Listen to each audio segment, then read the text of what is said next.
Great to have you with us on Fox Sports 2.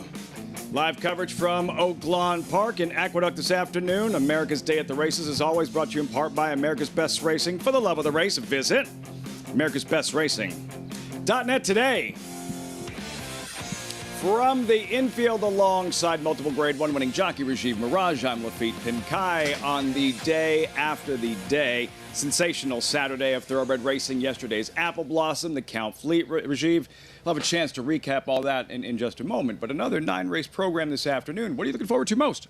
Well, there's an intriguing Arkansas bred allowance race today, the 6th race, which is it features previous Arkansas bred horse of the year, Man in the Can, and new up-and-comers like Black Apple and Lockmore. And this race has implications on, it's almost like a prep race for the local Arkansas Breeders' Champions on May 4th, $200,000 restricted to Arkansas breds. So this is a good race to kind of see what's going to happen for that race. Yeah, that's the feature this afternoon. First of 9 races in about 35 minutes or so, make it 34 minutes. Less than 24 hours ago, we watched the Grade 1 Apple Blossom in America's Best Racing's Race of the Week. Right from the start, Adair Manor, the odds-on favorite, and we knew how talented she was. She was a Grade 1 winner. We knew she was quick. Raj, she breaks like a rocket and immediately dictates from Jump Street. Yeah, and dictating into a dominating performance. And I say dominating because she did all the dirty work. She ran fast from the onset, ran a half a mile in 46, took pressure, and then pulled away from her competition. Come and catch me if you can. And they couldn't, widening in the lane. How impressed were you? This was a very impressive performance. Like, we were hoping for some kind of performance like this, like a championship implicating performance. I know it's early in the year, but she announced herself as a major force in the distaff division with this performance. Grade 1 Oak Lawn sweep Bob Baffert, Juan Hernandez. Bob Baffert interviewed, telling the Daily Racing Form she was, quote, awesome. She was just that. You can see Bob Baffert's assistant trainer there, Jimmy Barnes, the Road Warrior. All the success over the years for Baffert, a 7th Grade 1 win at Oak Lawn Park. Juan Hernandez, Adair Manor, padding his stats. Raj, coming into the Apple Blossom, he was winning at a 42% clip. 42%.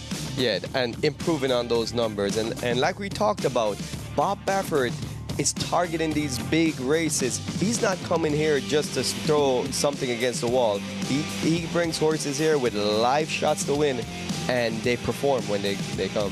The domination at Oak Lawn continues for Baffert as we welcome in our reporters on site. Maggie Wolfendale, Paul LaDuca standing by. Guys, a very good afternoon to both of you. What was your lasting impression following yesterday's Apple Blossom and that tour de force by Adair Manor? Paul, I don't know about you guys, just that Adair Manor is dominant in this distaff division, and Bob Baffert doesn't, come here lightly loaded, to say the least, as he's 2 for 2. He's only run 2 fillies or mares in this race before and has won with both of them. Yeah, end of the day, you can say whatever you want to say, 23 and 46. That's Katie by the door for Bob Baffert horses. I think we're just kind of thinking other horses can't go that fast. But when you're going 23 and 46 as easily as she was doing it, her upside was amazing. Maggie, you're the expert looking at horse flesh. I was in the infield with you before the race, and you could tell she stuck out like she was so gorgeous, beautiful. She was dappled out. And she ran to her looks and dominated that field. But it just shows you that, Bob's horses and this horse has got, we talk about high cruising speed, and she was doing that very easy and was finished up with a lot left, with a lot of power. Put open lengths between her and rest of the field, and Bob saying in that article as well in the Daily Racing Form that once he saw her ears go up heading into this first turn, he knew it was over. He also said she's an Amazon, and by standing next to her, could feel that. She's one of the biggest fillies or mares that I have ever stood up next to. And furthermore, I think while her performance was devastating, a horse that we covered from the human interest perspective, Free Like a Girl, and Chassis Pommier and her team, DeVille Thoroughbreds, what an effort to get a Grade 1 placing, her 18th career win, well over $1 million. Well, we talk so much about a lot of these horses that are $1 million horses or $1 million purchases. They paid $5,500 for this Louisiana bred. And, you know, she already had $1.3 million going into the race. She had more money than Adair Manor did in the bank. Now her residual value goes up because she's Grade 1 placed. So exciting. The Apple Blossom yesterday, Lafitte, Adair Manor, she was special. But sometimes it's not about who does win. It's about some of them that finish behind, too. The rare occasion in thoroughbred racing, Raj, where in the aftermath it almost felt like we had two winners after yesterday's Apple Blossom. Yeah, Free Like a Girl, that third place finish was a victory. She didn't win the race, but it was a victory. The $5,500 purchase, the 10% of the share for being third is $125,000. And 12-year-old Avery, part owner in this horse, So cool. it got a little extra lunch money to go to school this week. Just a great human interest story.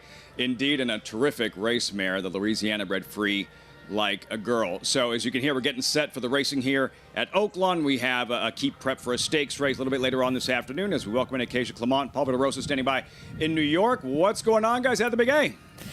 Hey, Lafitte. Hey, Raj. It's actually a gorgeous day in New York today. Temperatures warming up in the mid-60s this afternoon, which is definitely welcome. Some huge performances at Oaklawn yesterday, Paul. But we have actually 3 stakes on the card today, including the Top Flight. Was originally carded for Saturday. They brought it back today. And while it's not the biggest field, very competitive and very interesting as to how it may play out tactically. Yeah, we're going to see what happens from a tactical standpoint in here. It's always great when you can get 3 stakes races, too, on a Sunday card. And always good to see the New York Reds in the spotlight, too, with the Times Square and Park Avenue going for good money in those races, too.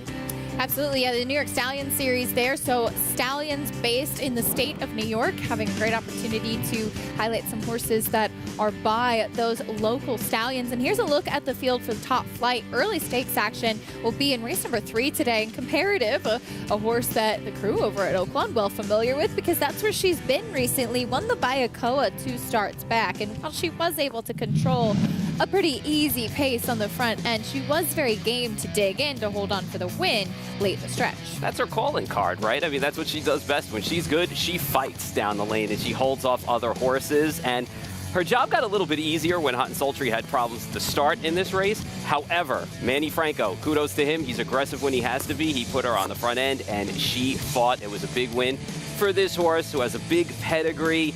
Today sets up well for her from a pace standpoint, and we know Manny can be aggressive with her. I don't really hold last time out against her too much. She got a kind of little bit of a rough trip in there. And Brad Cox saying in that Azeri that she was in between horses, that she was never really comfortable, and you could see it in the running of the race too. She never really settled, never got into her stride. She's going the 1.125 today at Aqueduct. The turn comes up pretty quickly, and we know that she can handle the distance. She's inside of the other pace presence like Lee and Tizzy in the Sky, and also her main competitor. You'd imagine Manny's going to be aggressive early. Yeah, and I think that's what pays off the most here at this track, and we've seen it the winter going into the spring. Riders that have been aggressive, especially going the 2 turns, they're getting the money because that's where you want to be. You want to be up close and not really trying to launch from too far behind. We'll take a look at what else is coming up on today's program. Today's races, as always, presented by Claiborne Farm. We mentioned the 3 stakes that we have in the spotlight today. We talked about that Top Flight. There's also the New York Stallion Series, Times Square and Park Avenue divisions. Fast main track here at Aqueduct, fast main track at Oaklawn Park as well, with that good allowance feature coming up a little bit later on. You can join Naira Bets today and play all of the action on our program and a whole lot more while earning up to a $200 deposit match bonus. Sign up with promo code BONUS200 and you could earn up to a $200 deposit match right after your first deposit. Bet any track, anywhere, anytime. Join now at NairaBets.com to earn your $200 deposit match. We'll kick off the live racing action at the Big A with a a sprint race, 6.5 furlongs, $25,000 claiming race for fillies and mares, and the entry, no surprise, a very short price, 3 to 5 right now on She's Awesome and Taming the Tigress, part of that favored entry for David Jacobson and Linda Rice. When we come back, the road to the Kentucky Derby, well, now it's just you keep them in bubble wrap and hope that we get there to the starting gate because all the points are secured. We'll see who makes it in the final lineup for Kentucky Derby.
Touch Gold swings into action on the far outside. They're at the top of the stretch. It is Silver Charm, unwavering, holding on tenaciously to the lead. Freehouse is right there with him. Touch Gold driving on the outside in the final furlong. Silver Charm holding the lead. Here comes Touch Gold and Freehouse. Silver Charm has lost the lead, and Touch Gold will deny him the crown. Touch Gold in the 1997 Lexington, the last winner of the Lexington to go on to win the Belmont Stakes, and he beat a horse in Silver Charm, Paul, who was okay. Yeah, I think he was just a tad bit all right. I mean, it wasn't too shabby. I remember I was in high school when this was going on. I remember this race, too, and I felt bad for Silver Charm, but Touch Gold was such a great horse. Cool thing about Touch Gold, too, is talking about Belmont Stakes. He's the oldest living Belmont Stakes winner still around. Pretty amazing, Yeah. too. I love to see that. And, of course, the Belmont Stakes this year, you can be part of history. Can't wait to see that crowd back again Saturday, June 8th on Fox. You can watch all of the action live. Hope that you'll be there with us as well, though. Taking place at Saratoga Racecourse this year and next with Belmont Park under construction will be a very special Belmont Stakes indeed. Yesterday, though, we did see the Lexington, the final Kentucky Derby prep race with points on the line, and it was Encino for Brad Cox able to put away the Wine Steward and get those points. He is now in number 20 with the defection of No More Time this morning, and if he wants, has a spot in the Kentucky Derby starting gate. Yeah, sad to hear about No More Time, but Encino's race here, a little strange, no? I mean, Wine Steward didn't go to the front, kind of got raided in here. Florent Giroux, hats off to him, was aggressive and paid off. Horse broke like a rocket, dug in when it counted, so it'll be interesting to see how this race as a whole shapes up. That's going to be up for debate as we go on, but with the win, he's in if he wants the spot. So another Brad Cox runner in there. Yeah, he's pretty good at getting those horses ready for these big races. And this one, a little bit of a later developing type. Wasn't sure how he would do into that Lexington. And he is, as mentioned, now actually up at 19.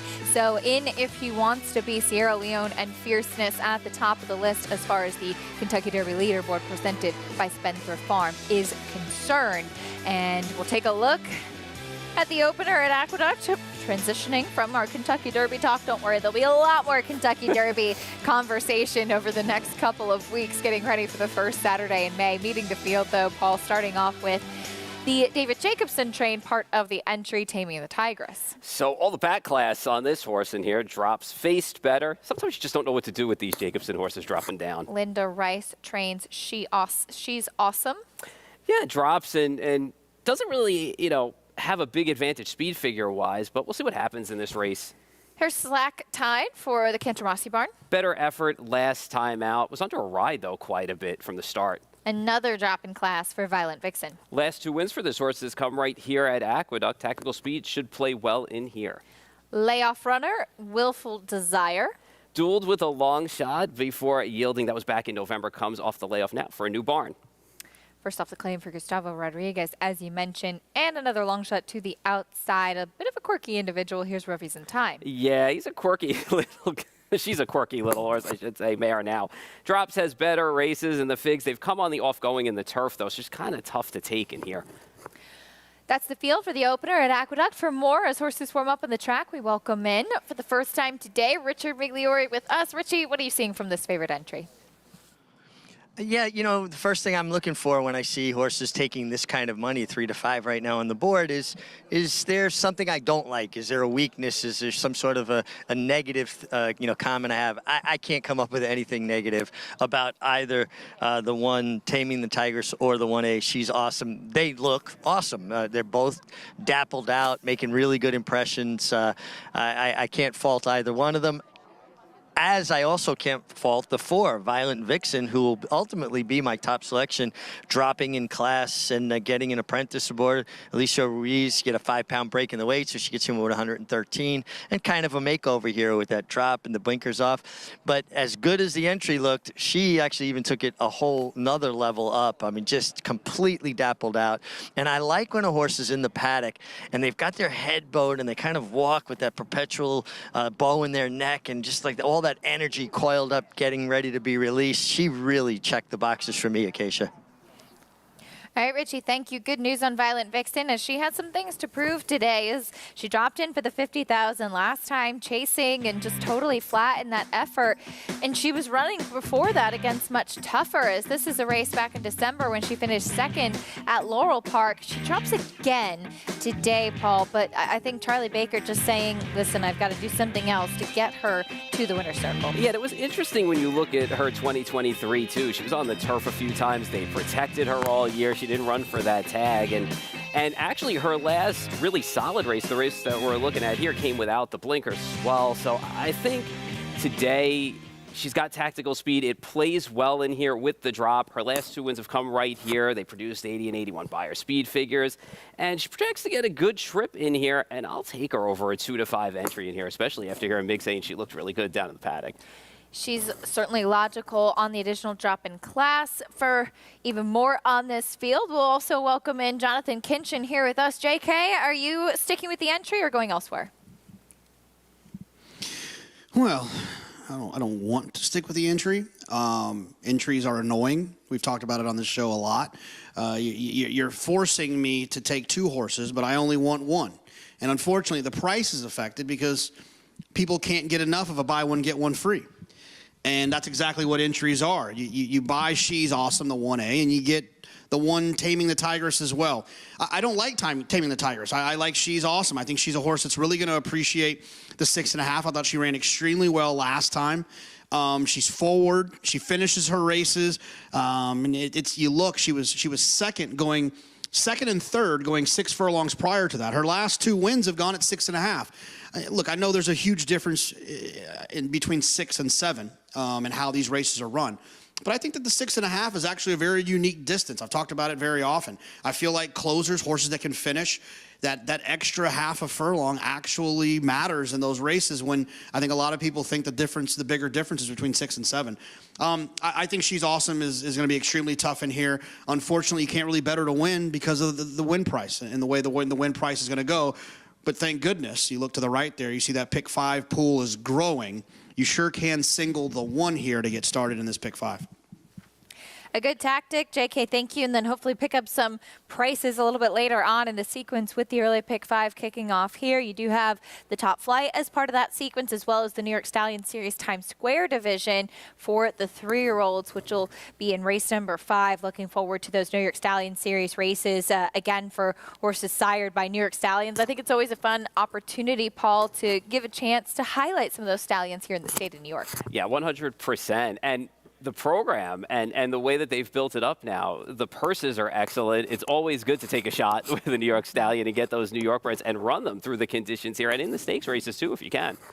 Absolutely, and plenty of good stakes opportunities throughout in the program here as well. Moving towards the starting gate for race number 1 at the Big A, the entry heavily favored, as is to be expected. The only other one taking attention, a horse that you and Richie had some intrigue with in Violent Vixen. What about the 5 Willful Desires? You mentioned showed a lot of speed before the layoff, obviously.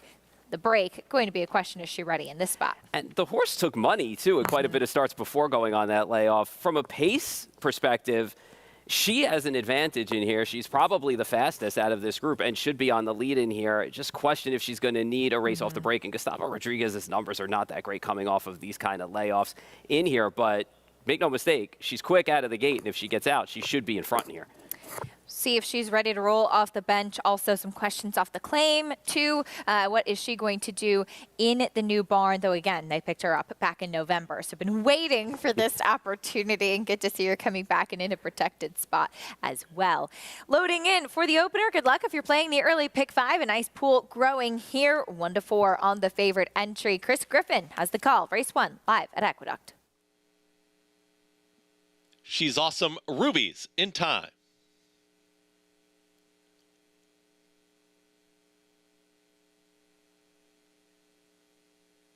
Goes in. All set.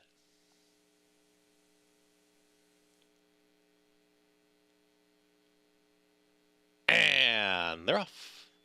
Good speed from Willful Desire right to the front. Pink cap. Here comes Violent Vixen to join that leader. They're now head and head in the early stages. Out wide are Rubies in Time. Wants to go as a touch rank out in the center of the racetrack. And in between rivals, here comes She's Awesome to now join that 4 across the racetrack battle for the front. Red cap, that's going to be Slack Tide. And the trailer, Taming the Tigress. Pretty tightly bunched on the front end, plenty of pressure on. 23 seconds flat for the opening quarter mile here in the opener. They are lined up. They've got 4 furlongs left to go, and at the rail, it's Violent Vixen and Eliseo Ruiz with a head in front. Right to the outside, here's Willful Desire, ready to challenge. 3 wide is the move from She's Awesome.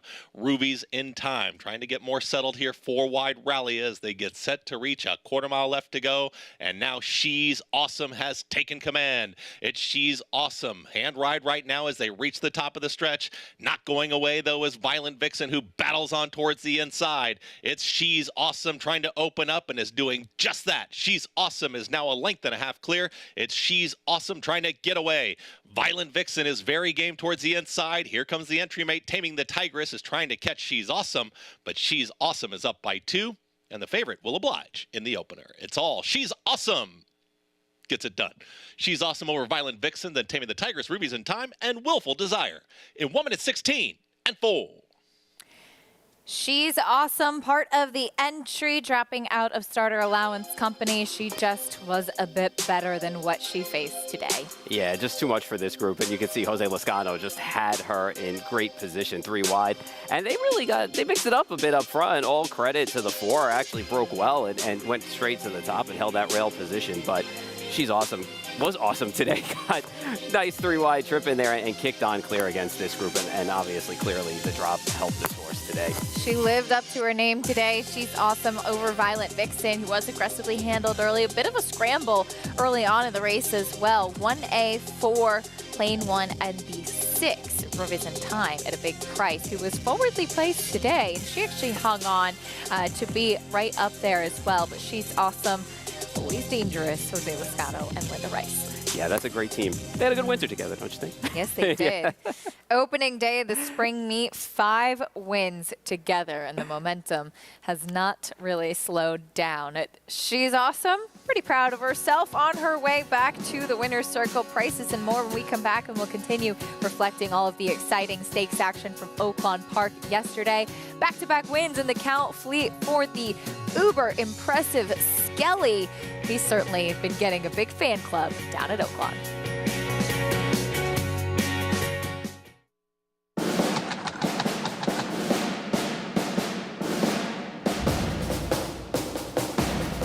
Down to the wire, Verstappen.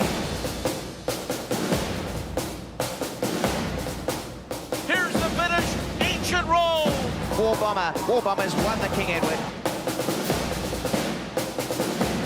Steel Team has won the Twilight Derby. Warfront, standing at Claiborne Farm. Experience the adrenaline-pumping, suspense-filled action of the Sport of Kings no matter where you are with NYRA Bets. It's fast, easy, and secure. Download the app today and start winning with our lucrative weekly promotions, thrilling handicapping contests, and a one-of-a-kind VIP rewards program. Don't just watch horse racing, be a part of the action with NYRA Bets.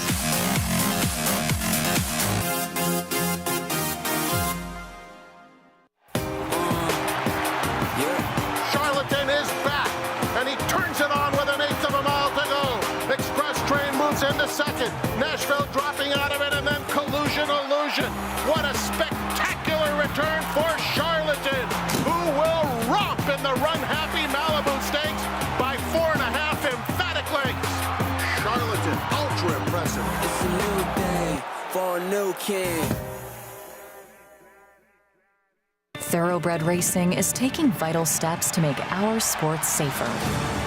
These include the use of independent veterinarians, strict anti-doping and medication controls, and a single national authority empowered to create uniform standards and enforce reforms. With each step, more data is gathered, accountability demanded, and progress made as safety takes the lead. Visit ntra.com/safety for more.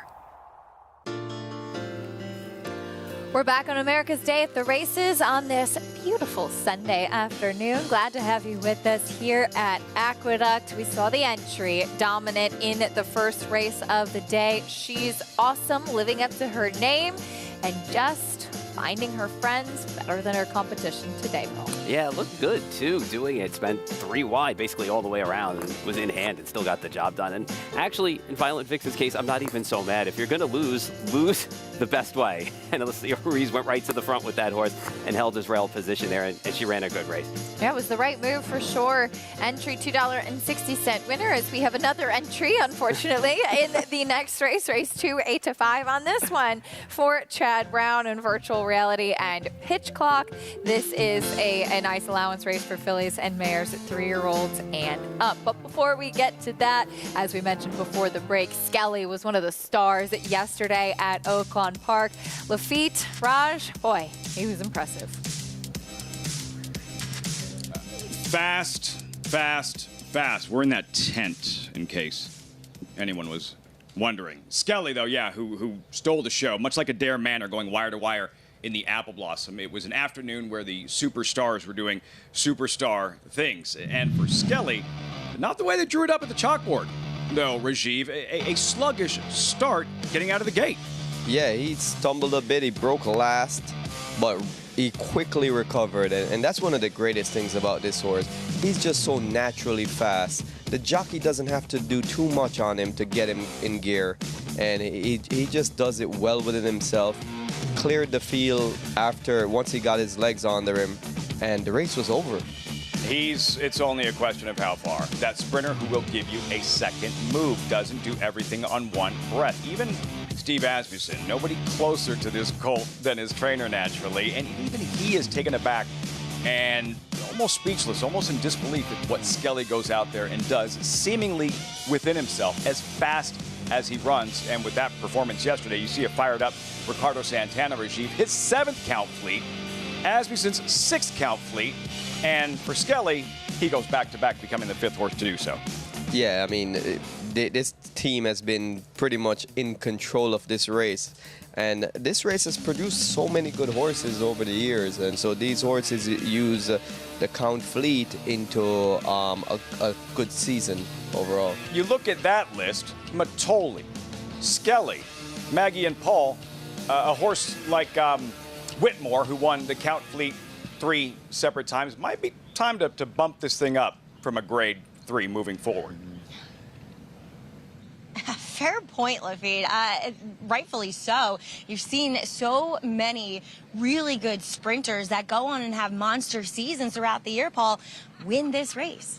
Well, he had a monster year last year. Let's be honest. He's dominant. You know, when he won the Lake Hamilton here, then he went to, like I said, to Sam Houston. He backed off of him, did Steve. And he was waiting for this campaign. And he's starting to distance himself from Tejano Twist now. I mean, like, and you got to get a horse in here that can actually challenge him early. And listen, that's the thing. It's like Tejano Twist is bringing a knife to a gunfight. You know, Skelly's always going to have the better weapon, and that's his early speed. Yeah, and you can say, like I said, when he lost in the Riyadh Dirt Sprint, he was off the pace and he had to put a horse away, and then the horse just ran him around. I thought that was one of his best races. But here in North America, I don't think anybody can run with him early. Exactly. And Ricardo Santana, as Rajiv, you had talked to him about that kind of extensive equipment that he wears, the run-out blinker, the extended cage bit. He is a horse that isn't necessarily easy, but, you know, Ricardo Santana gets along with him so well, and Ricardo's one of those riders that won't grab one, kind of uses his weight a bit more. And two, Ricardo's citing how well of a job, and Steve, that the exercise rider has done, and how the rider has really gotten Skelly into the groove and relaxing and doing so well. So I think a big campaign is on the horizon. Yeah, I mean, and this horse was rambunctious earlier on in its career, and that caused him troubles. Now they have a formula that's working for them. They have the right equipment. He's training better, and it's all about maturity and development. He went from a 3-year-old to a 4-year-old, and he improved, and now as a 5-year-old, he's really hitting his best stride, and his best stride is a really fast stride. That it took a few strides to find. A lot of these horses that control things right from the start, that sluggish start will throw them off. There was no, you mentioned the maturity, no panic whatsoever from horse or rider yesterday when that happened. Yeah, and for a horse like this to be able to overcome some adversity, a lot of times a speed horse takes a little stumble or a bad start, and it just completely throws them off. They lose their race. They'll melt like butter. But this horse has gotten tougher. He's gotten more mature. He didn't panic, horse nor rider. Right away after a few strides, they just got into that rhythm on the front end, and he just keeps on getting faster and faster. 7 for 9 at Oaklawn, and fingers crossed, have a good feeling we'll have a chance to see him in upstate New York this summer, Saratoga, perhaps the same path that Gunite took last year for Steve Asmussen from the Vanderbilt to the Forgo. 7 furlongs, though. We'll see. Meantime, coming up here at Oaklawn, some of the highlights, and next weekend, another one coming in from California for the Oaklawn Handicap, the $1.25 million Oaklawn Handicap. Sounds like Bob Baffert will be sending out Reincarnate to build on what he's done this season, Roz, the Arkansas Derby, a 5th, a 2nd Apple Blossom, and we'll see about the Oakland Handicap next week. More Baffert. That's next week. We'll have it all for you right here on Fox Sports 2. America's Day at the Races, coverage continuing from Oaklawn, much more from Aqueduct. The first of 9 horses on track. We start things off with Lady Commander, and Jinx Fire seeking that first win of the meet to extend his 47-year streak. Yeah, good story there. Hoping Jinx can get it his 48th year in a row with a win at this meet. Your top selection, Tyrona. Yeah, nice 5th place finish in an allowance race. Drops back in class today. War Music, first after the claim, Eusebio Rufino. Yeah, stepping up twice in claiming price after a bad start last time. Ghost Bayou, Rufino trainees will break side by side. Then number 5, Fearless Kitty. claim from Cipriano Contreras by Todd Jordan. Yeah, massive win last time by 8.5 lengths, but steps up from the 12.5 level to the 30,000 level today. Delphia, class drop 10-1. Yeah, class drop, cutting back in distance after running in allowance races in his last 5 starts. And finally, Code for Success, defeated favorite at this level. Yeah, favorite last time finished 3rd, now stretches out to a mile distance, which he hasn't run in quite a long time. That's the field, 7 of them to kick off the program. $30,000 claimers, non-winners 3 lifetime, all for sale, all 2 for something. Fillies and mares running a mile to the first wire. Maggie and Paul, what are we seeing pre-race? And does Jinx Fires get that elusive first win of the meet here to extend that long streak? Yes. I think he does. I was not too thrilled about his charge yesterday, but I think he's going to keep the streak going. 48 consecutive wins here at Oaklawn Park for each season. So I think it does come here today with Lady Commander, Paul. Well, yeah, she's got a big shot in here. And think about that. It's an amazing streak, 48. But Johnny Court will be aboard. And, she stretches back out. And when you look at a lot of horses in this race, there's not a ton of horses that experience it going in a distance of ground. Now, she has had some experience back in November in obviously of 2023. And, Jinx's runner a couple times sprinting, now back out. And she draws that cozy 1 spot. And two, I feel like she's just been kind of consistent on numbers where many of these in here just don't necessarily have that consistency. They have maybe an outlier number. And on top of all that, I thought she just looked best overall. But I do think Tyrona is a formidable foe in here. She has that early speed. She was in a much tougher race, first off the claim for Lindsay Schultz, and she was dealing with a 30-1 shot early. So she faded, rightfully so, in the end. But I will say this, Nicky Juarez isn't going to take no prisoners. I think he's going to completely clear. He's not going to get into, I know they got into a speed duel last time, like you said, but I think he pushes forward to the point where he's going to clear to 2-3 lengths and then back the horse up and see if she can keep on going. Now, Lindsay Schultz has amazing stats going long on the dirt. So that's why this horse is getting a ton of play.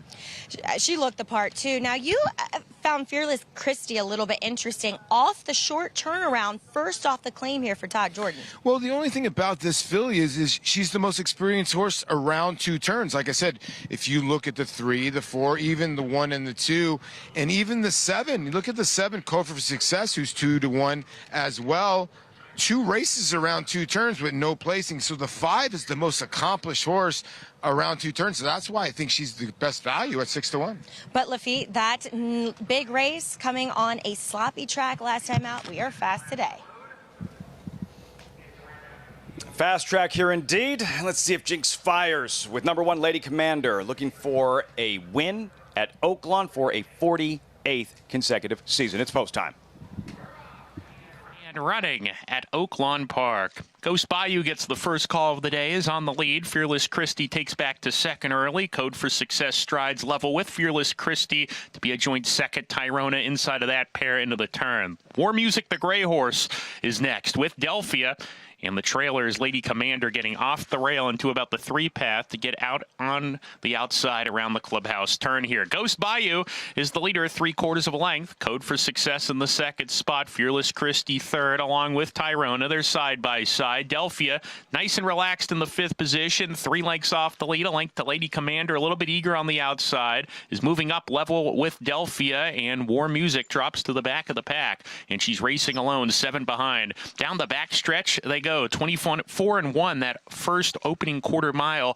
Ghost Bayou, the leader here, a half length. Code for Success is right there. Delphia making an early bid towards the front runners is 3 deep, and she's a length and a half off the lead into the turn. Lady Commander 4th now, but she's sent along. Tyrona saving ground in the 5th position as they round the turn. Then Fearless Christie second to last, and War Music being asked to pick it up, needs to do more as they round the far turn and start to string out now. So the Pretenders and the the contenders are sorting themselves out at this point. And at the quarter pole, we've got a two-way battle on the lead. Code for Success on the outside. Inside, Ghost Bayou right there with her as they come down the lane. Fearless Christie makes her way into the third position within 4 lengths of the leaders. Code for Success, furlong to go, has hit the front. And Ghost Bayou is back in second. Fearless Christie's coming on late. Code for Success needs the line, and she got it. Code for Success by a neck. Fearless Christie was second. Ghost Bayou third. Tyrona fourth.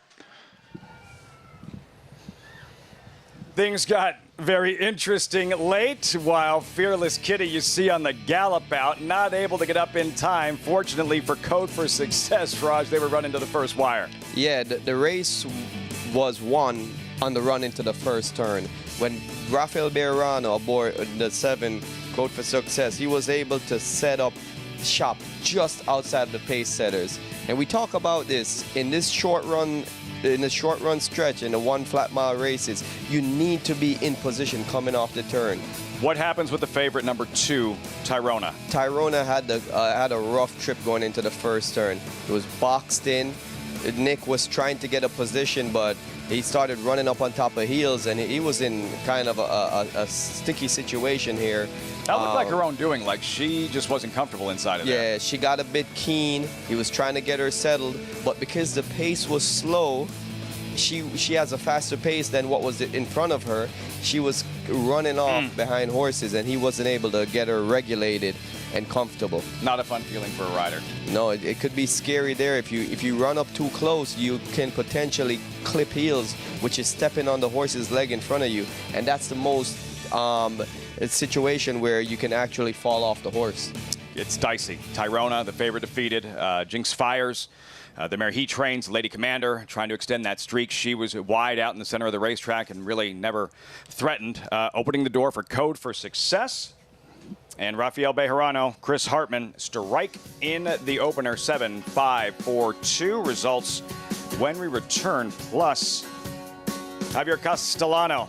That's Rafael Bejarano. There's Javier. The Hall of Famer busy this weekend in Hot Springs yesterday, rode in the Apple Blossom, back in New York today, and ready to ride at Aqueduct. That's next. You're watching America's Day at the Races on Fox Sports 2.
Mage is coming down the center. Hit Show is there. Kings Barnes gives way. Angel of Empire with powerful strides down the center of the track. But there's one furlong to go. Two Phil's fights on, but Mage has taken the lead. Angel of Empires are rallying third. Time is running out to catch Mage.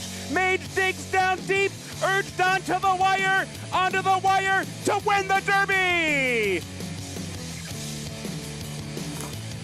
The 2023 Kentucky Derby won by Mage, and maybe Paul will see his full brother get the job done this year with Dornoch heading to the Derby as well. Try and keep it all in the family when it comes to the Derby going into the next year. It's amazing how fast Mage came on and how quick he developed into a really good horse starting at that Derby race. And that was remarkably the first Kentucky Derby win for jockey Javier Castellano. He also got his first Belmont and with a different horse in 2023 as well.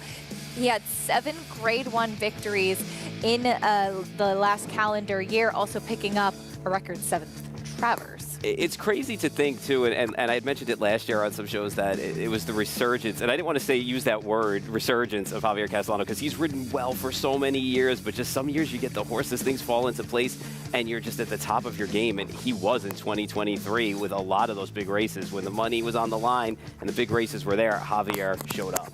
And there he is, Javier Castellano, back in New York today, and he'll be riding very practical for Shug McGahee, who's stretching out in distance, very practical. Also, the Game of Silks horse in Sarah El Badri's stable, so we'll be rooting for him as well. Here's the entry, though, starting off with Virtual Reality, even money right now. I found her form off the layoff last time, but you got to wonder if she was aided by a speed-favoring track or not. Layoff runner Pitch Clock, the other part of the entry. Ran well to Breaker Maiden, made a nice move in that race, now coming off the long layoff in here. We'll see what happens with her.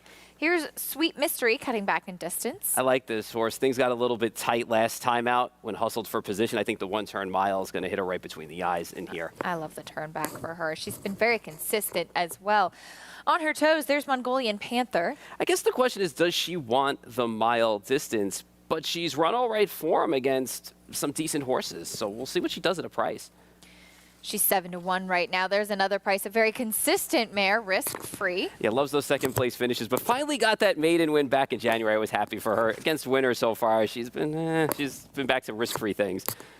It comes out of a tough group in the correction, though, and there is very practical with Javier Castellano stretching out in distance. And that was a nice race down to Tampa. I mean, this horse ran at the end of the race. It's not like the two in front of her were actually stopping in here. 4 horses in that race did come back to win, and they've all improved their buyer figures standing and speed points, except for one horse in there who only went 1 point under.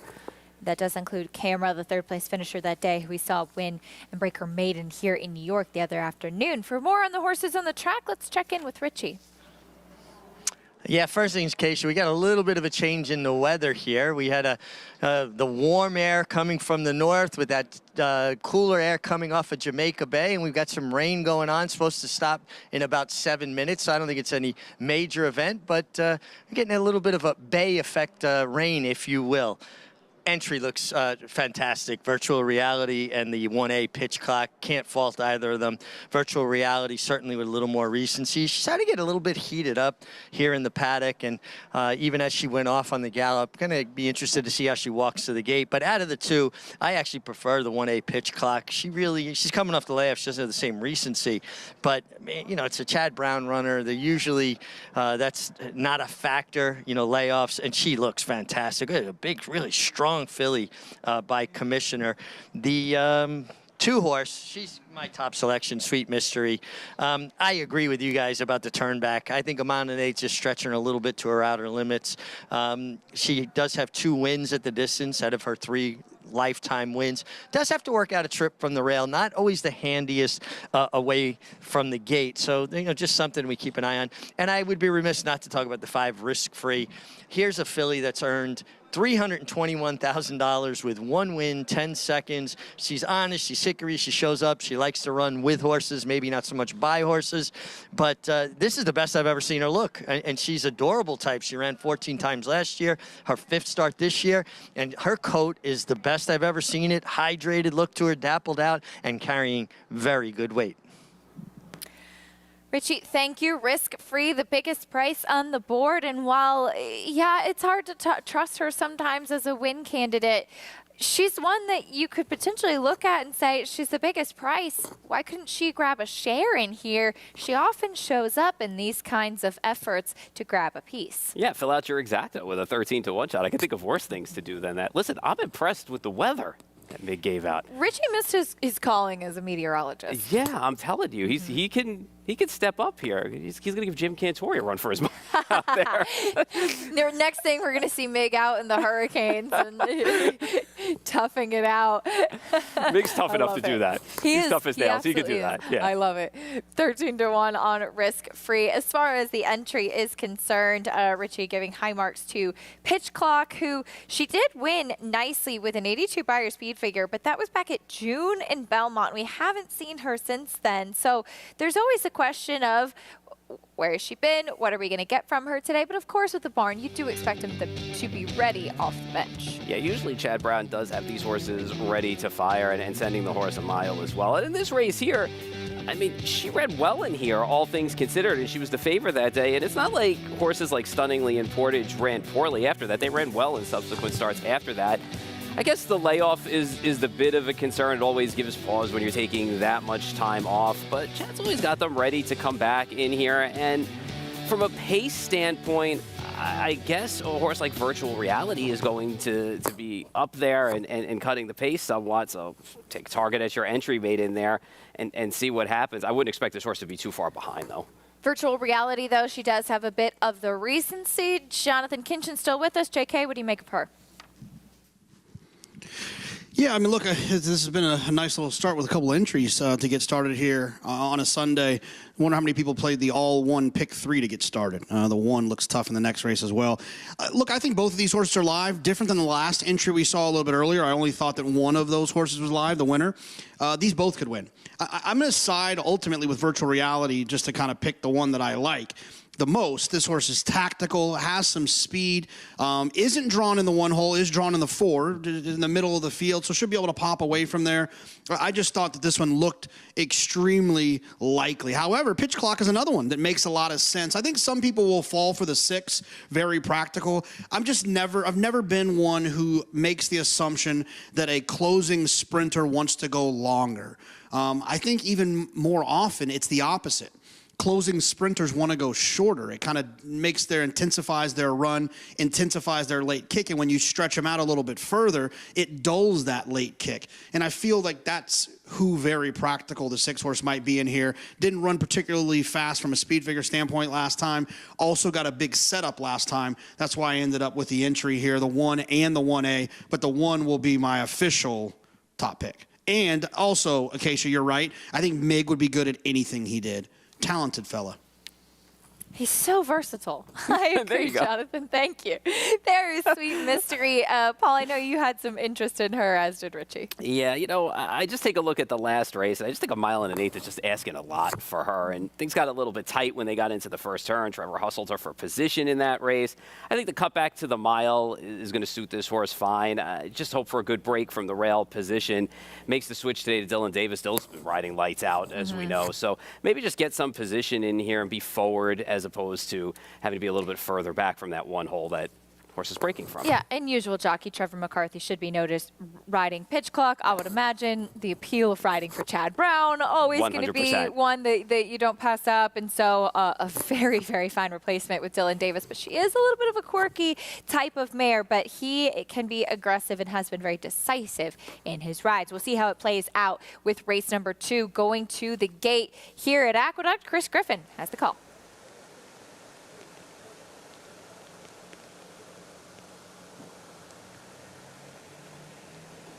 Very practical.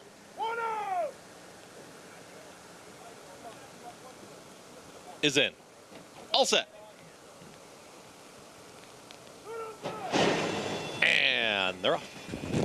Good speed from Risk Free right out towards the front with Pitch Clock towards the outside. And here comes Virtual Reality from in between horses. At the rail, that's going to be Sweet Mystery, tightly bunched one more time. Mongolian Panther is at the back of that leading group, is now in the 5th position as they get set to come out of the chute. And the early trailer Very Practical. They're chasing Pitch Clock. Trevor McCarthy, an easy lead right now, gets over to the rail, is up by 3/4 of a length, now pushes up the margin just to about a length, but now coming right back, here comes the stablemate to the outside in Virtual Reality. They went 24 seconds flat for the opening quarter mile. Sweet Mystery is progressing here at the rail. Is the gray for Dylan Davis, wants to go, is now a challenging third. Mongolian Panther and Isaac Castillo, they get into the mix. They move right in between those rivals, didn't have the room, now going to push outward as Risk Free held that position, is in fourth, less than a half mile to go. From the back, here comes the rally from Very Practical, still up front. It's the entry. It's Pitch Clock towards the inside with Virtual Reality looming towards the outside, and Risk Free is 3 wide chasing them. Sweet Mystery has been traveling okay as the gray right in behind that leading group is in fourth. They went 47-3 for the half-mile time. They approach the top of the stretch, and Pitch Clock is still there. It's Pitch Clock, Virtual Reality, Risk Free. Sweet Mystery might have a seam down towards the inside and does, but it is still Pitch Clock finding plenty. Pitch Clock and Virtual Reality trying to put it away. Sweet Mystery is making up some mild ground, trying to make a charge toward the inside, but now Virtual Reality now sticks his neck out, and here comes Virtual Reality. Virtual Reality out in the center of the course. She is trying to run them off their feet, and Virtual Reality, she'll get it done. Virtual Reality wins it over the oncoming Sweet Mystery. Then came Pitch Clock, Risk Free, and Very Practical. Final running time, 1 minute 36-4. Well, if you played that all-one pick 3 that JK had mentioned, you're still alive. The entry victorious once again. Virtual Reality, the plain one with the recency, getting the victory call. Yeah, I guess finding her form last time out helped her here because she's had a nice trip right off of her stablemate in here who went to the top and controlled the pace pretty well. Fractions weren't that tough, and you got to feel a little bit for Sweet Mystery too because Dylan had no place to go. They had a lot of horse. He just ended up going inside there, and she ran well down on the inside. She just couldn't get to her horse, but a little bit better trip on the outside in Virtual Reality. Sweet Mystery with a big effort coming up inside, but I think also Virtual Reality was thankful that her main competition late, the main competition for the entry, were 2 horses who don't necessarily love to win all the time. Risk Free, as we know, Risk Free looked like she was putting in a big effort at one point, and Sweet Mystery sometimes can lack a little bit of that punch, but as you said, having to wait for room and alter late. Yeah, and ultimately, I don't know how much. I mean, I think it did cost her a little bit having to wait there more so than Risk Free, but Risk Free did look the part and race to the part until the top of the stretch. She grabbed a piece yet again. Risk Free did, but it was Virtual Reality 4-5 on the entry. 1-2-1A. 5 in race number 2 at Aqueduct. Todd Pletcher, meanwhile, he's got a lot to smile about. He's got fierceness on the road to the Kentucky Derby. Big weeks ahead for the Pletcher Farm. Talk more about it after this.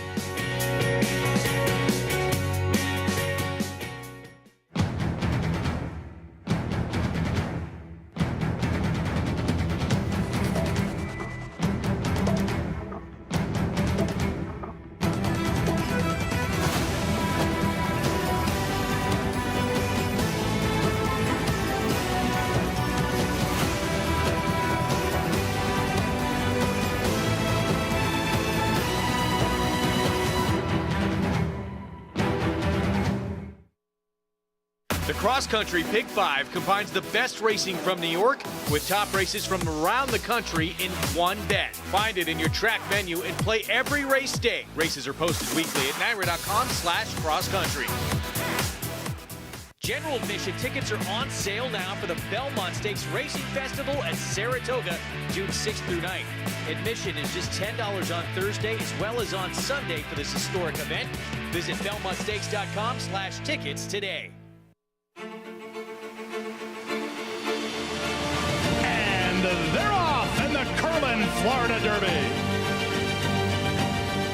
After 3/4 in 112-1, Known Agenda is now on to take over the lead.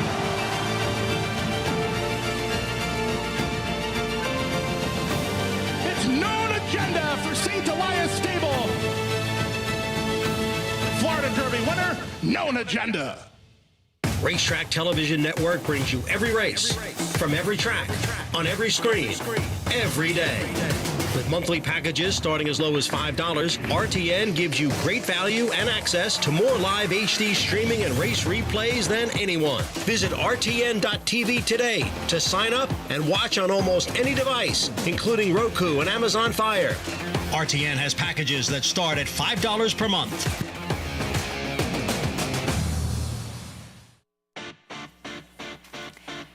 You're watching America's Day at the Races, brought to you by Naira Bets. You can bet any track, anywhere, anytime. Get started at nairabets.com or download the app today. Race 2 in the books. The favorite entry has been dominant in the first 2 races so far here at the Big A. And in the second race, it was the one virtual reality, one of 2 in here for Chad Brown. She had the recency, though, a race off the layoff, able to build off of that and get the victory here.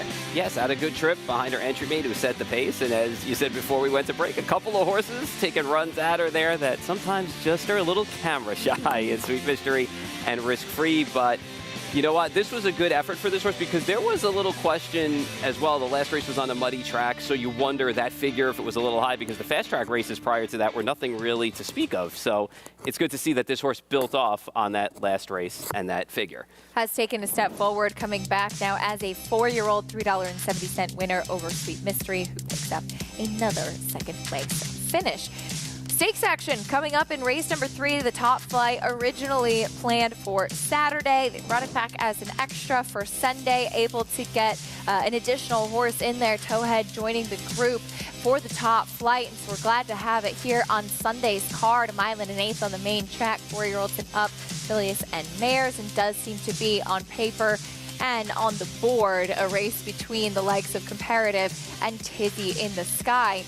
Tizzy in the Sky, trained by Todd Fletcher, and Todd has a big couple of weeks ahead because his stable star and a 3-year-old star in Fierceness, well, we know what he's capable of, Paul. Always the question is, which version of Fierceness are we going to get to see on the track? He was dazzling in the Florida Derby. You know, I like Fierceness, but I just can completely understand anyone who wants to debate this horse and or just bet against this horse going into the Kentucky Derby. And we all know that he needs to break, and there's a question of whether or not he needs things his own way, and he doesn't face adversity well.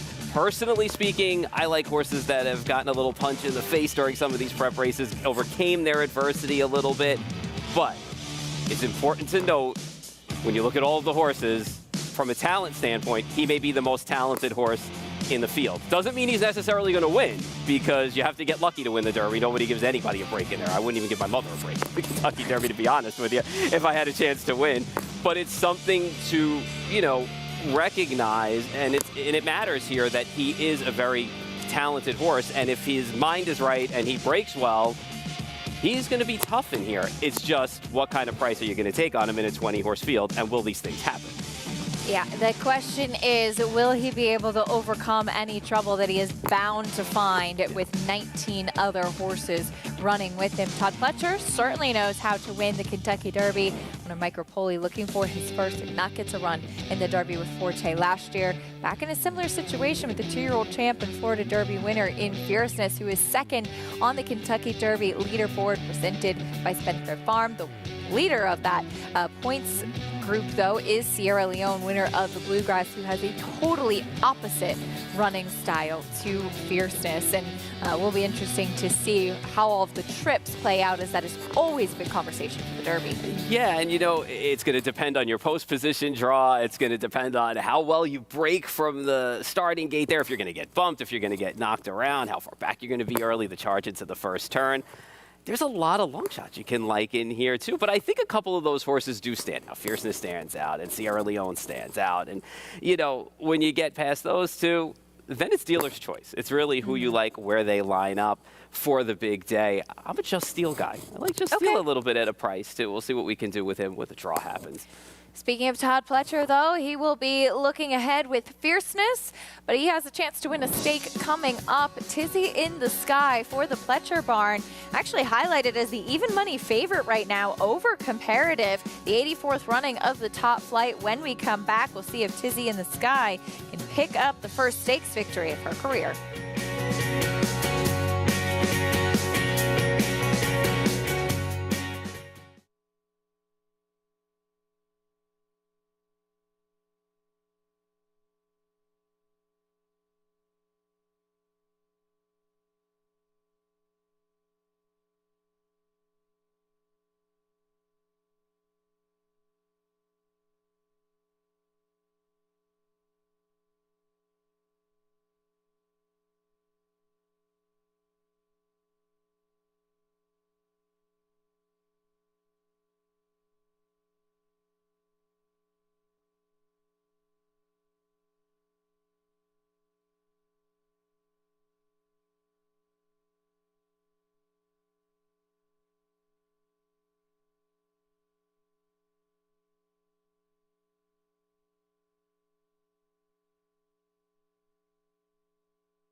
If you walk around the Oaklawn backstretch, you'll notice that the barns don't have numbers. The barns instead are named in honor of horses significant to Oaklawn's rich history. Here come two champions, side by side. Heavenly Pride to the outside and Pansiana right there. And Senora flies to the lead in the middle of the track. And it's Smarty Jones, one step forward to Kentucky and one giant step to $5 million. It's time to make some memories.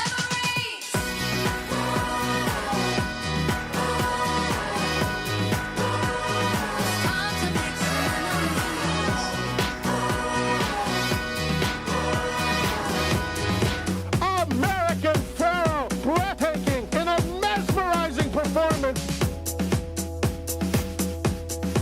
The Oaklawn Handicap and #1 rating will go to Cigar by 2.5. The champion Azeri, here she comes down the middle, and she does it. 40 barns named after 40 important horses, all who helped to contribute to Oaklawn's rich history in their own way.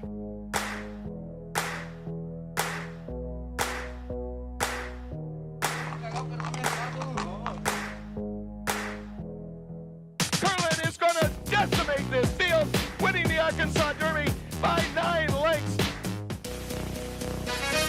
Time to make some memories. So many racing greats with compelling storylines and ties to Oaklawn. Whitmore win time, Whitmore!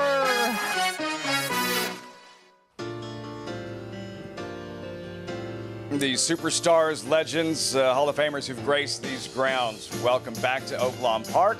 America's Day at the Races on Fox Sports 2. Raj, I don't know if we, after what we saw yesterday, we might have to update that feature. Yeah, definitely. I mean, there were some big performances yesterday, and you know, Oaklawn Park has positioned itself as a track that has been producing so many great horses year after year that goes on to the national level and wins many big races.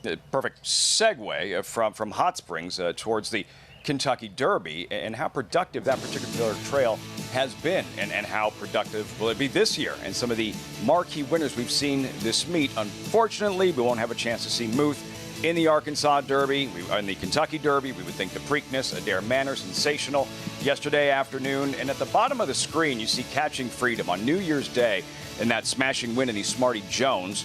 Raj, then he goes on to Louisiana, Fairgrounds, and takes down the Louisiana Derby. Catching Freedom, what do you make of his chances on the first Saturday in May? This horse has a huge chance. I mean, he has his running style that he comes from off the pace, but he showed that he doesn't have to bring his racetrack with him. He ran great here at Oaklawn, then he went on to Louisiana, ran great again, and he's a horse that just consistently delivers top performances. He must be factored in as one of the top 5 going into the Kentucky Derby. And a closer, yes, which typically there's some concern because you need maybe a setup and the pace to be fast. And there's always traffic and navigating through 19 other horses. But the last 2 years, closers have done just fine in the Derby, going back to Rich Strike and Mage last year, firing from far, far back. Yeah, there's nothing wrong with being a closer. Yes, you have to navigate more horses because it's a big field, but also sometimes you let them do the dirty work up front, as in the early pace horses. So the Derby has a propensity to have a hot pace, and if there is a hot pace up front, it does benefit the closers, especially at the extended distance that none of these horses have run before. That 1.25 miles, which should just be so ideal for Catching Freedom. His running style and his everything shows that he indicates that he would want the 1.25 mile distance. Trainer Brad Coxey has that one Derby win. Mandaloun, of course, but by disqualification and well after the fact. You know he wants to win one outright. We'll see what Catching Freedom does in the Kentucky Derby in 20 days. These are not Derby prospects, just $8,000 claimers in race number 2. Oaklawn, 5.5 furlong dash. There's the field. Updated odds with Verb, number 6, Raj, at 8-5. And Rafael Bejarano aboard, looking to sweep the first 2 here in Hot Springs. Yeah, this horse is a favorite, deserving favorite, taking a massive drop in class. got claimed for $25,000 back in March 1st. Ran for $30,000 first off the claim for Tom Amoss, high percentage trainer. He was a credible fourth in that race. Today he takes a plunge to the 8,000 claiming level. That's like 5 levels down. Big drop. We've been discussing yesterday's highlights and horses like Dare Manor and just 3-year-olds leading up to the Kentucky Derby. What is the, for someone newer to the sport, doesn't follow day to day, what is the biggest difference for a rider riding those really good horses that, you know, that you wake up in the morning for, and riding these lower level claiming types? Oh, the good horses usually take you there, and they're consistent. You know what you're gonna get. With the lower level horses, sometimes it's hit or miss. But in any event, it's pretty much the same execution. You go in, you prepare for each race as an individual race. I would analyze every race from dynamic standpoint, how you expect the race to unfold, and try to make a game plan of what is your best chance to win. But sometimes with the lower level horses, what you see on the paper is not always what you get when you get on their backs. Yesterday, you mentioned when you were riding a live 3-year-old and you were getting closer to the Derby. You're like, you know, you don't want to answer the phone. You're starting to flinch every time you get an incoming text.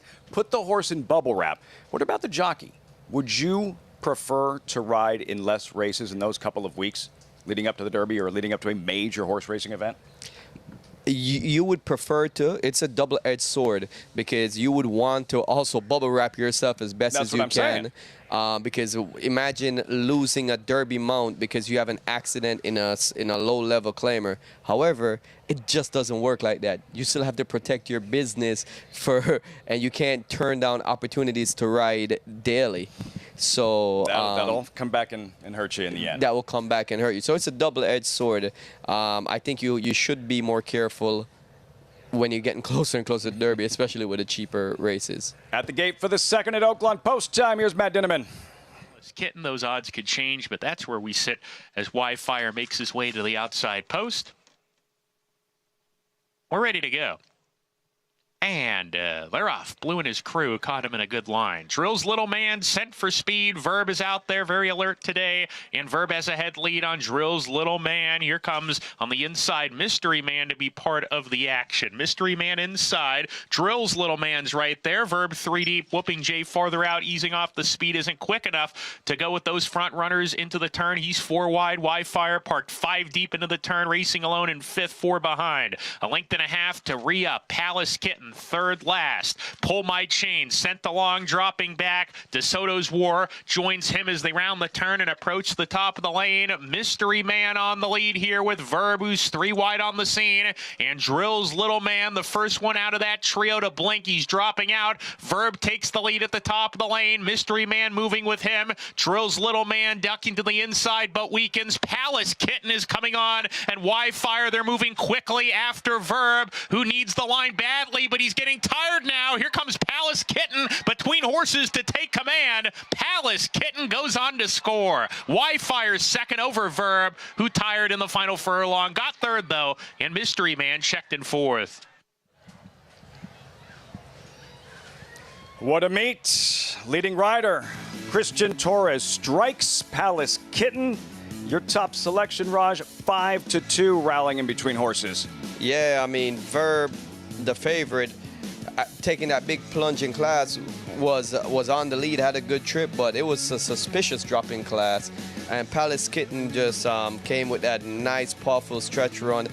It seems like Christian Torres has developed a style where he lets his horses settle in early. He's pretty confident that he doesn't get into a hurry early. And we've seen him win a lot of his races in this fashion, coming from off the pace. Closing with a flurry, sort of a pun intended, Staten Flurry of She Dares the Devil fame. A win here, Palace Kitten at Oaklawn. Time for the first of 3 stakes races at Aqueduct Acacia, the Top Flight on tap.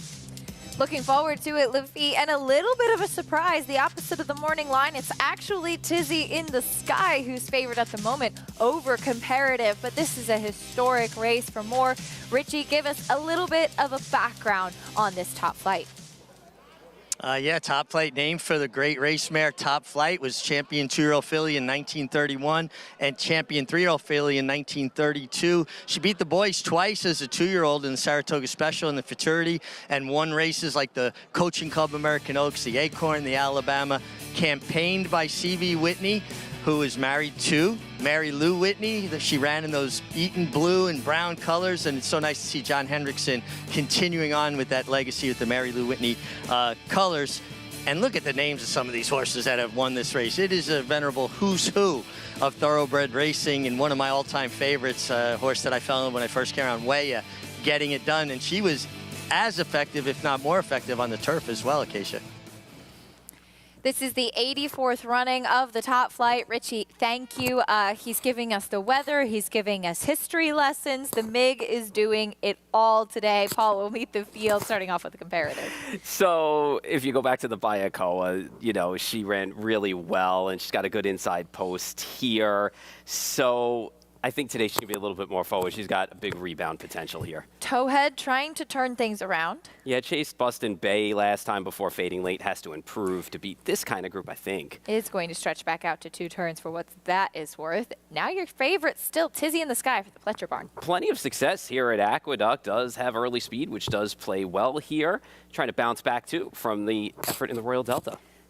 Spiked has a good record at the mile and an eighth as well. You know, if you can forgive her last race where she acted up and kind of broke through the gate a little bit, she's far from impossible to get a piece in here. The big question with Movie Moxie is, how is she going to handle the added distance? It's been a long time since she's gone 2 turns back in 2021, but she's very consistent. She's going to need her best here. She's got a nice outside draw to do it, though. That's the field for the Top Flight, and there is comparative warming up under Manny Franco. Manny actually rode her in those 2 starts down at Oaklawn Park as well. Did win the Bayakoa 2 starts back. Now, as we mentioned at the top of the show, Saddle Up Jessie, the other pace horse in there, did not break that day. She did beat Saddle Up Jessie over at Aqueduct, at Aqueduct in the ladies a couple starts back for what that is worth. But the thing about comparative that I did like and respect about her is that she really dug in late when she easily could have passed. Yeah, that's her calling card. When she's been good, she likes to fight, and she gets into those scrums down the lane, and she will battle you down to the wire. And that's what you like to see when horses go head-to-head, and they do get the job done in there. She's the one that's got the big rebound potential in here. She draws well with an inside post. She has an aggressive rider in Manny Franco today, and hey, at 2-1, I'll take her. Yeah, I think that's actually a generous price on her graded stakes winner in this field. JK, we're looking to round out that all ones early pick 3. Yeah, I just wish I would have played it. Jeez, hopefully someone out there did. I like comparative in here for a couple of reasons. Obviously, her last race was not good. But the reason that it wasn't, or the reason it wasn't good, I think, was there's a little bit of traffic in the first turn. If you look at her, the 3 wins prior to that, she was a little bit more forwardly placed. She was at least first or second in basically every call of the race. And the fact that in the last race, she wasn't in that kind of forward position, and she just didn't really pick up her feet.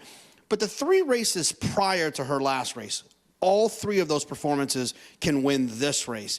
And I'm just, I just have the confidence that she's going to get back to that. And the fact that the 3 is taking some money and you're going to get 9-5 or at least close to 9-5 on the one comparative is comforting as well. And I will say this as well. I think that she's a type of horse that wants to be forwardly ridden. And being drawn towards the inside with a rider like Manny Franco and a trainer like Brad Cox, let's not forget what he did with Knicks Go. And he's a guy who lets his horses roll. He lets them use their speed, very similar to what you see with a Bob Baffert or a Todd Pletcher. If they've got speed, Brad Cox is not the type of trainer that's going to ask his riders to take that away from him. I think comparative drawing the inside will be sent away from there, and we'll see something similar to the races back in February, January, and November more than what we saw in March. Yeah, I agree with that, John. And I think it simplifies things. You have the rail, a horse that runs better when she's up in the fray. She's 2 for 2 at Aqueduct. I agree with you. And Manny Franco's natural inclination is to be an aggressive rider. Anyway, she looks great. Warmed up terrific, cannot falter. I actually thought she'd be much closer in price to the 3, Tizzy in the Sky, who ultimately is where I landed. I just, she's 3 for 6 at Aqueduct with 2 seconds. She's got 2 wins at the mile and an eighth distance. I love the way she looked warming up. And her, like Comparative, does not do well when she's not involved early. And last time had some trouble at the start, a bumpy beginning, was caught very wide the first turn. And she wants to be up in the fray as well. She's more of a grinder. You're not going to get a turn of foot. I wound up on Tizzy in the Sky at a very short price. Horse I would be remiss not to mention, the longest price in this race is the 4 Spiked. She made an outstanding physical impression, and I really liked what I saw from her on the racetrack. I'd be surprised if she did not outrun her odds. Richie, couldn't agree more with you. Generous price on Spiked. And Richie, if we could do one follow-up question with you, somebody who has ridden this track and knows it so well from a jockey's perspective, and you mentioned Tizzy in the Sky and Comparative and how they have kind of comparable running styles, both wanting to be forward. If you're Manny Franco and you're drawn inside with Kendrick Carmouche and Tizzy in the Sky to your outside, how aggressive do you expect Manny to be going into that first turn, which comes up pretty quickly? Well, you really bring up a very good point, because it's a 5-horse field, and you've got 2 horses that look like they stand out over their other rivals, and it becomes a jockey's race. And Manny's got to be ultra aggressive to make the field spread out. If somebody wants to outrun him to the first turn, at least it might create some separation. Where on the flip side of that, Kendrick is looking to keep Manny in an uncomfortable position the entire way. He's got him inside. If someone clears him and drops over, he's going to try to keep him in that pocket and inhibit his trip as much as possible within the boundaries of the rules. That's a jockey's job. Make it tough on your competitors while staying within the boundary of the rules. See how it plays out. Richie, thank you. 8-5 on Comparative, 4-5 on Tizzy in the Sky. Going back to Spiked momentarily here, Paul, as Richie said, too big a price on her, and as you pointed out, she's a horse that was not too far behind Moving Moxie just 2 starts ago. Yeah, and I think a lot of people see the last race, too, and say, boy, that race was so bad. But she did break through the gate a little bit at the start, too. And you never know sometimes. That takes horses out of their game, too, when they do that before the start. They're all revved up to go. They get inside the gate. They bang into the gate. They open it. They break through it. So I think her day was done there. If you draw a line through that, she came off the layoff and ran just fine in the Heavenly Prize and was a half a lane separated her and Moving Moxie. And you look at them on the board, and you're getting 6-1 on Moving Moxie and 15-1 on Spike. As far as Tizzy in the Sky, we'll go back to November, where she was second in the Turn Back the Alarm, 1 1/8 here at Aqueduct. And this was behind Interstate Daydream, who got a very aggressive ride from Trevor McCarthy this day and kind of put Tizzy in the Sky on the defensive in here. She was stuck kind of chasing a horse that was just maybe a bit better than her. Yeah, on that day. And it goes back to the point that Mig made, too. If you're on speed, you want to be aggressive. And this day, they ended up hooking up in here with Interstate Daydream getting the better of Tizzy in the Sky. Back-to-back 91 buyers for this horse, too. And listen, last time out at Gulfstream, the trip just didn't work out for this horse. Got bumped around a little bit at the start. Ended up being carried wide. Got even wider than turning for home. You know, 2 back as well in the Go for Wand. She chased against a rail bias that day and still ran well. She ran okay in there in that race behind Dr. B. So her speed's going to play well. I'm very interested to see how this chess match is going to break out between Manny Franco on the inside and Kendrick Carmouche on Tizzy in the Sky. Comes out of the Royal Delta, as you mentioned. Honor Delady came out of that race and ran in the Apple Blossom yesterday. She didn't run particularly well, but obviously was facing a horse that they had very high hopes for going into a Grade 1 race at Oaklawn yesterday afternoon. And in that Royal Delta, yeah, I think she just never looked comfortable to me. And she is a horse that does her best running. She's always a very energetic type, as you can see from her on the screen. Yeah. She does her best running when she's able to be on the lead. She was nowhere close to the lead last time at Gulfstream either. No, a little bit of trouble, but she didn't really pick up her feet. Yeah, she just didn't look sharp. She just didn't look sharp, and she didn't have that pep in her step like she looks like she has today on track. Yeah. It'll be a fun one. Definitely a rider's race, as Richie was touching on. Final thoughts, Comparative for you? Comparative for me, looking for the rebound here, looking for an aggressive ride from the inside. And she's just the type of horse, and JK mentioned it too, where when she's been allowed to roll, she's run well. And you got to just string them out. Sometimes we see too many fields stay clumped together when they're these small fields. Let them run, spread them out, let them come and get you. The first of 3 stakes on the card, the 84th running of the Top Flight. Catch it here on FS2. Chris Griffin is the call. Is in. All set. And they're off. breaking very quickly was Tizzy in the Sky. Flew out of the gate. Tizzy in the Sky right to the front. Spiked is going to stalk here from second. Moving Moxie is wide in third. Down towards the inside is Comparative, is right there with Towhead. They're the two trailers, but very tightly bunched, 2 lengths to cover them all. And Tizzy in the Sky's got the lead.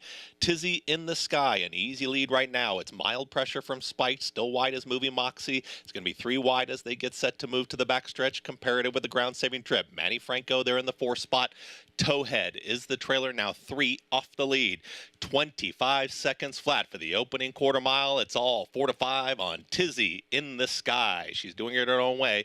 Tizzy in the Sky is still a half length in front of Spike, who tries to move in closer. Moving Moxie out wider in third. Now Comparative is getting shoved along here from 4th, is trying to cut into the margin, senses a slow tempo. They went 48 and 3 for a half-mile time. Towhead and Dylan Davis, they're going to move down towards the rail, and they're going to move to the inside here of Comparative, who's now the trailer as they get set to move into the far turn. And Tizzy in the Sky is still doing it well. It's Tizzy in the Sky, now up by 1.5 lengths. Moving Moxie is now being encouraged to move forward at the rail. That's Towhead. Comparative with a lot of work to make up is under a full drive at the back with Spiked. It is all Tizzy in the Sky. Kendra Carmouche and Tizzy in the Sky. They've got the lead with a quarter mile left to go. And Tizzy in the Sky now gets the cue and quickly is up by 2.5 lengths. Movie Moxie continues to chase out in the center of the racetrack. Comparative starts to commence a rally from the back with Towhead. But Tizzy in the Sky with those fractions. It's all Tizzy in the Sky with a 16th to go. It's the top flight. It's Tizzy in the Sky to win it easily. Tizzy in the Sky wins it. Moving Moxie, then Towhead and Comparative in 1 minute 49.56 seconds. Tizzy in the Sky dominates in the top flight, and Paul, though, she was assisted by the fact that Comparative did not brake well. Taking a look at the head-on of the brake, a little bit of stumble and then got bumped. Comparative did, meaning Tizzy in the Sky and Kendra Carmouche were alone and comfy on the front end. Well, so much for that, right? The best laid plans, and you can see right there, Comparative stumbled a little bit coming out of the gate and caught a bump from Towhead there, and that basically was her afternoon, since she would rather have been forwardly placed, but Tizzy in the Sky got a soft lead after that. Look how sharp Tizzy in the Sky breaks, too. Yeah, right out of the gate. Kendrick got her going right out of the gate and right to the front, and obviously the bump took its toll on Comparative. But the fractions here, 25, 48 to 4, 112, Dunzo turning for home. For a horse the quality of Tizzy in the Sky to be able to go that slow, that comfortably, and on the turn, I mean, like right here, look at how her ears are pricked. Yeah. You can see just how relaxed she is, and then Kendrick Carmouche is going to take a little peek behind, and you say, uh-oh, nobody's catching this one. Yeah, and I love to look behind. I'm like, nothing's going on good behind you at that point, trust me. But Movie Moxie, though, made a little bit of a run there going 2 turns for the first time. She's always honest, and she made a little run there at the top of the stretch, but it was all about Tizzy in the Sky. Did it rather comfortably and rather easy at the end of the day. Richie, you said it was going to be a rider's race, and Kendrick Carmouche did everything he needed to do. Yeah, he was so aware of when the Comparative didn't break sharply from the inside that he was going to take control of the race, drop over as quickly as he could. And it just underscores how important starts are. When you break sharp, you are able to establish the position you want and get the run of the race the way you want. And the other thing he did that it was very subtle, and listen, Tizzy in the Sky had created that advantage. But he didn't just continue to go as slow as he possibly could. He started letting her out after she went a slow first quarter, and that essentially makes everybody else work to stay with you at that point. You've created advantage, and then you've got to use that advantage. It was certainly a front-running ride clinic by Kendrick Carmouche.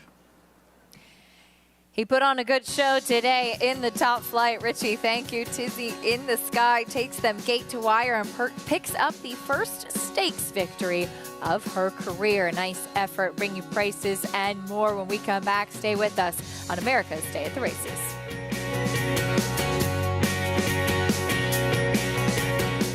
Connect, a Grade 1 winning millionaire, making his mark as a sire with Rattle and Roll, a Grade 1 winning 2-year-old, and multiple graded stakes winner. Graded stakes winning 2-year-olds Hidden Connection and Whitwater's Rand. Graded stakes winning 3-year-old Implicated. Connect, a proven sire in the making. standing at Lane's End Farm. Experience the adrenaline-pumping, suspense-filled action of the Sport of Kings no matter where you are with Naira Bets. It's fast, easy, and secure. Download the app today and start winning with our lucrative weekly promotions, thrilling handicapping contests, and a one-of-a-kind VIP rewards program. Don't just watch horse racing, be a part of the action with Naira Bets.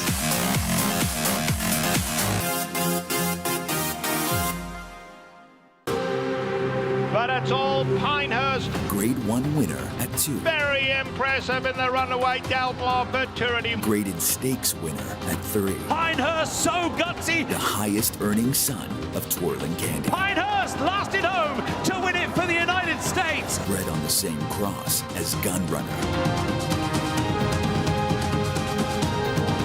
Pinehurst, standing at Womack. Breeding in New York State just got a whole lot greener. Starting in 2026 with 2-year-olds and expanding in 2027 to include 3-year-olds and up, New York breds on the NYRA circuit will be offered purses matching the race's open company counterpart. That's a nearly 20% increase per race compared to 2023. Bowling season is in full swing. There's still time to take advantage of New York's better than ever state-bred incentives. Visit NYRA.com/NYBreds for more info. You're watching America's Day at the Races, brought to you by Claiborne Farm. 100 years of doing the usual, unusually well. The Top Flight, it delivered. It was a fun one as Tizzy in the Sky gets the win. This Winter Circle lead-in is brought to you by Fasig-Tipton's industry-leading selected yearling sales. The July sale, the Saratoga sale, and New York bred yearling sale all taking place this summer. Nominate your yearlings today at FasigTipton.com. Gate to wire in the top fight for Tizzy in the Sky, who went off at 4-5, $3.70 winner over a valiant, though distant second, Movie Moxie. And always one of our favorite interviews, Kendrick Carmouche, standing by with Richie. Yeah, Kendrick, key to the race. I thought there were two key to the race, but the first one was leaving the gate. You broke so sharp, and when comparative, your main rival, you were instantly aware she didn't break sharp. Yeah, you know, Todd just told me, just keep it quiet. You know, she's pretty fresh, Kendrick.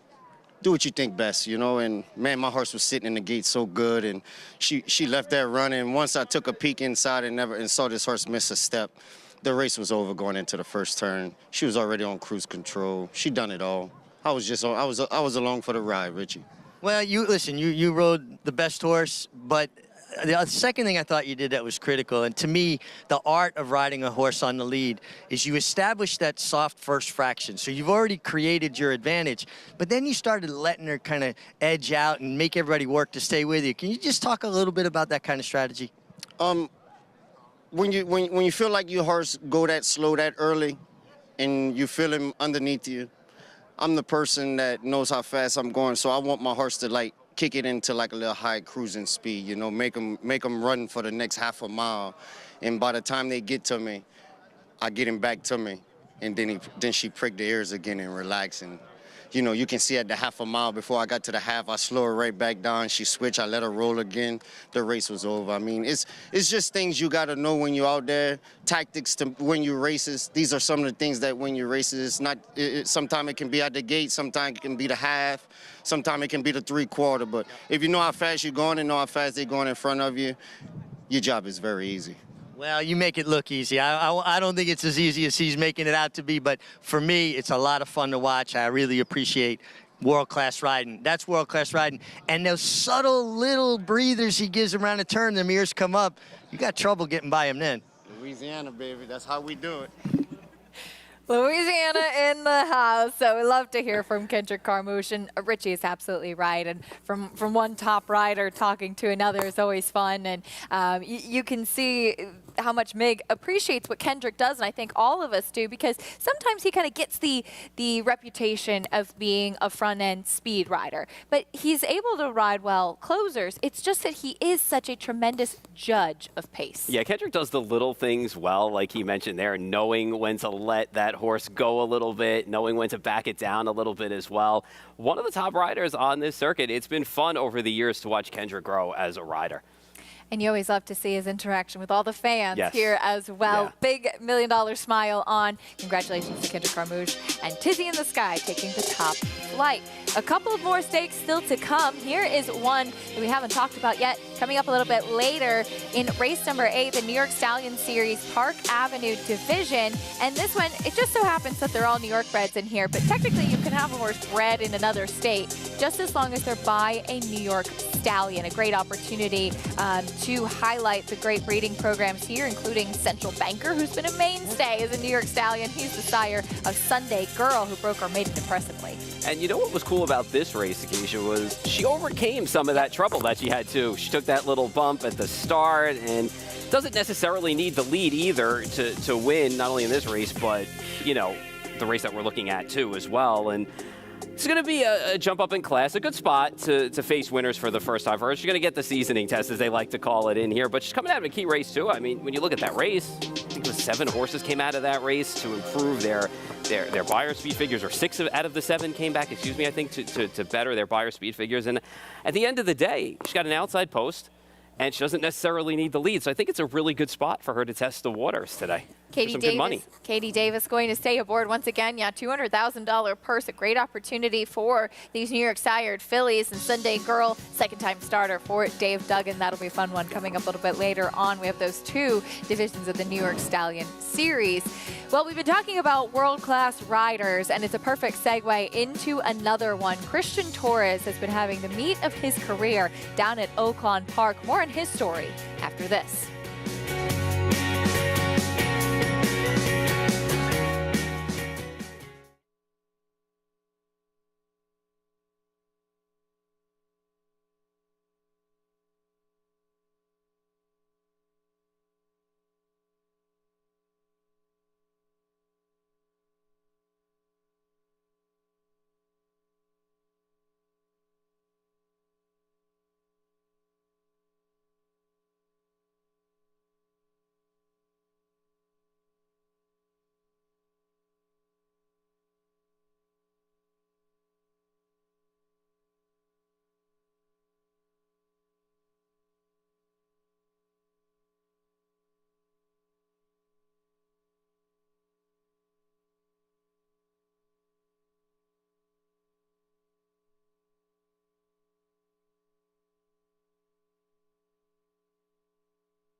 Great to have you with us on America's Day at the Races. So we strapped a camera to Rajiv this morning.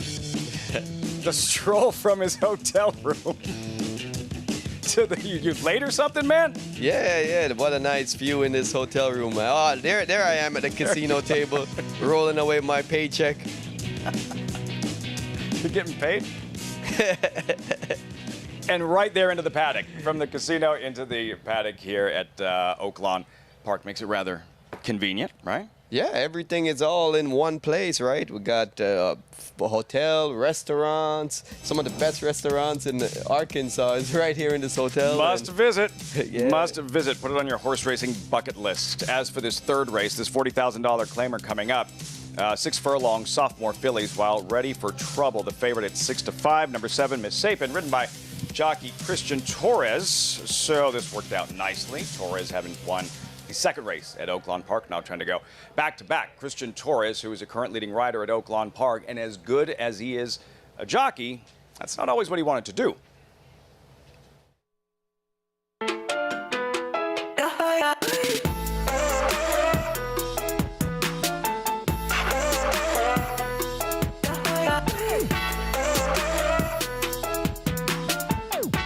I used to play baseball, but I didn't see myself growing up much, so I decided to quit and just finish school.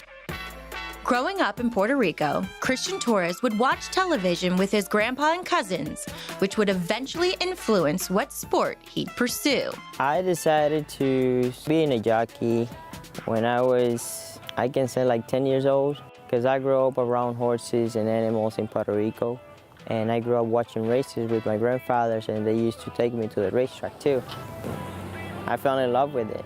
Christian moved to Orlando with his family to attend high school before moving back to Puerto Rico to attend the jockey school.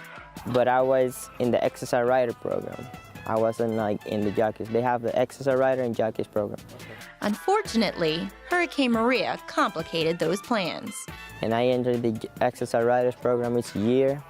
And that was when Hurricane Maria hits Puerto Rico, and I didn't finish it because the racetrack, we couldn't do anything. Christian has had his patience tested with all the detours that have included stops in Pennsylvania, working as an exercise rider for 2 years.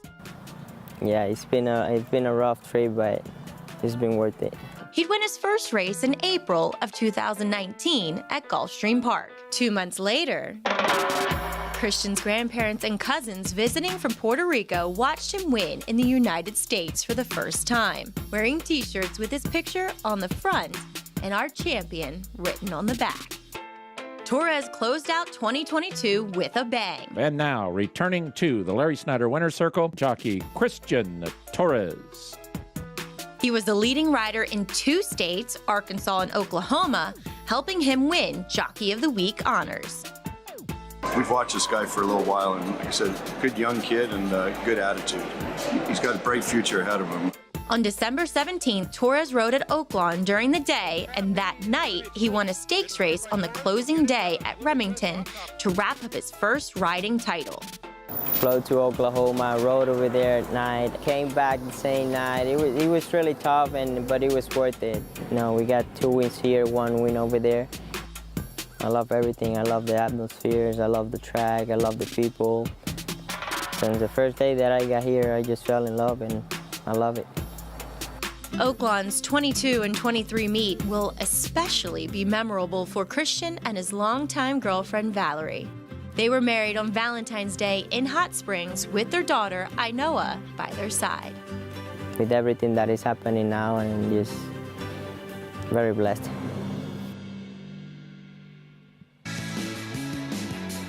Yeah, lots to smile about. Christian Torres, a career, family, a bright, bright future. Raj in this a sensational meet at Oaklawn. The leading rider, yes, and then racking up the stakes wins as well. What a remarkable ascent it has been for him in such a short period of time. Approximately 5 years of riding, he went from just an apprentice to now a leading jockey at one of the major jurisdictions and running away in North with America. And running away with it. I mean, this is not even close that he was going to wrap up another championship here after a massive one last year. And what you see now is, you look at his stake wins, he's now becoming the guy that gets opportunities to not just ride in the day-to-day races, which you see him win a lot, but now he's riding in big races like the Rebel aboard Timberlake. Florent Geroux in Saudi Arabia. All right, so Brad Cox needs a rider for Tim. It goes to Christian Torres, and further, Torres capitalizes on the opportunity and wins that Rebel. Exactly. I mean, and that goes to show you the ascent that he has made, and now he's one of the top names that go-to riders here, not only for the day-to-day races, but also for the stake races and riding for big barns like Brad Cox. They're instilling trust in him, and at this young age, that's got to do so much. Raj, look at the top 2 riders. And this is a competitive meet. All the money offered, right? Torres with the 71 wins, and Keith Asmussen in second, well clear of the rest with 51 wins. A huge meet for Asmussen. I mean, and you add these two guys' age up, they might be younger than me with tallying up their age. But like you said, I mean, this is a big meet. There's a lot of jockeys in the nation that would want to be able to be at this meet because of the massive purses and have the success that these guys are having. And Christian is dominating. Can he win? Can he win this one? Miss Sapin at 5-1, trying to defeat Ready for Trouble at 6-5, amongst others. Well, this horse definitely stands a shot. She hasn't run since last June, coming off a long layoff and avoided claim. However, her trainer, Fausto Gutierrez, he is a 60% win rate with horses coming off a 180-plus day layoff and a massive ROI of $8.40. So it definitely stands a shot. Impressive stats. Miss Sapin, 5-1. See if Torres can go back-to-back on the Sunday program at Oaklawn Park, filing into the gate. But the favorite, Ready for Trouble, Rafael Bejarano, Chris Hartman, they took down the opener, looking for a second win combined on the Sunday program. 3-year-old filly sprinting 3/4 of a mile. Matt Ditterman standing by. Post-time race 3 Oaklawn on Fox Sports 2. Got it. Sensational, second to last, and Ronnie's Deal to the outside. We're ready to go. And they're off. Good beginning from Sister Ella, who takes advantage of that. She's on the lead in the early part. Miss Saipan on the outside moving up level and now snatches the lead. Miss Saipan's in control. Sister Ella delegates the track in second with Ronnie's Deal to the outside. 1.5 lengths to Ready for Trouble in the 4th position with Sensational. Chip Shortage is 3 deep with that pair. Another 1.5 lengths to January Jubilee at the rear with Show Me the Candy. 7 lengths from tip to tail as they approach the far turn. Miss Saipan into the turn, 1.5 lengths in front. Ronnie's Deal right behind on her tail. In the second spot, Sister Ella in a pocket third. Sensational, her stablemate, joins her, and she's on the move. Sensational claiming the 3rd spot. Sister Ella back and forth on the inside, saving ground. Chip Shortage is sent along. Ready for Trouble is getting into the action now. Ready for Trouble in a good spot to pounce at the top of the lane. Here's Ready for Trouble, ready to roll on the outside, taking the lead, and Sensational is back in second, trying to keep pace with Ready for Trouble, but Ready for Trouble is just too classy. She puts this race to bed, opens up 4 with a nice kick. Ready for Trouble, Rafael Bejarano and Chris Hartman with 2 wins today. January Jubilee gets up for second to complete the Hartman Exacta. Sister Ella, 3rd, and then Sensational. Catch it. They took down the opener with Code for Success. Rafael Bejarano, Chris Hartman, and a win in the 3rd as well. Ready for Trouble, making it look all too easy. And what was going on behind her there, Raj? The favorite delivers here off a perfect trip. Rafael Bejarano looked like he was always loaded and just waiting for somewhere to go. In the stretch, he got to the outside. But the second place finisher, number 3, January Jubilee Barbosa, he lost his stick coming into the stretch, and you can see his crop fell out of his hand, and he tried to turn around and catch it in midair. I don't think he was successful doing it. Didn't change the outcome because he ended up second anyways, but that natural reaction of trying to catch the stick while you're going almost 40 miles an hour, it was pretty cool to watch. I'm going to need that for later. Pretty sure they could have gotten another one. Outrider, pick up my stick at the 16 pole for me, please.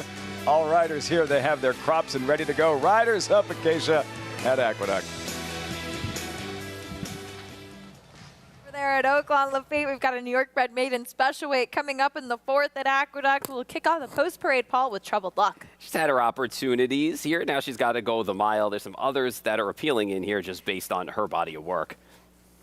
Second-time starter, top of the table, very green first time out. Very green, and was one of those gallop out horses that everybody talks about. Galloped out past the fields. We'll see what she could do on the stretch out today. Stepping back up to special weight company, Sendera.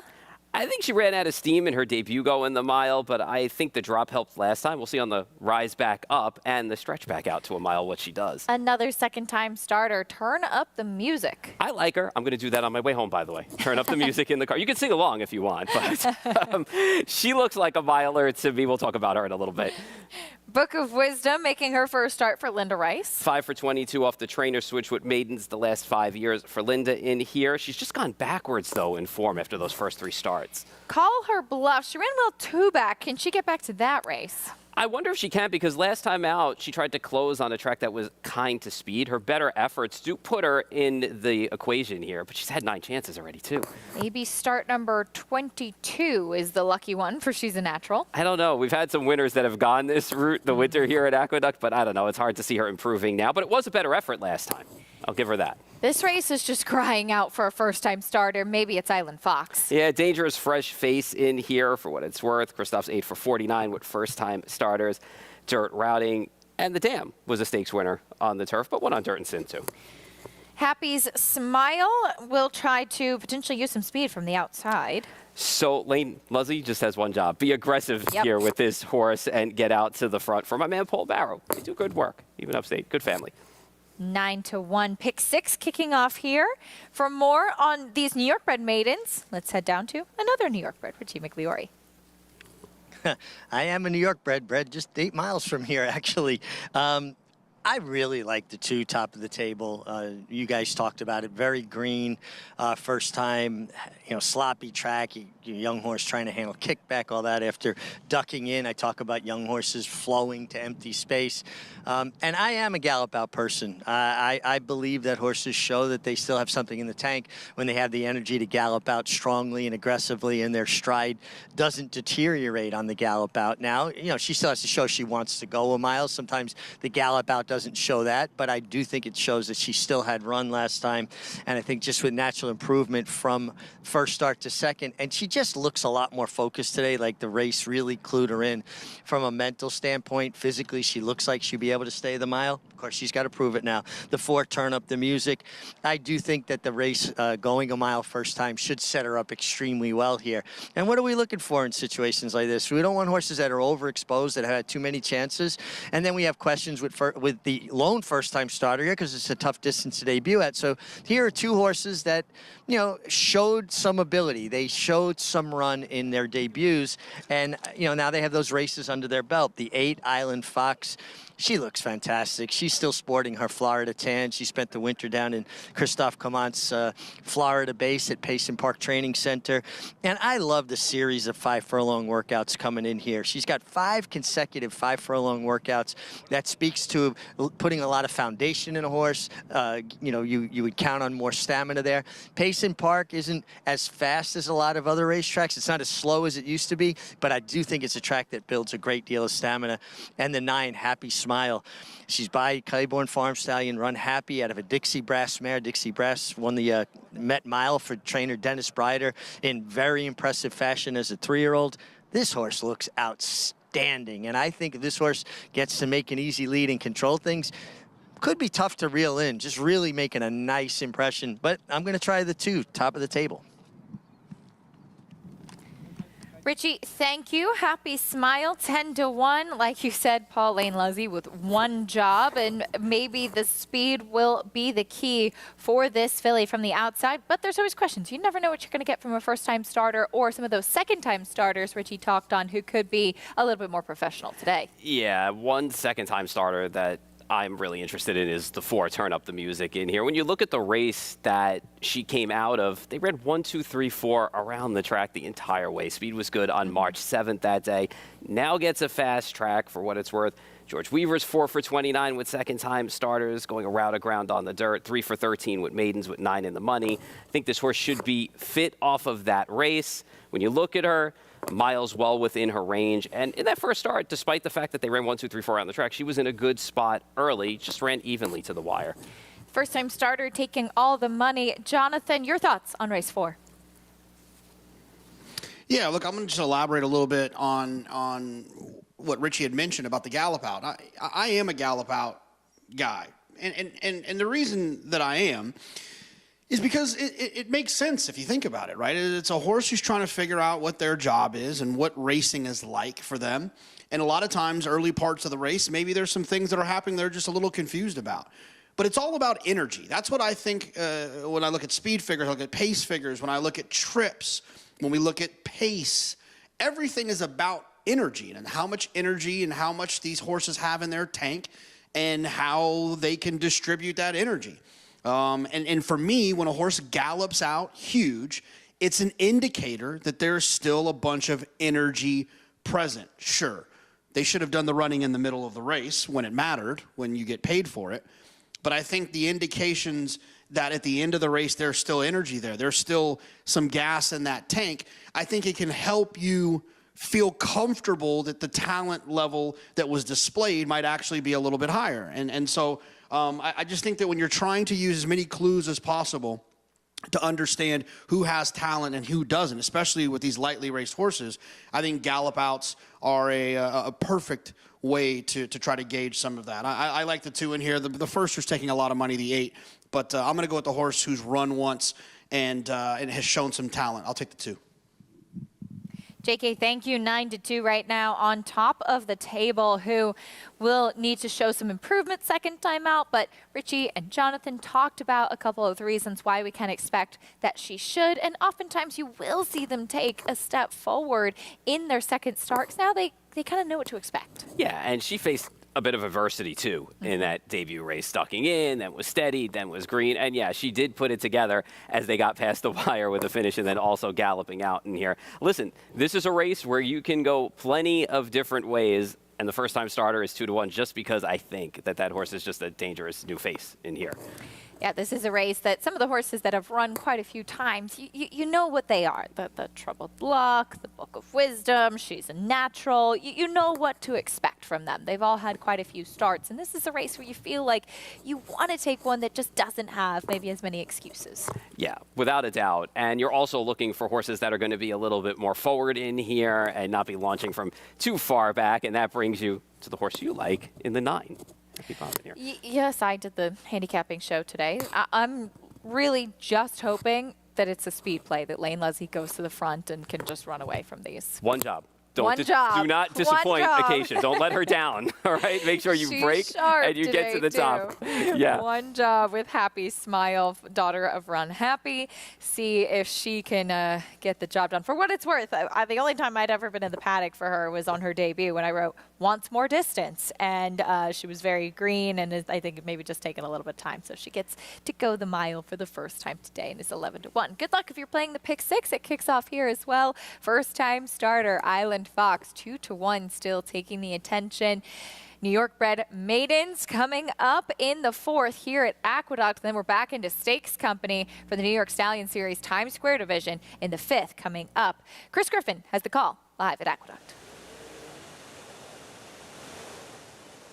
Turn up the music and Happy Smile.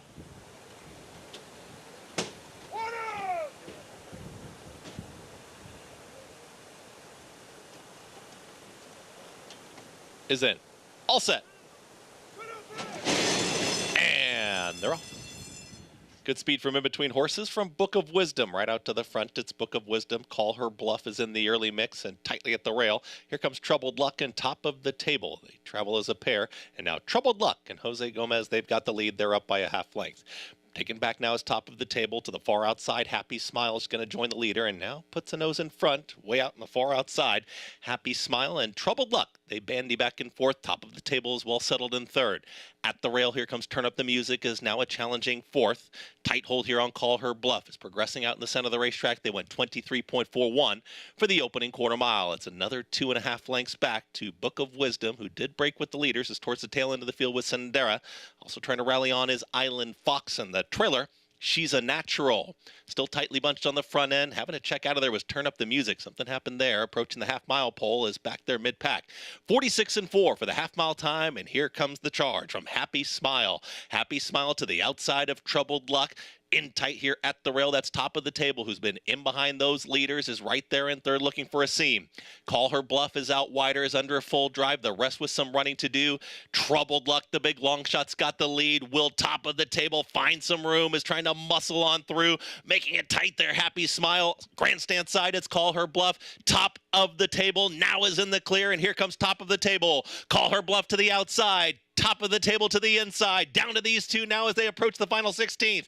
Call Her Bluff got the jump. It's Call Her Bluff. Top of the table going to try one final time. Call Her Bluff gets the win. Call Her Bluff wins it over Top of the Table, Happy Smile, and Island Fox in 1 minute 38 flat. Today was the day for Call Her Bluff. She ran back to that good effort she had 2 starts back and was able to run down second-time starter top of the table. Not many world beaters in this one, but I will say this, and we did say it before the race, last time out with Call Her Bluff, tried to close on the track kind of speed, so ran back to one of those better efforts today and got the job done against a pretty hungry group, although I will say Top of the Table did run well here. She did. Much improved effort, much more professional. Had to go between horses late, kind of in a compromising position. Happy Smile hanging on that left lead late. And I thought, yes, definitely a much improved effort from Top of the Table. Just not quite enough late. Call Her Bluff, able to get the win. 7-1. I believe this was Greg Wolf's top selection in this race as well. Good call, Greg. Yeah, I hope Greg cashed in on that. Yeah. I'll have to ask him. He's over there. and the first-time starter, we both said, looks like turf maybe in that horse's future, just based on the action. Like she was a little bit more of a turfy mover. She actually ran on for 4th as it was 6-2-9-8. 7-1, Call Her Bluff. Manny Franco and Rudy Rodriguez get the win. Break Her Maiden in start number 10. Call Her Bluff. And that ties in perfectly to what we'll be discussing in the next race. Trainer Rudy Rodriguez has 2 chances coming up in the New York Stallion Series Times Square Division with heavyweight champs and Antonio of Venice looking to get a nice stakes victory. There he is on the horses in the morning. You'll often see him, and he's looking to be in the winner's circle coming up next.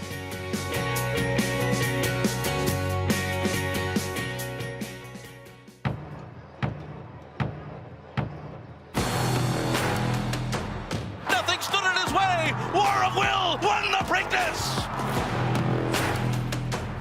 At the line, War of Will, that's a photo for the win.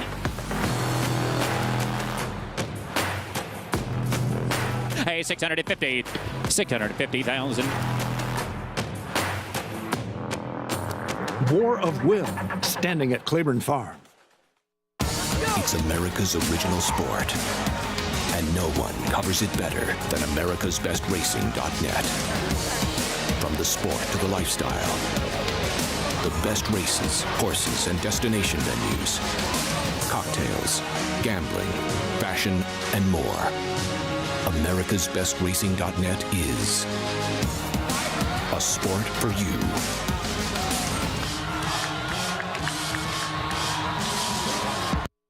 The sun shines bright on Caraconte. His first crops of racing age are showing brilliance on the racetrack with a high percentage of stakes winners. His versatility is evidenced by winners on all surfaces across the globe. Spandarella could not have been more impressive. The sun shines bright on this value sire. Fair down 25, fair down 25, fair down. Thank you. Right here, 525,000. Caraconte, standing at Gainesway.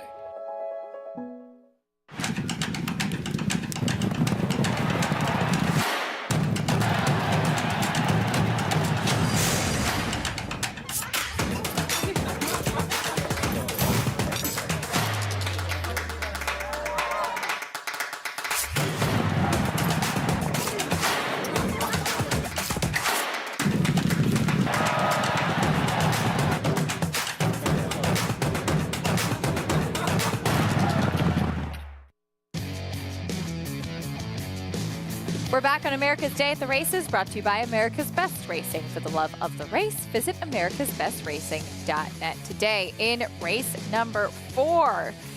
It was graduation day for one of these New York bred fillies, and it happened to be the day for Call Her Bluff. She breaks her maiden in start number 10 for Rudy Rodriguez. He's dressed up. He's got big chances in the next race. He's expecting a stakes win. I saw the sport coat. Yeah, I know. When you see Rudy looking sharp, you know he's got a big chance. I'm used to seeing him in his his regular jacket, his jeans, and everything else on a daily basis. So. The Rudy Rodriguez sport coat angle. Yeah. We'll have to check that out for sure. Gets a New York bred maiden special weight win here, though, with Call Her Bluff. Able to run down Top of the Table, who was much improved second time out. Yeah, much improved. Got into a little bit of a jackpot there, turning for home, but still ran on to the wire once got that split. But just so happened that Call Her Bluff made the 10th start a winning one. $16 winner, 6-2-9-8 in the 4th at Aqueduct. Up next, race 5, the New York Stallion Series Times Square Division. This one for the boys. Rudy Rodriguez has the favorite 6-5 shot, Antonio Venice, but he has a nice backup option as well with Heavyweight Champs, who's 5-1 and has dangerous early speed. Yeah, I think Heavyweight Champs is a little faster than his stablemate, Agreed. so we're going to find out how this race is going to play out. Kendrick and Manny once again. We'll see if we can get that chess battle that we were going to get in the top flight here in the Stallion race. And you would certainly assume with the two stablemates, we're going to see one of them kind of take control, but looking forward to that New York Stallion Series Times Square Division coming up next. It's time for Paul and I to say goodbye, but don't worry, America's Day at the Races is continuing. Greg Wolf and Sarah El-Badwi coming up on the desk to take you the rest of the way. Any thoughts on the Stallion Series before we head out? I'm a Heavyweight Champs guy, but I think Doc Sullivan can spoil the party. I think Doc Sullivan's got a real chance to spoil the party coming up. Doc Sullivan cutting back in distance on the outside for trainer Mike Maselli. Coming up, Manny Franco, he's looking to sweep the Stallion Series, though. He has big chances, including Rudy Rodriguez's Antonio Venice coming up next. Stay tuned on America's Day at the Races.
Nestled behind the gates of Hillendale Farm at Alapa, you can find a cabin-like 5,000 square foot home called the Treehouse.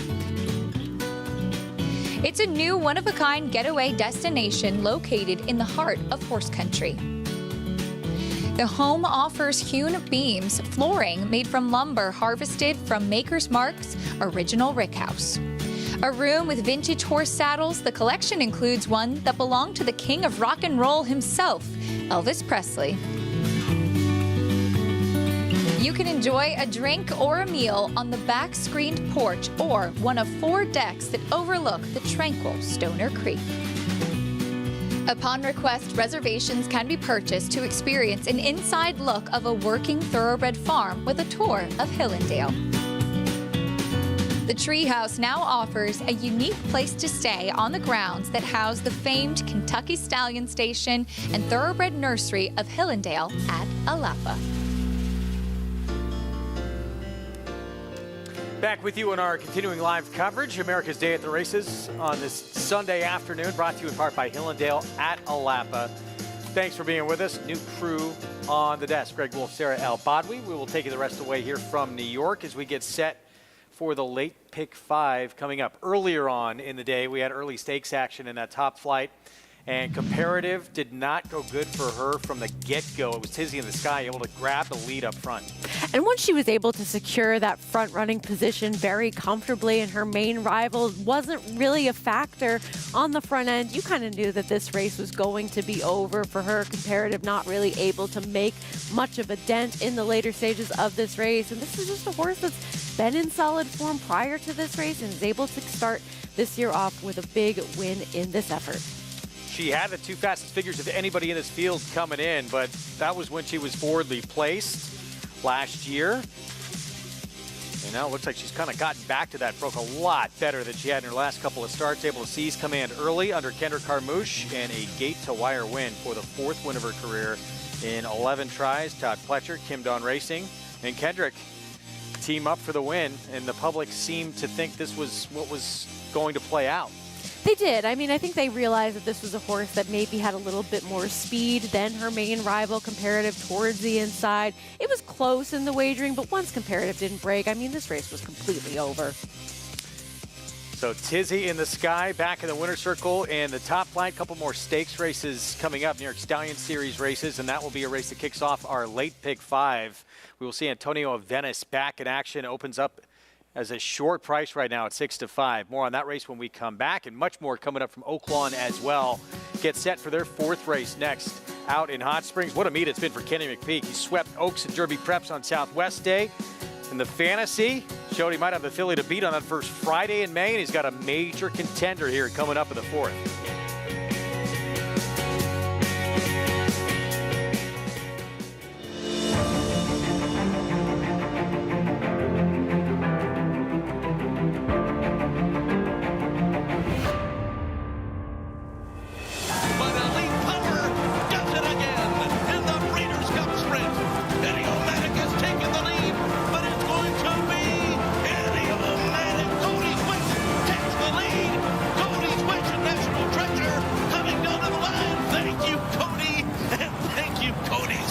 Experience the adrenaline-pumping, suspense-filled action of the Sport of Kings no matter where you are with Naira Bets. It's fast, easy, and secure.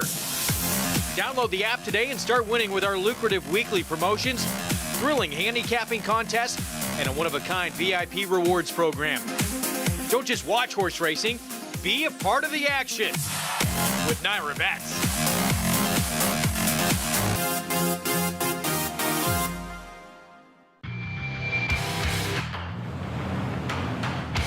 It's Rock Your World in command. Medina Spirit making no progress.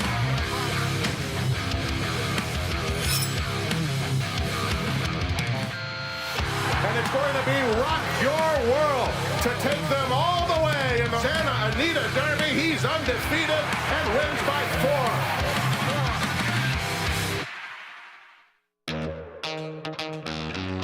4. This is Maxfield. This is a Maxfield foal. Maxfield, the G1 Breeders' Futurity and G1 Clark Hero by Street Sense. Maxfield foal. They're just like him, walking, standing, looking perfect, and selling. This one made $500,000, the most by any freshman in 2023. Maxfield. He's the best in his field. Inquire now.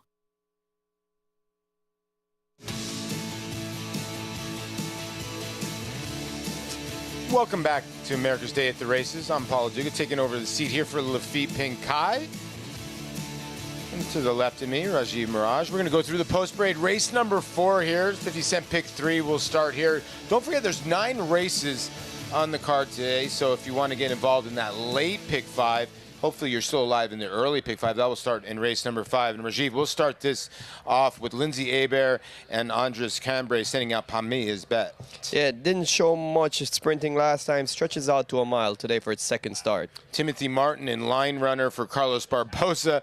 A little eventful race in the last race. Yeah, good second place finish first time out. Going 6 furlongs, runs a mile today, steps up to the 50,000 tag. Blinkers go on the 3 here for Gabriel Saez. Here's the 4, Tandy Sue. And I know you're kind of against this horse a little bit. Hasn't shown much in 2 starts. Those were at the main special level. Drops down into a maiden claimant tag for the first time, but does need to step it up a bit. Now, this is a filly that you're interested in here. More Happy Hours with Nicky Juarez, who's been on a little bit of a roll. Yeah, I like the fact that she came off a long layoff last time and ran in a tough race.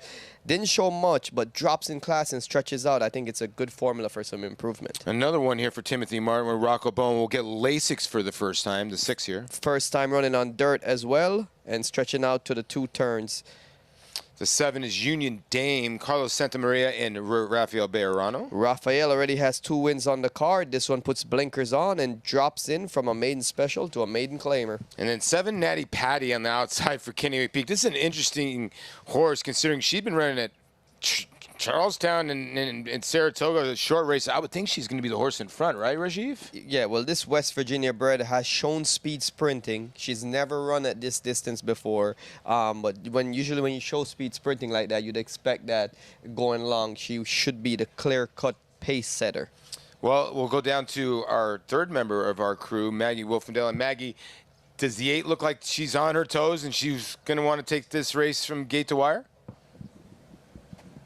Yes, she does, Paul. And I know her. She is one that began her career on the NYRA circuit. And actually, I remember being very jealous that a non-country music fan and Richard Migliore got to interview the late legend Toby Keith, because he was at the races for 7 Natty Patties at Belmont for her first start.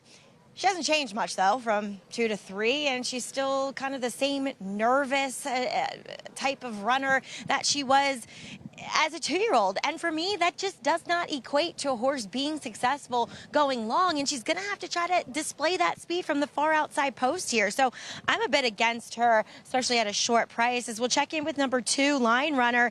Ran a decent race first time out, in which she was very green early on and completely outrun, and then sticking to the rail, as he often does. Joseph Belmire got her to rally and was just second best that day. I do like her going longer. Given the pedigree, given the way she's put together, she looks like she wants every bit of distance she can handle, and she's still looks as though she might need to strengthen up a bit, this being only her 2nd career start. And then I didn't love her. She kind of downgraded a bit once I watched her in the warm-ups, too. So the horse that really upgraded, though, in the warm-ups, Raj, the one we're both, I think, going to land on here in number 5, More Happy Hours.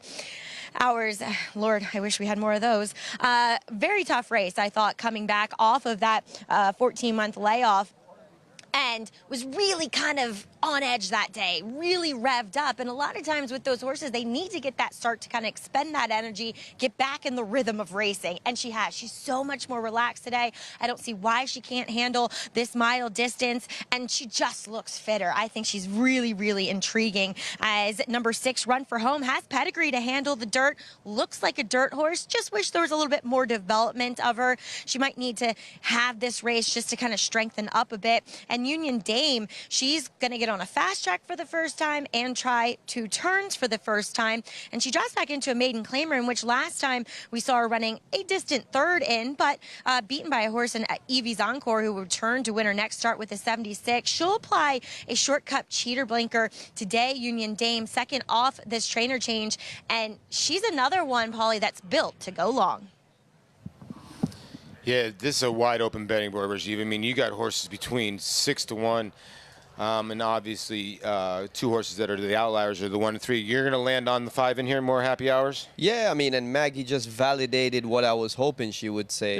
Yeah. The horse looks like it's going to even take a step forward from its last race, and it needs to, but this is the kind of race that is ripe for a horse like this to take advantage of. Yeah, I'm kind of with you. I think the 5 is the sneaky horse. I do think the 8 will control from the beginning, deciding what Manny Esquivel wants to do. Let's go to Matt Dinnerman for the call. Again, good luck if you're alive in all your multiple wagers.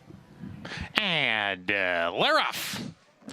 More Happy Hours wins the start. 7 Natty Patty quicker, strides forward, takes the lead, clears off, and gets towards the rail. 7 Natty Patty, the pacemaker, a length and a half. More Happy Hours, 2nd Run for Home, parked 3 deep into the turn, is right there with More Happy Hours. Those 2 actually exchange a brush into the turn. They've sorted themselves out. 7 Natty Patty, the leader, a half length, now a neck. More Happy Hours, pretty keen to get after this front runner, and these 2 hook up. Run for Home right off of them, 3 wide 3rd. A gap of 3 to Union Dame racing alone, a length and a half clear of Sueña and Tandi Sue. Another two more to line runner. Pamilla's Bet at the back of the pack. Will out of it early. Down the back stretch. 7 Natty Patty. Manny Esquivel in control here. 3/4 of a length. More happy hours. Nick Juarez settling now. Much better. Much more relaxed in the second position. Then a line of 3. Sueña getting closer on the fence. Joining Run for Home and Union Dame. Union Dame between horses and the orange cap getting squeezed a bit here. Takes back to 5th into the turn within 3 lengths of the lead. Another 2 to Tandi Sue racing alone. 6-3 clear of line runners sent along. Pamilla's Bet not going to get it done. Remember, this race will end at the 16th pole. 7 Natty Patty and more happy hours. They're hooking up now, approaching the quarter pole. Length and a half to Union Dame getting closer. Tandi Sue being asked to go in the 4th spot. Still has plenty of work to do. Run for Home has dropped out of it as they come down the lane. Union Dame trying to catch more happy hours at 7 Natty Patty, who finds a second lease of life for the stretch run and kicks away to a 3-length lead. 7 Natty Patty is long gone. 7 Natty Patty to score convincingly. Union Dame was second, more happy hours third, and Tandi Sue was 4th. Well, speed kills every once in a while, and 7 Natty Patty did all the running here, and they got it right here, Rajiv, 3-2, and it looked like a lot of horses were going to challenge her late, but she just found more late. Yeah, like you said, she was the speed of the speed. First time going long, she showed speed sprinting, and they used her natural speed to take advantage of this race. And she did have to do some running early. Was chased by a couple horses. She was just chased by the 5 more happy hours, but she just re-brake, and looks like it's going to be distance races in her future. Well, the favorite gets the job done here, Greg, in race number 4. We'll start off the late pick 5 in race number 5, but back to you and Sarah at Aqueduct with a nice little race number 5, actually. Yeah, thanks, Paula. Here's Long Shot, intriguing pedigree. The dam-produced Lilu, a 5-time winner. Yeah, first-time starter, shooting for the stars on debut. Freedsdale, Linda Rice runner that won first time out. And this is not a win early pedigree or trainers, so something to take note of. The speedy heavyweight champs coming off a gate-to-wire win. Yeah, this horse should be in front early, might give him a slight edge over his currently favored stablemate. Faced this horse, Antonio Venice, first time out. He won a 3-horse field race last time in the Damon Runyon. I don't think he's going to be able to control this race like he did that one. Blinkers going on this Linda Rice runner, Black Almighty. This horse has run okay in his couple of starts here in the States, and he won on debut as well. Biggest price on the board, this gray for Linda Dixon, Cable Ready. This is a horse that's just going to have to get quite a bit faster on paper. And turn back in distance for Doc Sullivan, who was just second to Panda Gate, who hit the board in the UAE Derby. Yeah, he's been keeping good company. I don't mind the cut back in distance for this one. He's done well in all of his starts so far. 6 minutes to post in this New York Stallion Series race, and a short price on Antonio Venice. But we take a look here at Doc Sullivan, and let's go back to that Gander Stakes. He had a rough beginning. He did. I mean, this was a situation where some horses were leaning in, and then sort of once they over-corrected into him, right? He had to get out of that traffic in a way and go all the way towards the outside. And this was a situation where he just really was not able to recover from that. He was making this big, wide move, but at the same time, you know that he's running into a solid horse with what Panda Gate was able to come back and do in his subsequent start, shipping over to Dubai. And while he's a little bit hesitant to change leads in here, he was also just really compromised at the beginning of this race, and it's totally possible that he just ran out of steam late. So cut back in distance from that Gander, back to sprinting. Does have a win sprinting, was on a wet track. His numbers jumped, though, when he started going longer, but also when he started getting on a fast track. Right, and so I don't think you can ultimately say that it was the distance that helped him get a little bit faster. It could just be sort of that natural progression, or the fact that he was getting onto a fast surface after those 2 tries over a muddy sealed one sprinting to start out his career. And he's just been pretty consistent, hitting the board in each start of those 4 races that he's had so far. And he's just a solid type. You got to trust him a little bit. Let's go downstairs to Mig for more on the 5th. Yeah, guys, the first Stallion Stakes of the day. This one for the boys, and this is for horses that were by stallions that were standing in the state of New York at the time of their conception. And the 4-horse Antonio Aventis, your favorite. I mean, he looks terrific. He's a horse that carries great condition. He's really well turned out for Rudy Rodriguez. This is a horse that's earned over $425,000, mostly on the strength of one of his Stallion Stakes, Stallion Series wins. But it certainly does pay to have a New York bred. I'm all about the 7 Doc Sullivan. He looks fantastic. I like him turning back. He did face Pandagate last time and did have a bumpy beginning. Pandagate went on to finish 3rd in the UAE Derby. He's conditioned by Mike Maselli. Mike Maselli, for people that don't know, was a terrific jockey before he turned to being a terrific horse trainer, winning the Travers Stakes and the Haskell in 1974 with Holding Patton. This horse looks great. Great post. Really should be able to kind of see how things set up inside of him. And I love how well turned out he is. Kind of an interesting thing here, the 2 Freedsdale and the 6 Cable Ready are both by a stallion, Reedsdale. Now, Reedsdale is bred in the purple. A lot of Juddmonte Farm bloodlines there. His dam, the sire, Reedsdale, was out of a mare called Harpia, who was by Danzig, and she was a terrific race mare, had a lot of speed. I was lucky to win several stakes on her for trainer John Kimball. These two passed each other in the paddock. They started whinnying at each other. They're by the same stallion. They've never met before. What do you think, Greg? Maybe they were saying, hey, have you called home? How's Pop? Maybe they're talking about you, Mig. Remember the good old days when you were on Mama? Or at least for one of them. Pick 5 starts here. We'll see. Reedsdale, Linda Rice doesn't win a ton first time out. The sire obviously doesn't win a ton first time out. This horse got a pretty good figure in that debut. It's a tough ask, though. There's some horses with a lot more experience that he's going to have to face in this group. Exactly, but I think that you have to look at that debut as a really solid starting point, and maybe it means something that this horse wasn't really bet that much. These aren't win early connections. This is not a win early pedigree, and yet he was able to stalk in 3rd towards the outside in that race and win pretty convincingly on a day where speed was doing well. It's not like he was far off the pace, but he wasn't the one on the lead in that race, and so I think that with all the signs that this is not that firing with first-time starters type of situation, you can kind of expect that he's going to be able to take another step forward in here. Whether or not it's enough, I'm hoping it is. I like him quite a bit. I thought that effort was very professional, but you're right. He's going to be facing some horses that have been quite a bit more class-tested than he has so far. Pick 5 pool up and over $160,000 here. JK, how are you going to start things off here? I like the 2 Freedsdale. And Wolfie, you touched on it. You didn't go into full elaboration, so I will. When it comes to Freedsdale's first race, Linda Rice is not great with first-time starters. In the year that she's had, the last couple of years she's had, she's winning at about 22%. 6% with first-time starters. It's not something that she does. I don't want to say she doesn't do it well, because I'm not sure she tries to do it well, but it's just not part of her program to have horses to run well first time out. So when one runs well first time out, wins and runs a fast number, I think that's an indication of the talent that the horse has. You can also expect that in a second career start for Linda Rice, they're going to take a step forward, because that's the way she trains her horses. I just feel like Freedsdale is going to take a step forward. And if that's the case, at 9-2, I think that it puts him right in the arena with these other horses, including the 4 Antonio Aventis. So I'm going to go with Freedsdale. Freedsdale is a horse that reminds me of a horse I've always loved, a horse by the name of Devisadero. Look at his past performances. He won first out for a trainer that did not win with horses first out. He went on to be a multiple stakes winning horse, a grade 1 winner. It just reminds me of that. When horses run through a negative stat for a trainer, and I think Freedsdale is one of those horses. All right, so we'll see how he fares.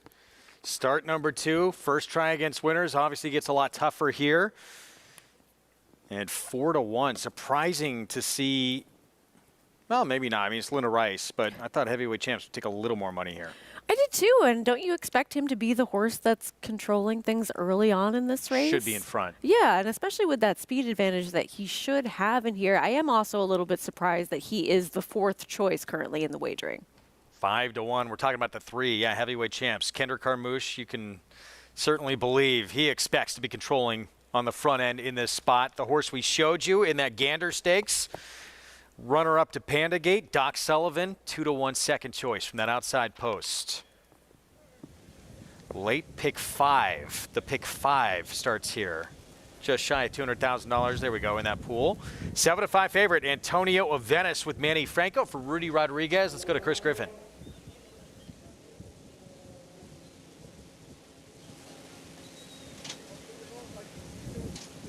Black Almighty.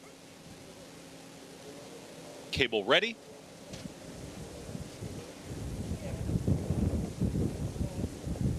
Doc Sullivan to the outside.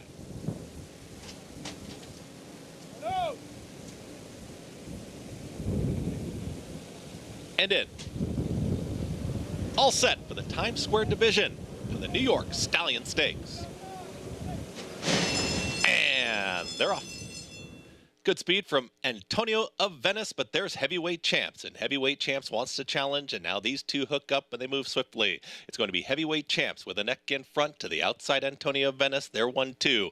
At the rail, that's grand opening. The long shot is down towards the inside. As moving forward is Freedsdale. It's under a tight hold here. Is in between horses. Moving towards the outside of that one comes Black Almighty. It's a wide run for Doc Sullivan. 5 wide here up the backstretch.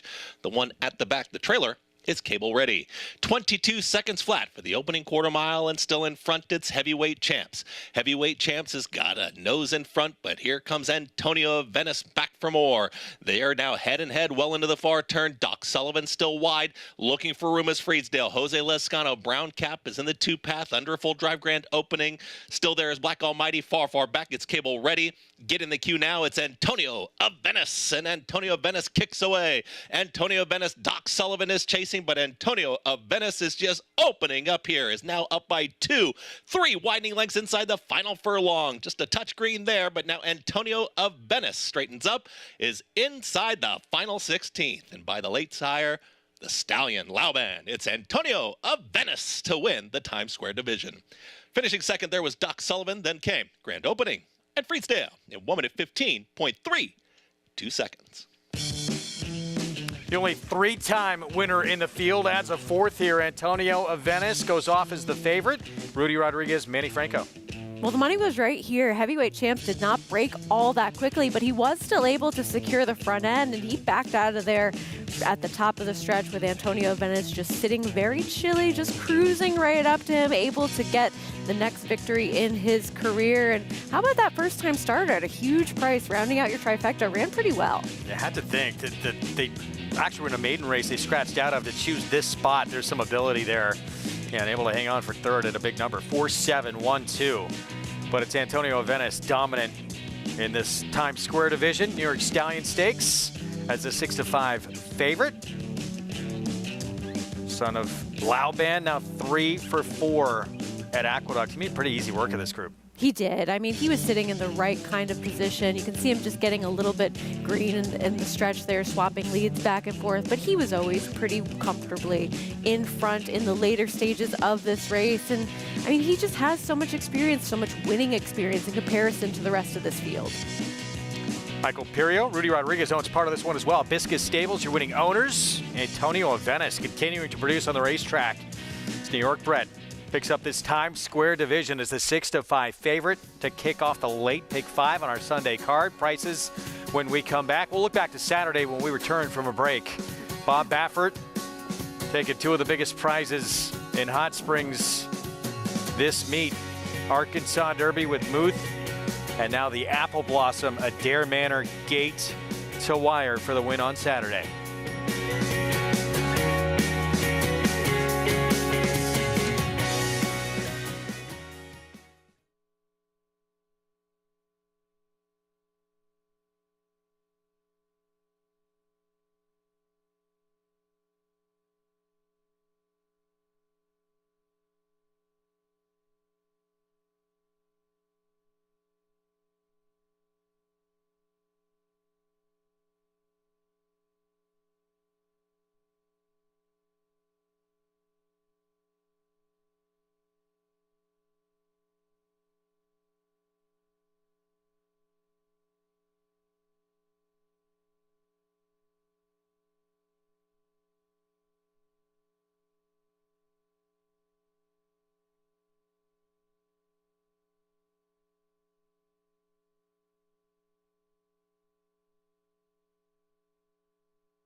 Back with you on our Sunday coverage of America's Day at the Races on Fox Sports 2.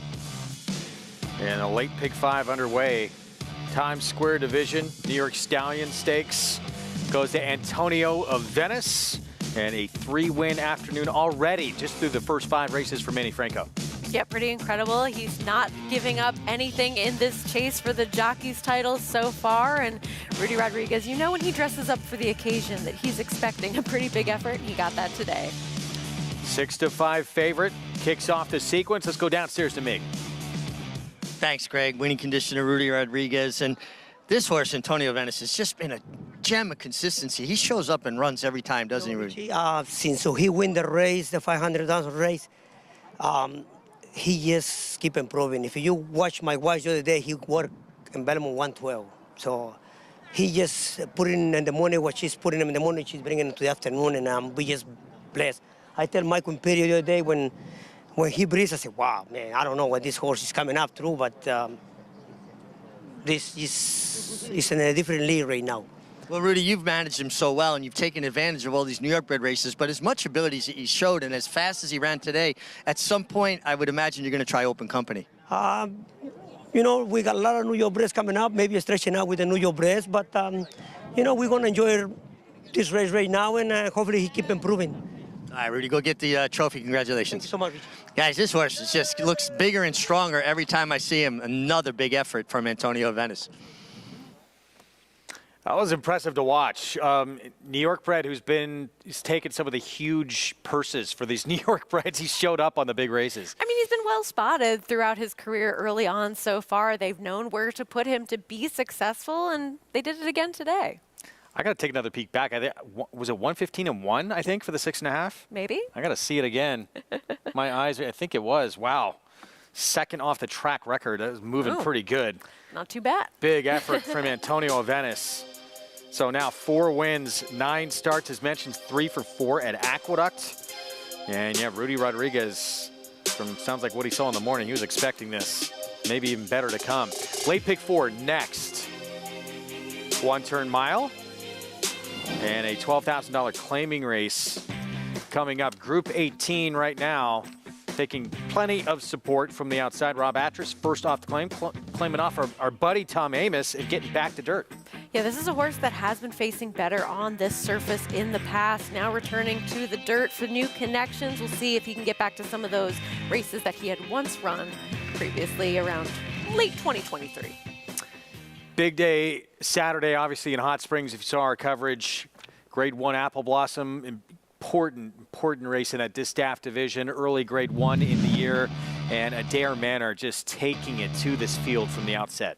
I mean, this was impressive. She was able to control this race from start to finish, but it's not as though she went slowly early on and was able to back down that pace. These were legitimate fractions, and Honor the Lady tried to press her towards the outside, ultimately coming up empty in this race, and she's just a big, tall horse that really turns on the jets in the stretch here. How about Free Like a Girl running on for third? Huge long shot, 58-1. We got to learn more about her story yesterday and her connections. Able to hold on for third place and become Grade 1 place, but all Adair Manor in this effort. She's the leading member, a leading contender of the Distaff division, at least for right now. Yeah, after that performance, it's hard to say she's not at the top. Of course, we're waiting for the reigning champ to come back. Idiomatic, we're probably going to see that Derby week, but this was a just monster performance, and no one just could run with her early. Big win, too, for Juan Hernandez to deliver in a big race like this, and has to feel good to be on one with this kind of ability and have it be as easy as it was for him. Absolutely, and her second triple-digit Beyer speed figure as well. She got a 100 for this win, having a 102 for finishing second in that previous start in the Beholder Mile. So triple digits for her, and not really anyone else had hit that territory in terms of how fast they had run in the past. And there were some big names in this race, too. You know, Tax to win the Black Eyed Susan last year, her second start back of her 4-year-old campaign, but first stretching out. That sprint looked pretty good. Wet Paint, obviously, making her 4-year-old debut. Some big names didn't really show up and run their big race, or maybe they're just not going to move forward and up to this level of competition. We'll see, but I think definitely give them another race. Yeah, absolutely. Remains to be seen what we're going to get from them going ahead later on this year. There's still plenty of time for them to improve and to round into some of that better form that we had seen from them last year. But you can't be overly enthused based on what you saw from them in that race. And Adair Manor, she was the one that showed up. Without question. And yeah, the one you brought up, that's the Louisiana-bred millionaire. Very cool story. And for those connections, bought that mare for just $5,500 to get a piece of that $1.25 million purse. That felt like a win for them at a huge price. Really cool story to see it play out the way it did. Dairy Manor, though, your winner, Grade 1 Apple Blossom on Saturday. We're going to take a timeout. We'll be back. Much more coming up from Hot Springs when we return. We'll get out to our crew in just a little bit. 5th race, 6 furlongs. Non-winners at 3 life, 30 claiming race. And that's going to kick off the late pick 5 next.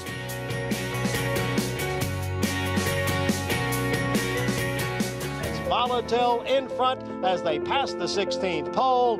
Volatile victorious in the Vanderbilt. 1 by 2 lengths. Tremendous amount of talent with his win in the Vanderbilt, as well as a couple of his wins at Churchill Downs. Ran unbelievably fast. Very special family to me. Perfect sire for 2-year-old sales. Just a gorgeous horse and throwing very athletic horses that I think will run. Victorious in the Vanderbilt.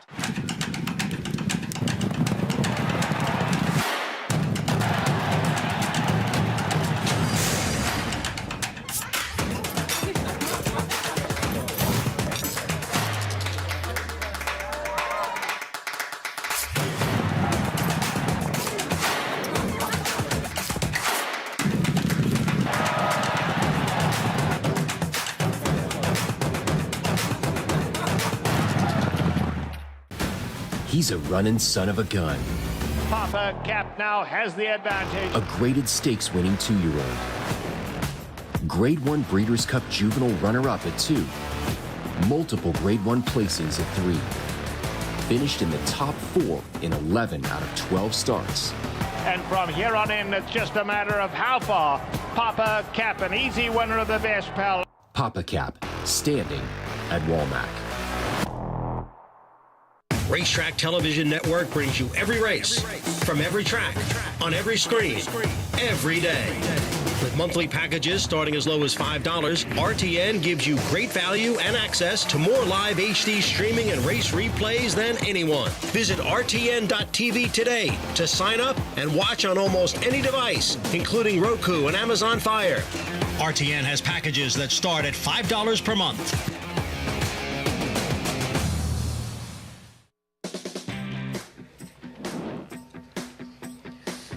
Welcome back to America's Day at the Races. We'll start off the late pick 5 here. Scratch the number 1 here, Power Alley. So a field of 8 here. These are $30,000 non-claimers.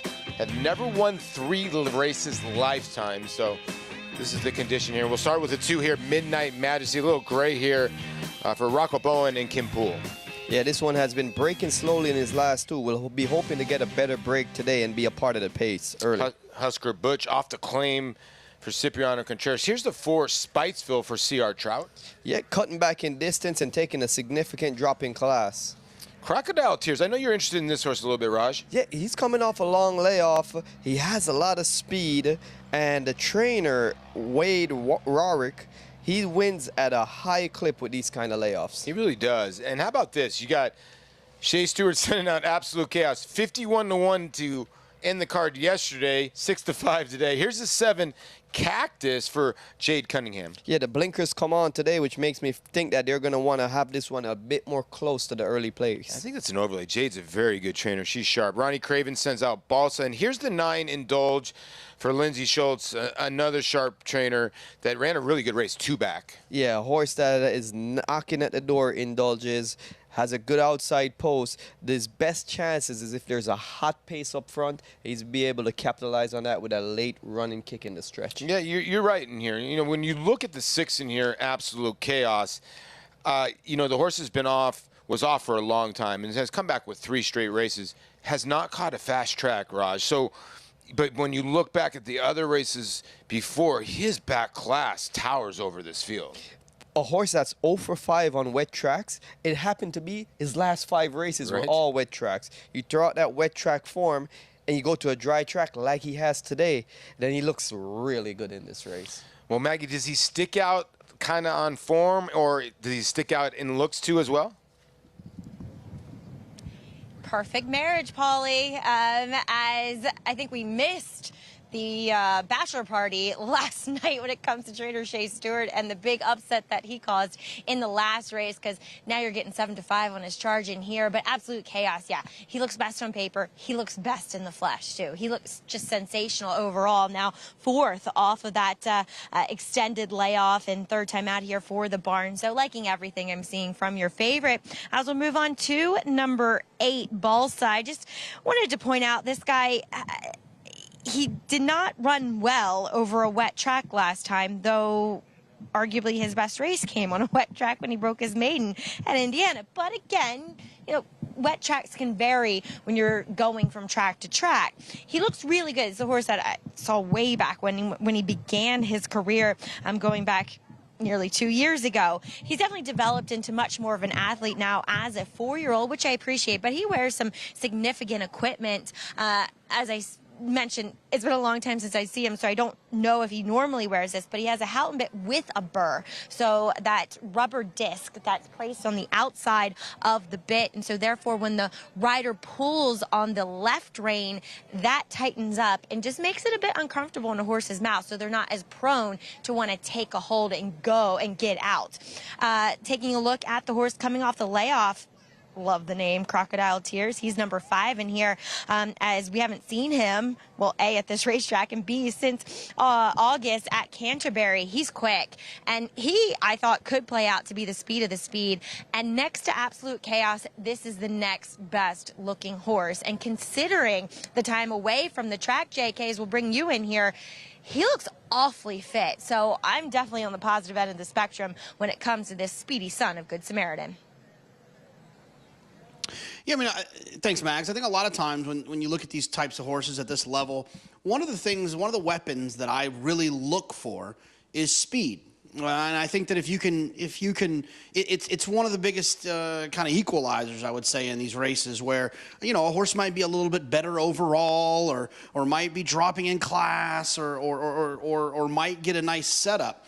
But one thing that really does give horses an edge, especially price types, is when they can pop away from there, get comfortable, get brave on the front end, while other horses, maybe from off the pace, are having to overcome a lot of different adversities. So I thought Crocodile Tears was very interesting for a horse who's only run 6 times and has never been off the board. And a horse that shows a ton of early speed, and when you look at those pace figures, suggests that this horse can really kind of pop away from there. The only real obstacle I see for the 5, not real, there's a lot of obstacles, but the one main obstacle is that the 8, Balsa, also has a little bit of speed and might be just a touch better, a little bit more consistent, a little bit more seasoned, has some nice figures as well. But you're getting 6 to 1 on Balsa as well. So from a multi-race standpoint, I'd be very comfortable kind of holding my breath starting off this pick 5, using just the 5 and the 8 to try to beat the favorite here. But I'll go ahead and make the 5 officially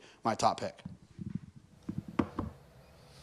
Well, Maggie made a couple people really happy by saying the 5 is fit, because, Rajiv, you wanted to ask Maggie how the 5 looked on the racetrack, because your concern is the horse fit, and she answered the question for you. Yeah, and this is becoming a real wise guy pick here, because seems like all of us are landing on him. And he's Crocodile Tears was originally 12 to 1 on the morning line. He's getting bet down now to 8 to 1. But definitely a horse that has a pace advantage. Maggie thinks he looks good. He's ready to go. That was one of the biggest concerns of such a long layoff. He hasn't run since last August. What version of Crocodile Tears is here today? And that was good to hear Maggie say that he looks well. Yeah, and, you know, a lot of people will like, okay, this horse has been doing it in Minnesota. I don't care if you're going 21-1 anywhere.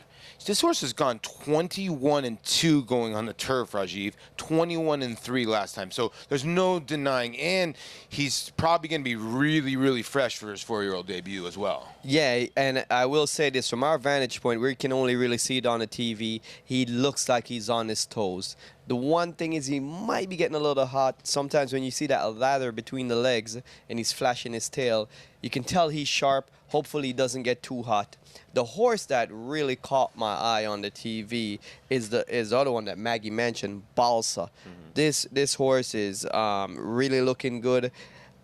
Coming off a nice race last time in a higher level, $50,000 level, where he chased the pace and succumbed in the stretch. Now it drops in class, and he has the perfect post draw. Being on the outside to track the speed is a good spot to be in a race like this. And if Crocodile Tears is to fade in the stretch, Balsa might be the horse that has first run on the deep closers. Yeah, and the deep closers are going to be the 9 Indulge. And the horse that I like, I think the 2 in here, Midnight Majesty, might outrun his odds. Like you said, the break has not been good for him, but he was a horse that was always pushed a little bit forward. So I think he's a push-button horse. If you ask him early, he'll go. If you sit back, he'll make one run. I don't think he can get to the front in this race. There's no chance. So I think if he can at least break okay, he can make up some ground. And he has to get in the speed duel. And I'll take this horse at 7-1.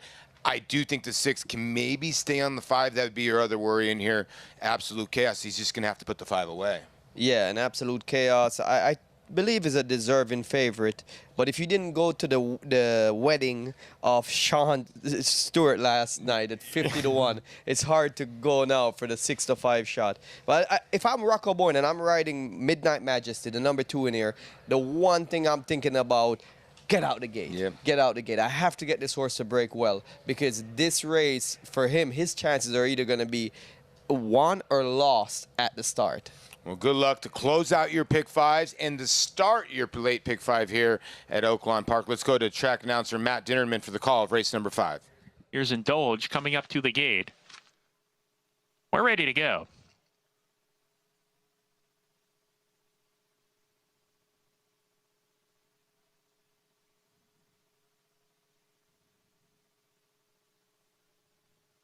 They're straightening out Balsa, who is a little bit restless in there, trying to straighten him out.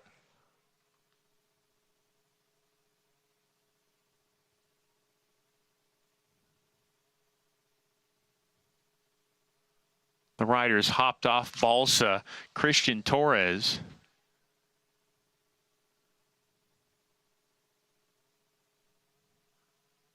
Looks like they're going to back out Balsa, it appears. Now they're actually just straightening him out. So they're not going to back him out. Christian's going to hop back aboard here. Looks like we're all ready. And they're off. Good beginning for all the runners.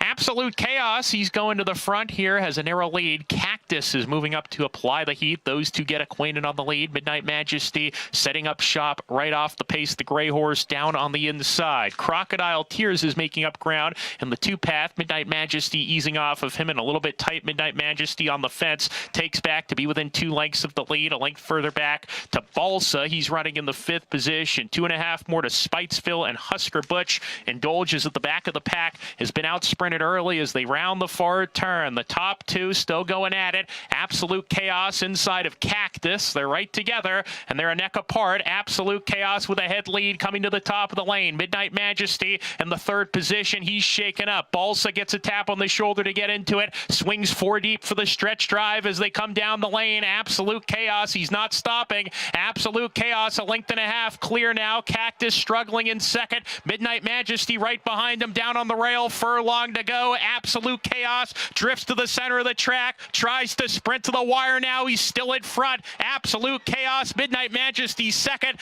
Absolute Chaos, gate to wire. Midnight Majesty was 2nd, Cactus 3rd. Indulge from the back gets 4th and gallops out well. 6-2 as Absolute Chaos gets the job done. And this race completely changed when the 5 didn't get out of the gate, and then 6 was able to control this race. And another great job here by Nicky Juarez and Shea Stewart. Yeah, not the dynamics we expected. Crocodile Tears did not show with any speed at all. nor did Balsa, and Absolute Chaos inherited a comfortable lead, even though he had to run fast. 21 inches, it was a comfortable lead, and that was where the race was really won. He established that position and was able to hold off a strong late close from Midnight Majesty up on the inside. 6-2-7-9 here, Greg, to start off for our pick 5. Let's go back to you to start off the late pick 4 from Aqueduct. Yeah, thanks, Paulie. We're going to kick it off with this one-turn mile, $12,000 claiming race. Another look at the odds. A Group 18 on the outside. Manny Franco and the Atras barn off the claim. Very sharp barn. 34% this year. Incredible. Right now, the favorite outside. So let's get a look at the field coming up. Pick 4 pool 64,000 and growing with the sun shining down here on this Sunday card here in New York. We start with Durkin's call. He's going second off the claim for Linda Rice. His last couple of races haven't been some of his better efforts. Here's Blake B. Blinkers came off last start, just missed at this level. Yeah, he finished second in a common race that a couple exit. Now going second off the claim for Gustavo Rodriguez. Big price on Bold Medication. Had a couple of good efforts at Tampa late last year, early this year. I'm not really sure where he stands in terms of class level on this circuit, but you're right. He was running well over there a couple of starts ago. Those were against easier competition. Now here's the 4 Grumps Little Tots, Charlie Baker. His last few races don't really make him a contender, but he was inside last time out. Potentially a day where there's more of an outside flow racetrack. Daddy knows 9-2, Katie Davis, Wayne Potts. It's great seeing that Katie Davis retains the mount on this guy. He changes connections. She's done so well with figuring out all of his quirks. Can you make a case for Prince of Joy? No, he hit his 1 race a year quota. Not very often, yeah, he makes an impact. Dates Freedom, another big price, 46-1. Upset victory 3 starts ago, tougher spot 2 back, last out speed did well. Maybe I'd rather make a case for him than Prince of Joy.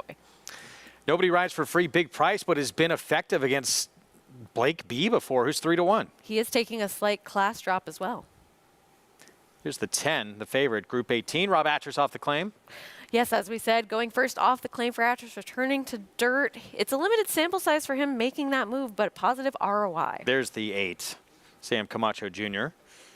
Mainly successful at Finger Lakes in the past, but he is getting that little bit of class relief in here. And that 9 horse, that was a Park Shipper who's coming off a huge performance, very wide that day, got beat by a 30-time winner who he actually had beaten in the past. I thought he was very interesting. 5-1 right now. Yeah, absolutely. He's going second off a layoff as well. That was a really solid second in that last start. And he does have a win at Aqueduct in the past, so it's not like he can't compete here. Here's Blake B, though. And Blake B faced Daddy Knows back on March 24th. They finished second and third. And this was Blake B, again, taking the blinkers off, was a little bit wide in this trip and came up just short. Yeah, they both ran well in this spot. I mean, Blake B isn't exactly a winning type of horse. As of late, he kind of makes that 1-year win appearance over the last couple of years of his career, but he ran well last time, first off the claim, and it was a big improvement in terms of his Beyer speed figure from the previous start where he ran a 49, then running a 72 in defeat in that start. Daddy Knows running third that day, and we'll see what happens here. This is kind of the level where everybody can sort of pop up with one of their bigger races from time to time, but you're always sort of searching for that consistency when you get to a group like this. Meanwhile, the new face here, he's been here before, but not for a while. The Park Shipper, El Hermano, there he is. 5-1. He's going to need some pace up front, but JK, how dangerous is he? I think he's really dangerous, you know. I mean, I think one of the things that, you know, speed figures do for you is they can kind of help you understand a little bit about how horses are running at different places, at different distances. The idea that 6 furlongs at Aqueduct is the same as 6 furlongs at Parks is ridiculous. They're obviously different for lots of different reasons. So speed figures were designed to kind of make it a little bit more digestible as horses move from different places at different surfaces. And El Hermano is right there in the mix with his speed figure he earned at Parks. Now, I understand that most will think that Parks is probably you know, a little bit of a cut below in terms of overall talent of horses that they have. But those speed figures can kind of let you know if one is really fast or not. And El Hermano, in my opinion, just kind of fits with this group. I think you're getting a nice price. I feel like the 10's a little bit over bet for a horse who's been doing most of their running recently on the turf. I thought the 9 made a ton of sense. So I'm going to go with the 9 El Hermano for our friends down in Philly. And getting overlooked a little bit. I mean, should not probably be 5-1, but it's a barn that, you know, is not that familiar to people here in New York. Horse comes in from Parks. And as JK said, those horses get overlooked a little bit. And when you're looking at equal prices, and now he switched to 9-2, but if you were telling me that I could get the same price on either him or Durkin's Call, I would be much more inclined to go with him in terms of what we've seen lately from both of these horses.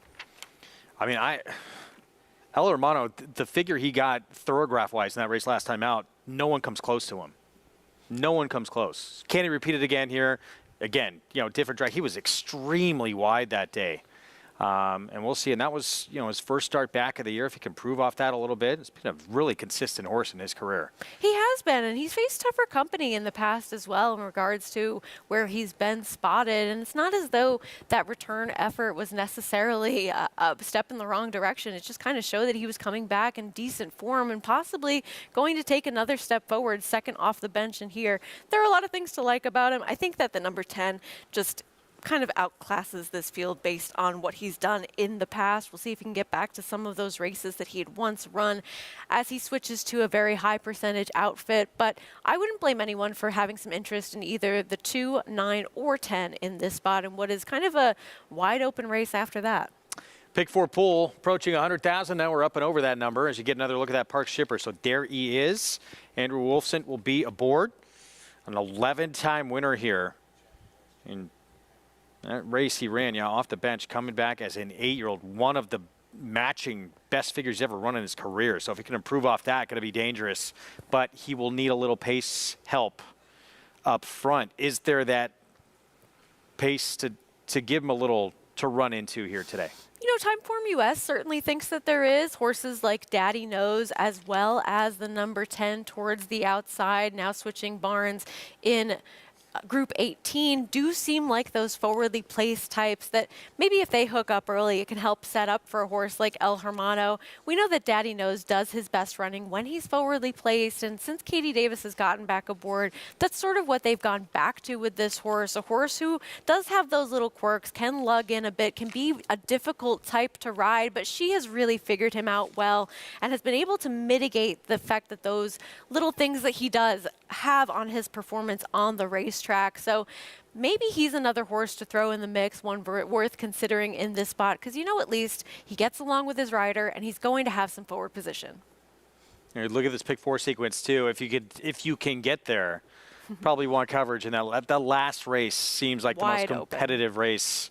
Or maybe the most perplexing race just because of lack of form on the card. Yeah, I agree completely. I think that that's a spot where you could likely find a price, but I would want to have a couple of horses going into that final leg to feel secure to be able to close something out.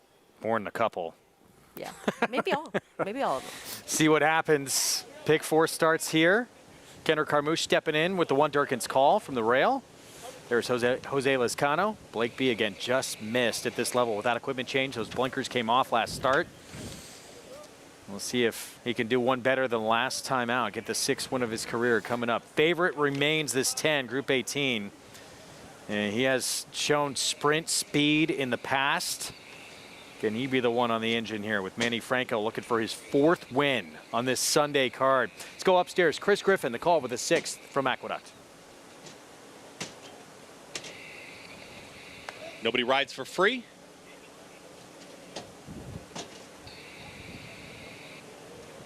El Hermano.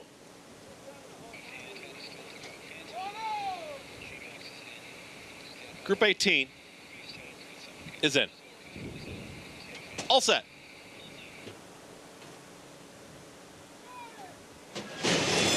And they're off. Flashing speed to the inside is Blake B. right out towards the front and in between horses. Daddy Knows is in that early mix as well.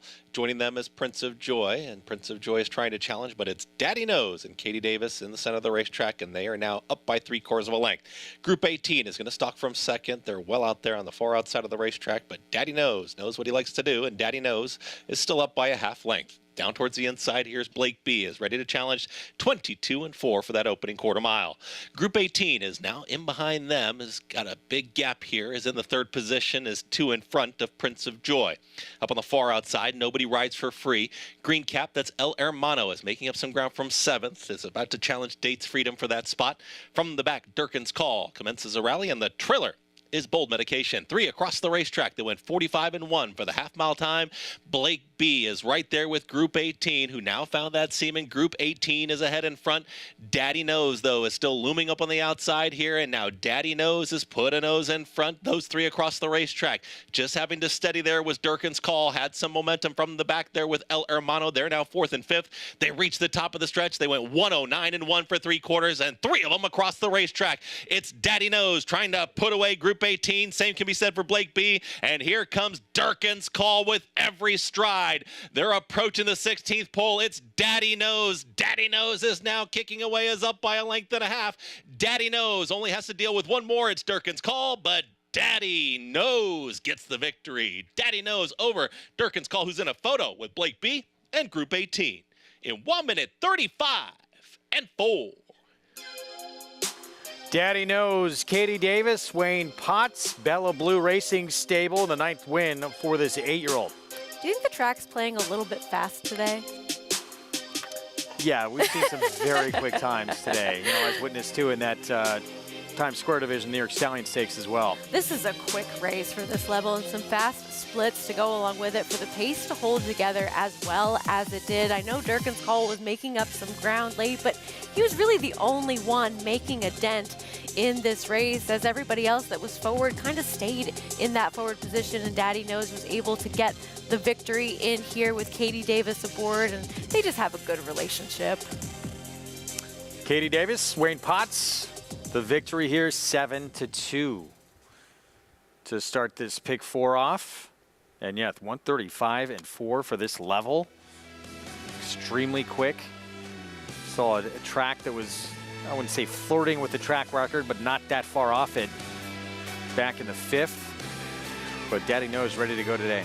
Yeah, absolutely. Coming in here and just reuniting with a rider that knows him so well, able to get him right out to the front and really take command of this race. Took a little bit of pressure towards the inside from Blake B, but able to turn the tables on that one and hold off the closing Durkin's Call. 7-2 start for the late pick 4. 5-1, 210 prices when we come back. We'll talk final Derby prep. Picture basically set. See who stays in, who comes out, and will Encino, winner of that Lexington, get in? We'll have that when we come back.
Back with you on our Sunday coverage, America's Day at the Races on Fox Sports 2. Daddy knows Katie Davis kicking off this late pick 4 with a win at 7-2. Yeah, this was a quick time for this level, and I think it's just an indication that we're seeing a surface that's playing relatively quickly, given how the stakes was so close to that track record in the previous race with Antonio Venice as well. And this is a level of horse that you don't really expect to see times like this with a pace that is holding together, but this was a good win for him. He's such a cool horse. 45 lifetime starts, getting another victory here with Katie Davis. Inching closer and closer to $500,000 in earnings for this 8-year-old. $9.80 start to the late pick 4. Durkin's Call, Blake B, Group 18. Round out the top 4. As we move on to the 7th, here's 7 furlongs in allowance optional claiming field. Fillies and mares 4 and up. A tough street. Chad Brown, 5-year-old mare, 3rd off the bench today. Just missed against Buston Bay last start. She's a cool horse. She's been really consistent overall. I think that she has faster races that she could get back to relative to what she's done in her 2 return races. But if you throw out those 1 1/8 starts that she had, she's been right there pretty much in every start.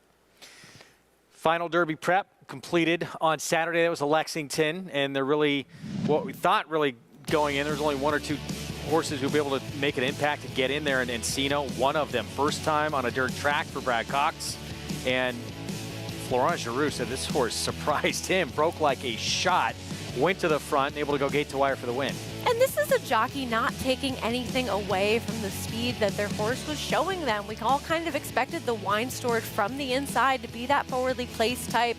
And yesterday we were seeing the inside in those dirt route races at Keeneland play very kindly to horses that got that position on the racetrack. So for him to go from post 8 towards the outside all the way over to the rail and take that away from the Wine Stored, it was good race riding by Florent Giroux, and he was able to take this field on a merry chase. 94 buyer for him, 92 for the Wine Stored in second, equaling what he ran as a 2-year-old, finishing second to Locked in that Breeders' Futurity. So coming back in some pretty solid form off the break. But Encino, he's got a shot to go to that Derby if that's what they so choose. Yeah, he's in now. There was a horse who is opted out now with a injury, who's off the trail no more time. So he actually is in.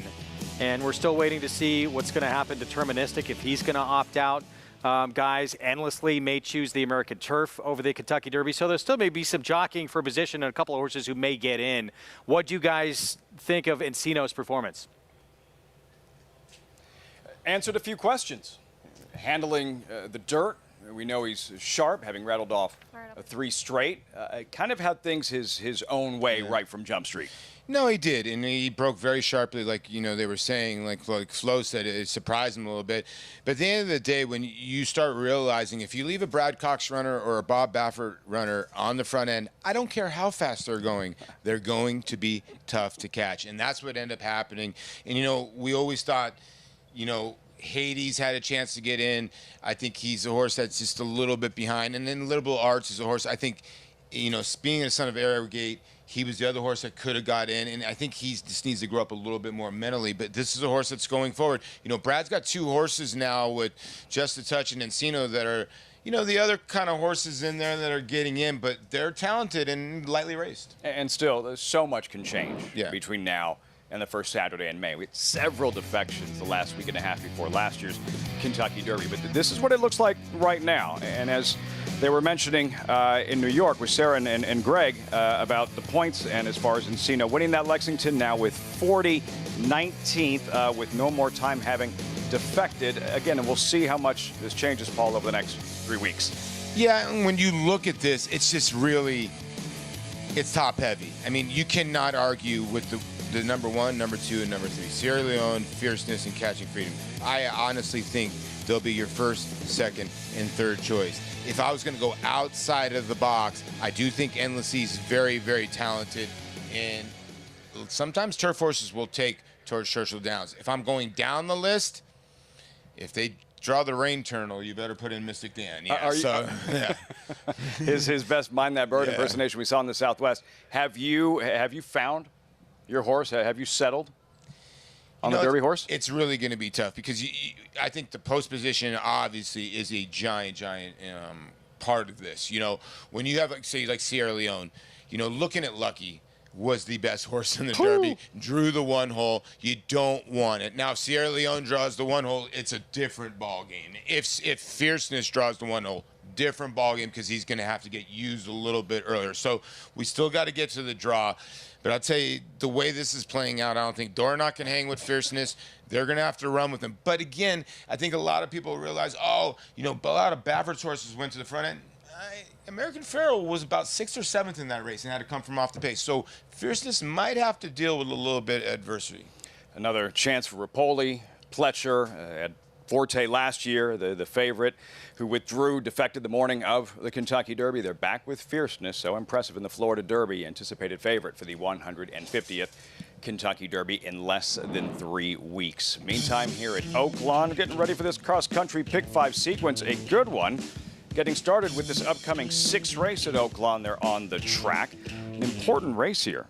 Oaklawn. It's an allowance. It's not a stakes race, but essentially a prep for the May 4th Kentucky Derby Day, $200,000 Arkansas Breeders' Champion Stakes. That's coming up in 6 minutes. Great race. It really is. Some nice little Archie-breds. We'll show you the post parade. And the crazy part about this, here at Oaklawn Park, if you run an $150,000 stakes race, they pay all the way to last.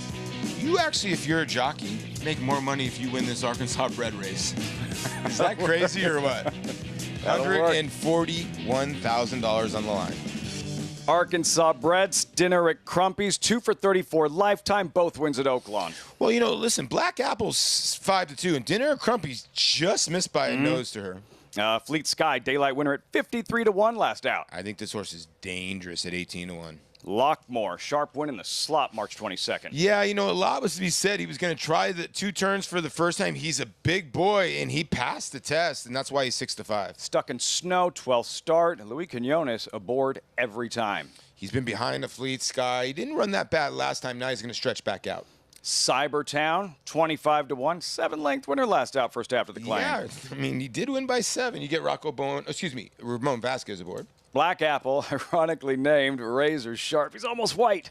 He is really sharp. He's won 3 in a row, and John Ortiz has done a great job. He loves his racetrack as well. Man in the Can, former Arkansas Bred of the Year, 5-1. The Navy Seal trying to snap an 11-race losing streak. Navy Seal's interesting because the horse has run some big numbers, but every time he's gone around 2 turns, he's not succeeded. Rafael Bejarano is going to try his hand. Maybe he can turn this son of midshipman around.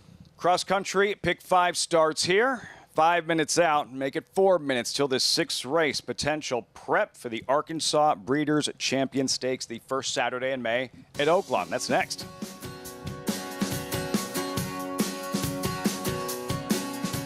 Number 1 is Mo Donegal by Uncle Mo.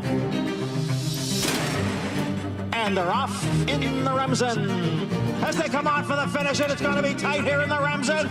Mo Donegal bearing down on the outside. It's Mo Donegal and early voting, and it is Mo Donegal to win the Wood Memorial. And it will be Mo Donegal to win the Test of the Champion, the Belmont Stakes.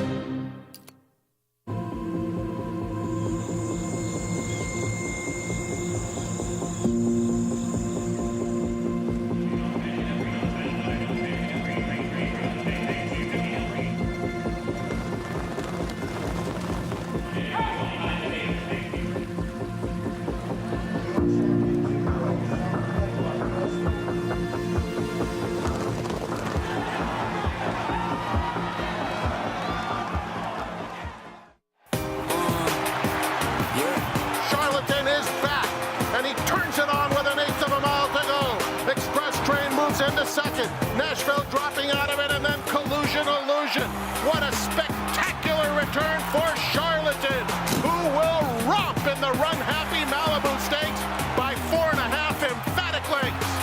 Charlatan, ultra impressive. It's a new day for a new king. Breeding in New York State just got a whole lot greener.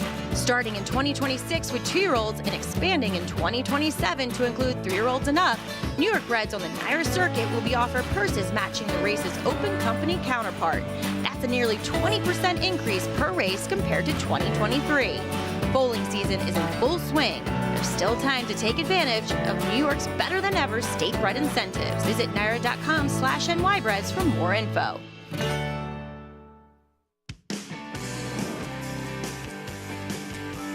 Welcome back. America's Day at the Races on Fox Sports 2. 2 minutes out. 6th race, Oaklawn. And there is the very gray, almost white Black Apple. Second choice at 5-2. We check in with Maggie.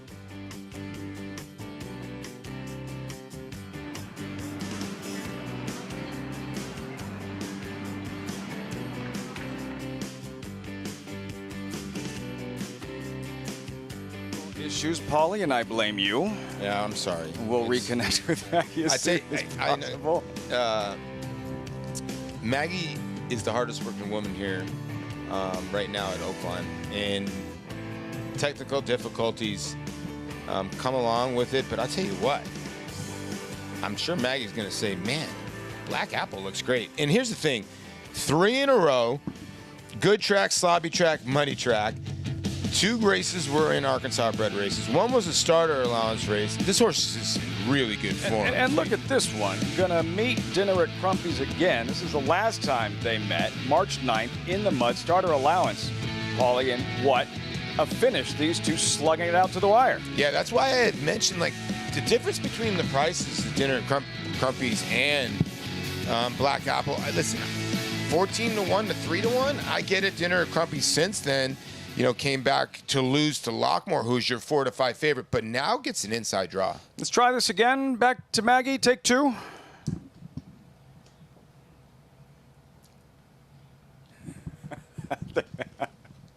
Maybe Here's take 3. It's over Maybe. 2, but here's the thing about it.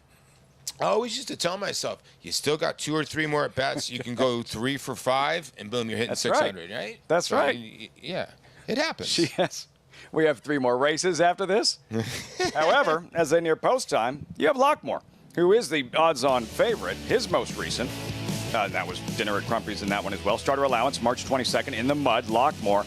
And watch him just rally towards the inside and defeat Dinner at Crumpy's man in the can, amongst others. Yeah, he was loaded on this day. And I think a lot of people were suspect because he was a horse that had run 13 times. He is a big son of Laura's Rocket. So you always thought, okay, he could go around 2 turns. Why is he never in? He tried it last time. Was it the mud? Was it anything? I don't think so. I think he just loved the distance and he trounced the competition. I understand that he's even money. He's going to have to come back. If he comes back to that same effort or even regresses a little bit, he's going to be tough. But I will tell you this, a Fleet Sky at 26-1 is ridiculous because this horse could control, and he won nicely last time out. And I think this is a horse that's going in the right direction. You try this time. You throw it to Maggie, and maybe you'll have better luck. Let's go to Maggie because I think Lafitte's a jinx, Mag. He is. Pretty sure he is.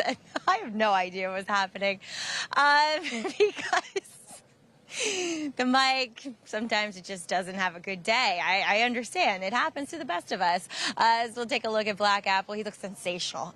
This is a happy horse. This is a horse that is thriving right now. Now, it is interesting that all 4 wins have come on wet tracks, but they're different wet tracks. They're not just all sealed tracks. They're good tracks. They're Harrow tracks. So I'm okay with him on a fast one here. Really quickly, I think Dinner at Crumpy's, as Paul was alluding to, gets overlooked. He looks sensational here. I thought his last 2 were very good with tough trips. And then we'll check in with Lockmore. He looks fine. I didn't love that he stayed on his inside lead late there. And the horse that kind of I kept going back to, my eye kept getting a hold of, was number 8, Navy Seal. I agree with Paul. His 2-turn races aren't as good, but he looks physically like a horse that should appreciate the distance. Guys, back to you. Hopefully your mics work. I'm afraid to throw it to Matt Dinnerman. I'm afraid he's not going to be there. It's post time. Matt Dinnerman with the call. And Leroff, man in the can, rockets out of the gate and is going to the front. Man in the can has the lead. Cybertown moving up, though. Shown some rain to get up there and snatches the lead away. Man in the can content to track that rival in second. Going to the turn, Cybertown is the leader around the turn. A length in front. Man in the can is running in second. A Fleet Sky third to the inside as they charge around the turn.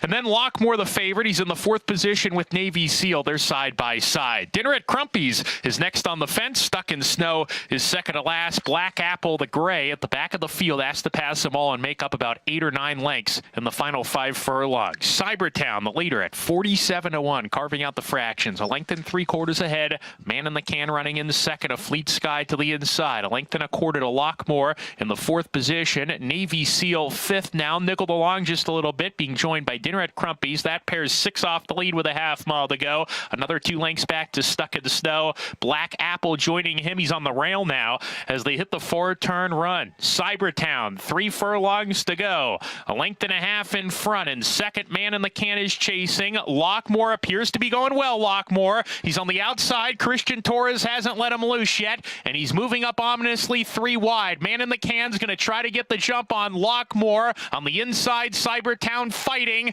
but he's starting to lose position now, and here comes Lockmore pouncing on Man in the Can. These two going to square off here. It's outside Lockmore who pushes past Man in the Can in the final furlong, and Lockmore opens up the lead to 3. Lockmore drifting towards the inside, but he's well ahead. A nice Arkansas bred here. Lockmore, full of class. Cybertown out finishing Navy Seal for the 2nd spot, and Man in the Can flattened out in that final furlong, ran 4th.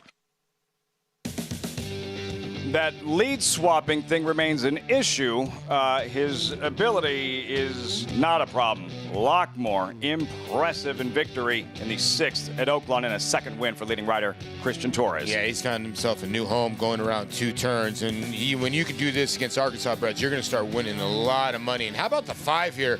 Hangs in there. Cybertown. Ramon Vasquez just being aggressive at 47-1. And that's how you create value in here. You get the 3 to 5 shot, and if you can find the 40 to 7-1 shot, which we've seen bombs running 1st and 2nd, and Navy Seal, you know, Maggie and I kind of thought the 8 could run a little bit, ran a nice little 3rd here, but no doubt about the winner. Lockmore was dominant. Likely next stop, first Saturday in May, $200,000 Arkansas Breeders' Championship. Lockmore at Oaklawn. Back to Aqueduct break for the 2nd leg of the cross country pick 5. Lafitte, thank you. 7 furlongs coming up in this 7th here at Aqueduct. Again, an allowance optional claiming field. 5-2 favorite on the outside for Chad Brown. Tough Street, looking to add to what's already been a big day for the barn. Yeah, absolutely. And a big couple of weeks for the barn as well. Here's Dame Cinco, Dutro barn with Jose Lezcano. This horse is one that she's been entered in spots where they think she might be successful. She ran well last time. It takes heart. 2nd off the claim, Rob Falcone Jr. Was protected with the waiver, turning the last time out a Speed and Fade. Starship Defiant, some big efforts on the resumes. Never won at 7 furlongs, though. No, but her 3rd 2 back in the correction behind some quality horses. She's in good form. Back-to-back strong efforts from Frau Diablo. And was running over a wet track in those, but those numbers, they're pretty good for her. Efficacious, last 3 starts all came on synthetic, only has 1 dirt start. It did not go well. It didn't, but that was for a different outfit, and she has improved each start in the Brad Cox barn. Into Happiness, going to be probably off your screen early, comes from so far out of it. Her form was tailing off a touch, but she's now been freshened up for this race. She has some big efforts, too, in the very recent past. And then Tough Street, 3rd off the bench here for Chad Brown. She's run well in both starts, finishing 2nd this year. She does need to get back to some of her faster races to be competitive in this spot, but you know that she's capable of better than those last 2 numbers. 9-5. Favorite from that outside post. Manny Franco again looking for his 4th on the card. Let's go down to Mig. Yeah, guys, I think this is a really competitive, interesting event here, going 7 furlongs. We'll start down on the inside with the one, Dame Cinco. She looks terrific. You know, earlier this winter, I remember when she had come off a layoff, but I should say back in October. I said, man, she's a filly, or a mare, excuse me, that carries good weight, and they always look like she could be a little bit more tucked up.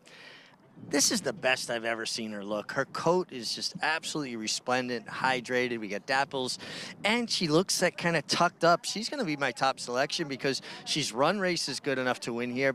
And I do think the way she looks physically, she's sitting on a big effort. The 2, It Takes Heart, made a really nice impression. She's 2nd off a layoff. I think she needed the 1st start. She looked more tucked up to me. I think she's way too big a price at 14-1. And for anybody old like me that was rooting for the '69 Mets way back when, the Miracle Mets. They made a song, It Takes Heart, lots and lots of heart. And I just like what I'm seeing from number 2, It Takes Heart, Starship Defiant, in good form. Another one, good energy in the warm-up. And then your favorite outside, Tough Street. She looks like a typical Chad Brown runner, dappled out, very well focused, good energy, like what I see. I'm going to go down to the inside there, guys, Dame Cinco, and I will reiterate the fact that the 2, It Takes Heart, is way too big a price at 16-1. And a horse that wants to be forward to the 2, It Takes Heart. 7-5, meanwhile, though, on Tough Street here to the outside. Different figures. You get different, analysis of races. Last time out, from what I look at, might be good enough to beat this field again. May not need any improvement. Do you feel as though it was one of her better efforts overall, like throughout her career? Is that showing up on Thoroughgraph in terms of being one of her faster races throughout? No, it was third off the bench today, though. Has room to move forward. But she doesn't even need to have that against this field. Yeah. I'll see. I mean, I went against her, but I think she's definitely the deserving favorite. Yeah, and she's just run well in pretty much all of her races where she's been able to be competitive at the distances that she appreciates. And she tried to stretch out all the way to the 1 1/8 a couple times. It didn't work out for her, and those were tough fields that she was running into as well. So I don't really hold either of those races against her too much. One of them was a loss to Tizzy in the Sky, who we saw earlier today come and win the top flight. Another was that Empire Distaff, finishing behind Know It All Audrey over a muddy sealed track as well. Had a little time off since then, has come back with 2 solid performances. But on Beyer speed figures, she has races in the mid to high 80s that she could get back to, and her last 2 have both been a 76 when finishing second. So that tells me that she needs to take that next step forward, third off the bench in here. One of like cool stories last summer at Saratoga. It's not all just about the big graded stakes winners, and we see some of the best horses in the world every year at that meet. Into Happiness, the 7, had those back-to-back wins at Saratoga, and she comes from so far out of it. She's probably not going to be on your screen early in this race, but she can really kick it into gear late. She has a race just 3 starts back against Comparative, where she made it really close. Again, when she was coming from the clouds. Can she be ready off the bench? Will she get the pace in this race? Well, I think that you have to look at her form as one that was declining going into that little bit of a freshening that she's had. But maybe they saw that too and were like, let's give her a little bit of time off and see how she comes back to the races, because she is a horse that has run well fresh in the past, and you can expect her to come in fit and ready to go. 10-1 right now off the bench. Kendrick Carmouche will be aboard, the dead closer who's going to be last early on in this race. And then, we had a Brad Cox horse prove that he could get it done on dirt in that final Derby prep in the Lexington. We'll see if Efficacious can take to the dirt. That first dirt start was not very good. That was a different barn, as you mentioned, but did not do a lot of running that day. We'll see 3 wins in a row on synthetic for the 6 horse, and now back to dirt. And she's taken little steps forward in each of those starts as well, stepping up in class for all of those 2 over at Turfway. And now they try to see, can she handle this surface coming back here? I don't know. I mean, her numbers on synthetic, even before going to the dirt, were better than what she was able to show on the dirt that one time that she did run over it. But she has greatly improved switching to this barn. And it's possible that she could just be a better horse now overall. This is a tough spot, though, to try the dirt again for these new connections. Man, right there on this mare. We talk about Kendrick a lot, and the narrative is changed. We know better. He can do it all. But for a lot of his career, and he's still great at it, so good on the front end, going to be the exact opposite with this 5-year-old mare Into Happiness. She is going to be very far back early. We'll see if she's ready to go off the bench. There's the favorite, Tough Street. We're set for the 7th. Let's go to Chris Griffin. All set.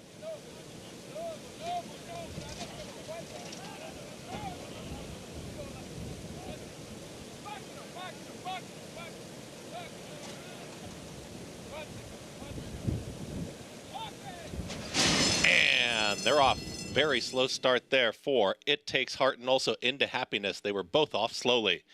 Quickly out, though, is Frau Diablo right to the front, and Starship Defiance going to track right here from second. Tough Street is towards the outside, is now a chasing third. At the rail, that's Dame Cinco, who now progresses, moves through smoothly, is looking for a way out of there. Looking over the right shoulder there was Jose Lescano, trying to get off the rail there with Dame Cinco, who's in that third spot. Tough Street's going to hold that position. Then in behind them, that's Efficacious back to fifth. It Takes Heart, who is off slowly, is now caught up to the field, still second to last. And the trailer, Into Happiness. They're chasing Frau Diablo. Here's Starship Defiant. At 9-1, they went 22-1 for the opening quarter mile. Here comes the run from Tough Street towards the outside, 3 wide.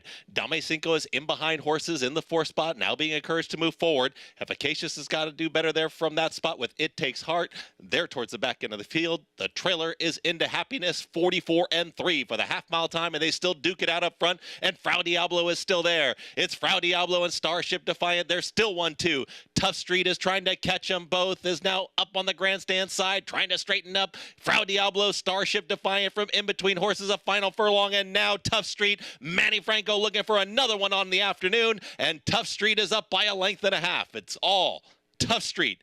Manny Franco, big Sunday afternoon. Tough Street wins it.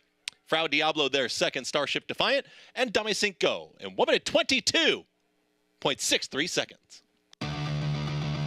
Another quick time on this track. Tough Street wins, third off the bench, 6th win. 18 starts with his 5-year-old mare. And how about Manny Franco? 4 win Sunday afternoon.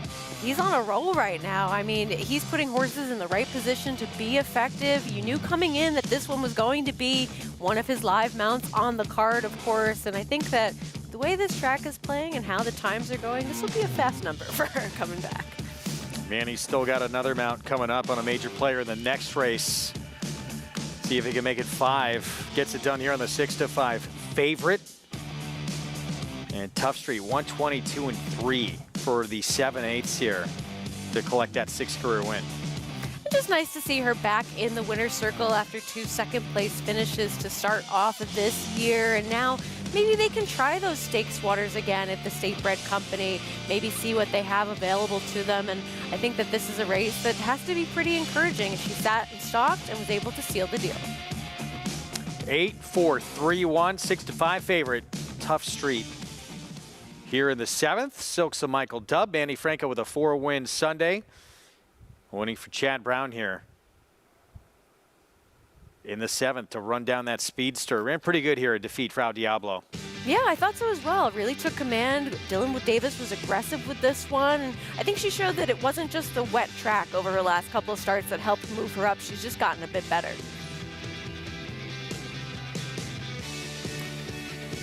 6-5 favorite with the win. Let's head back to Hot Springs.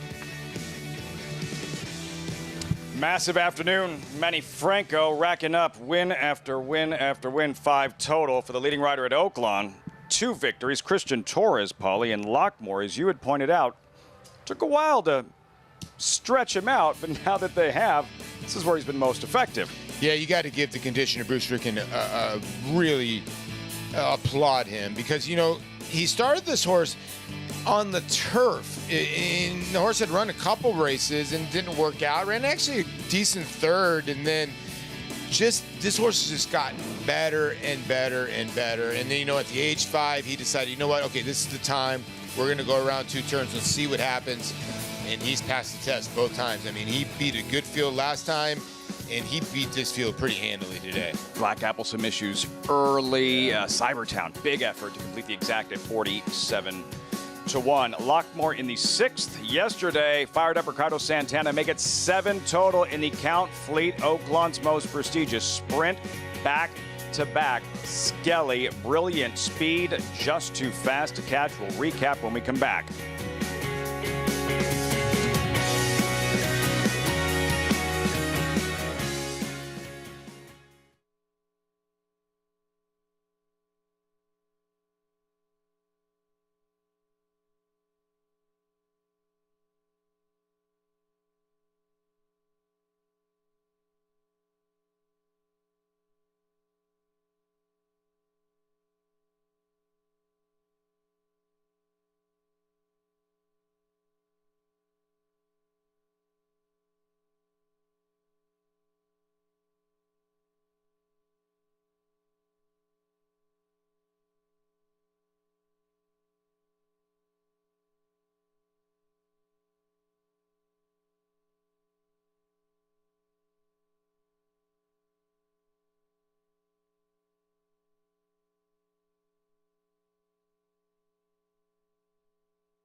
Back on America's Day of the Races on our Fox Sports 2 coverage.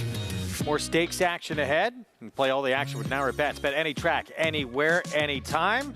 Go to NairaBets.com, get signed up, and started. Tough Street. Back in the winner's circle for Chad Brown, and that guy's been a familiar face there today, Manny Franco.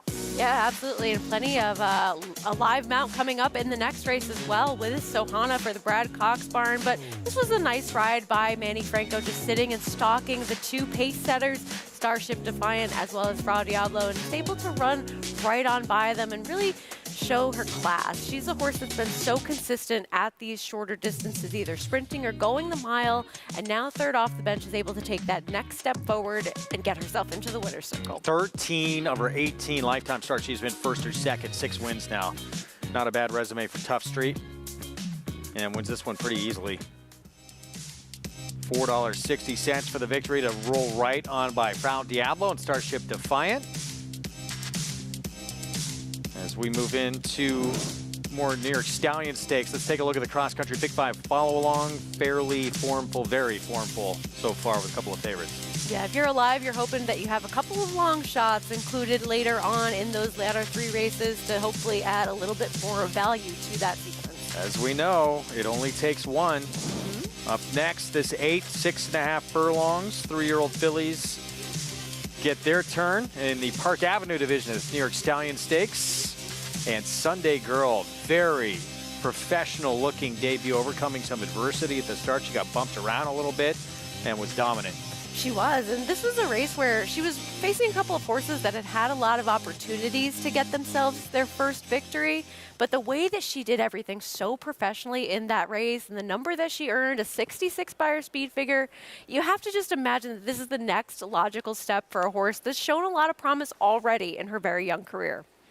Be start number 2 for her, but she looked very good first time out. Can he get 5? Manny Franco, he'll have that chance coming up riding for Brad Cox in this next race. He'll be on Sohana, making career start number 4. Showed some speed last time out and was only a next down winner that was able to get in front of her. More from Oaklawn on the way as well. We'll get to the 7th race coming up, approaching the 10-minute mark to post in a maiden special weight when we come back.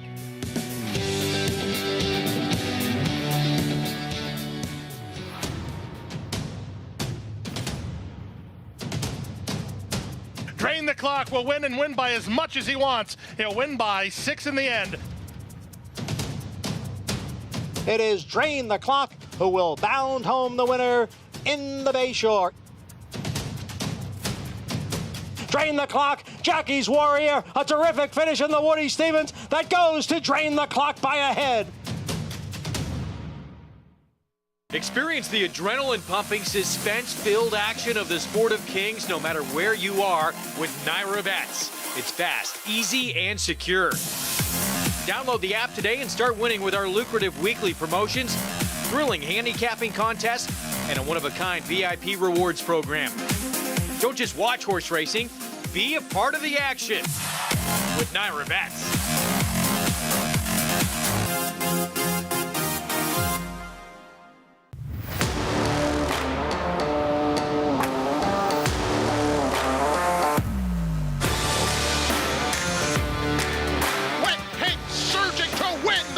Club American Oaks. Forte to win the Breeders' Cup Juvenile.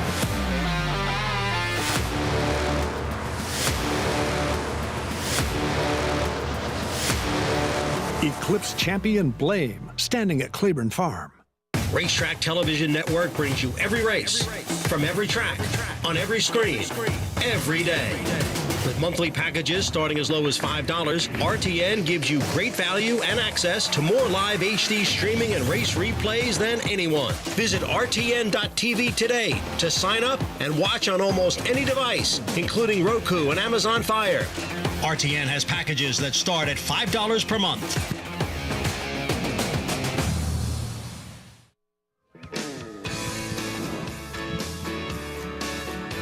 So glad you could join us on this Sunday afternoon. America's Best Racing. For the love of the race, visit americasbestracing.net today. That sweet beach cruiser. That's the real deal, man. Post Parade Brewing Race 7. Good race. Good maiden race. 3-year-olds maiden special weight. $115,000 purse.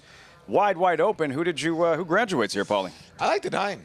Charbonne. And I was just thinking, by the way, if we combine those spas and the Saratoga spas and we bottled up as a water, you think we can make a business out of that, Lafitte? Something to look into. The Healing Waters? Yeah. There's Healing Waters here. There's Healing Waters at Saratoga. Got to get that metal inside. You throw in the beach cruiser and I'll look into it with you. I like the 9 Charbonne, and I'll tell you why. This horse was really bad at the gate last time. Yeah. And this is Uskar, was a heavy favorite and crushed that group. And this horse got bet a little bit. And now I think getting loaded 9 out of 9, that maybe he'll be a little bit better at the gate. I just think he's got a little bit of talent for Cody Rosine. Yeah, you just wonder if that's going to be a bad habit or just that was my first time doing this thing, and we'll see how he behaves pre-race, and we'll hear from Maggie in just a moment. We'll need to lean on her here with this wide open affair, these maidens, 3-year-olds sprinting 3/4 of a mile, and Coach Jimmy D, who was the 2-to-1 morning line favorite, now a tepid 3-to-1 choice. He's probably, on paper, he's the horse to beat. And Jimmy DeVito's having a solid meet. And this horse gets Lasix for the first time, too, as well. She's been knocking on the door. She's in the best form of these fillies. See him again on the post parade. Start with Hailstorm, the Winchell homebred by Gun Runner, followed by Go the Distance, the Nelson McMakin debuting homebred. Yeah, and I think the 2 could be a horse that could be precocious. Favorite Trick, a lot of people forget on the bottom side, was the horse of the year in 1997 as a 2-year-old. Don't see that often. Yeah. We saw Okie Clipper, first-time starter. Cold on the board. Storms home. Mike McCarty, own debuting colt. Yeah, you have a couple of horses in here that they paid $5,500 for. This one they paid $350,000 for. Capital Connection. First start on a fast-track contender, then Coach Jimmy D and Jimmy DeVito, who owns and trains. Like I said, $5,500 for this son of Gormley, and he's run well in his 5 career starts. Ronald Dino, back sprinting. Christian Torres seeking a third. Heck of a soccer player. I just don't know on the cutback here if Ronaldinho is, a good bet at 4-to-1. Give me 3 steps. You get like 5 steps in the NBA these days. Yeah, but you want to go into the song. Give me 4 steps so I can go to the door. Charbonne. It's the issues pre-race at the gate that we have to look out for. He's nice, cool, calm, collected right now. Yeah, he is. I just love the way he looked. He looked tremendous on the racetrack because I remember when I watched him last time, he did look great, but he was having trouble getting to the gate. They had to back him out, in and out. That was in the 3-year-old. Now him loading last, hopefully that will help him. Good race. Now some promising prospects, later developing 3-year-olds, maiden special weight. 6-furlong sprint in 5 minutes, the 7th of 9 at Oaklawn. Circling back to number 5, Capital Connection and Ricardo Santana. No matter what Capital Connection does in the next few moments, it's not going to be the same experience or as fast as the sprinter Santana rode yesterday in Skelly. Back-to-back, the 5th horse to do so in the Count fleet. He didn't break sharp, Paul. In the end, it didn't make any difference. He is one of the most exciting thoroughbreds in training, and this is not typically what you see from Scully at the start of his races. No, and I think what a lot of people don't realize, and if you're new to this sport and you're just watching this right now, this doesn't happen. When you get left in the gate and you're a pure speed horse, and then you go on with it and separate yourself, sometimes that will happen at a lower level. When a horse is just much the best dropping down. But when you're running against horses like Tejano Twist, like Ribbit, horses that are accomplished horses, and you put them to bed after you broke slowly, I mean, this horse is in another stratosphere right now. And if Steve can keep him going in the right direction, which he should, and you can see Ricardo was pumped yesterday. And like I said, he keeps putting longer and longer distances between his foes. And Tejano Twist keeps seeing the backside of him. He just needs somebody to go with them to soften him up, but I don't know if anybody can. You were trackside, even from the infield. That performance, this crowd was humming. Yeah, they were humming. They were waiting to see something special, and he delivered. He came home, I think, in 108 and change, and he got left. Yeah. That was the crazy part. And Raj made a good point. He went 40, I think, 4 and change, but if he breaks on the nose, he basically went sub 44 and drew off. It's pretty crazy. lightning fast. Yeah. And for Asmussen, 6-count fleet wins. Paulie and Ricardo Santana, the sprinters that he has ridden. Matoli jumps off that screen. Yeah. And Whitmore, and now a 7-time count fleet winning jockey. He keeps on riding these like horses that are icons here. And you know, if Skelly wins another one, he's going to be the next Whitmore. I mean, Whitmore is the king. He runs the backside. He came out here for a post parade, and I was talking to Ron Moquette when he came out last week for the Whitmore, and he's like, I think he wants to run again. He looked tremendous. But yeah, he's ridden some horses that are very, very fast. You mentioned Matoli. He's ridden a horse like Whitmore, who's literally a national treasure here in Hot Springs. You're not lying. Skelly's getting to that point. Incredible. 7 for 9 now at Oaklawn is Skelly. Maggie, what about the colt Santana's about to ride, Capital Connection? What are you noticing? Well, Capital Connection is a horse that, despite being kind of long and leggy and rangy, did show some pretty good speed from that inside post position in his second start. And now he finally gets to a fast track here in the third. Now, I will say, he is wearing front wraps, but I'm not so sure that the chart colors may have just missed him the first few times. It's not a great picture on replays. Obviously, I wasn't here for his first two. But yes, you usually, proceed with caution sometimes when front wraps go on for the first time. But Norm Cassie, he's like George Weaver. They wear white wraps in the back, which are very visible, and black in the front, which on a bay or dark bay horse with the black points, you can't really see. So I like what I'm seeing from Capital Connection. Otherwise, warming up well, and I think makes a good deal of sense here with Ricardo Santana aboard. Ronaldinho for Peter Miller turning back. I don't know what made them think that this horse wanted to run long, especially a 1 1/8. I know he's not nominated to the Triple Crown, but this is about the most sprinter build, sharpest horse I have seen on the card. So I really like this turn back in distance for this guy. And then you get that long race into him, and they have a little bit more stamina to finish off these races when turning back. Number 9, Charbon, I'll admit, he caught my eye. And he's very good looking. He's very striking. He looks a lot like his sire, Cole Front. He was away greenly. He acted up at the gate. He has not done anything wrong yet from a mental perspective whatsoever. Then I started looking down, and yes, he wore front wraps first time out, and I don't know what it is, but it's pretty glaring.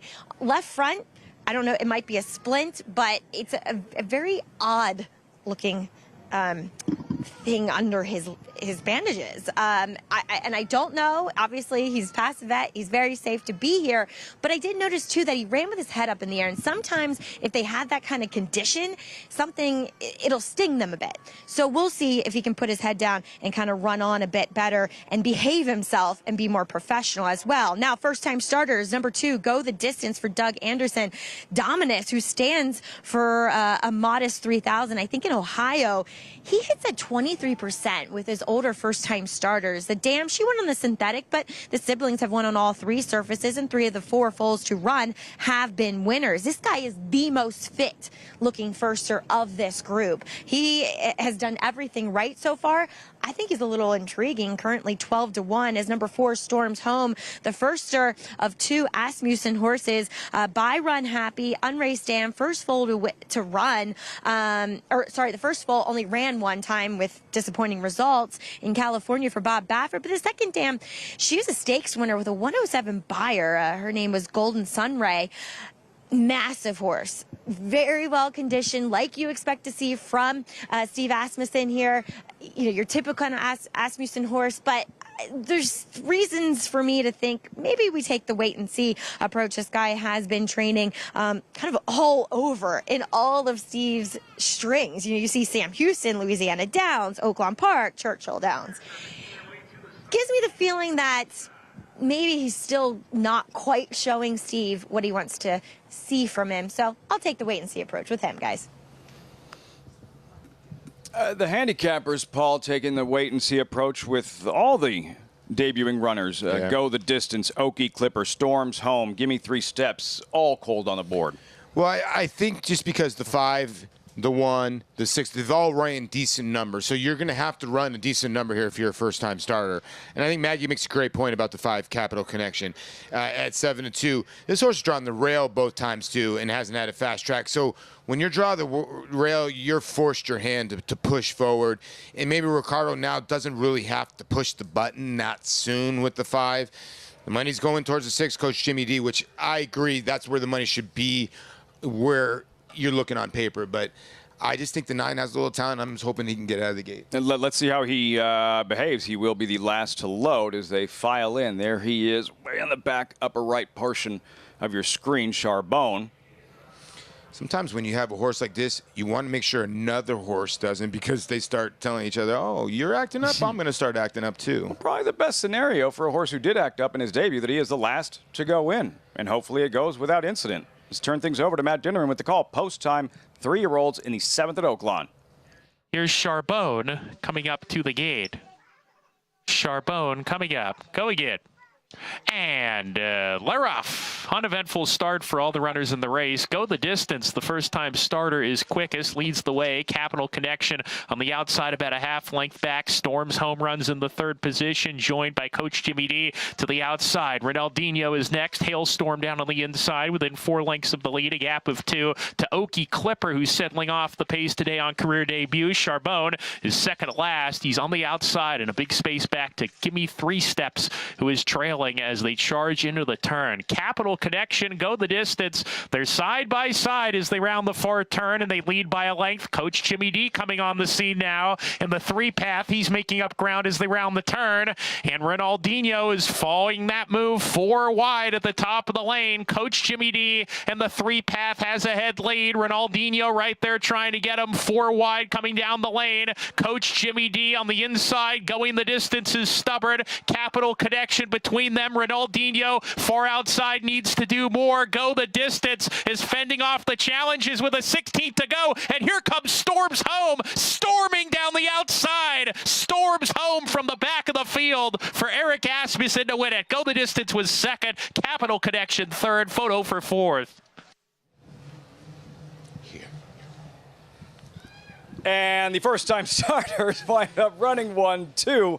Storms Home, aptly named, does just that. And what a moment for Eric Asmussen, winning at Oaklawn for his father.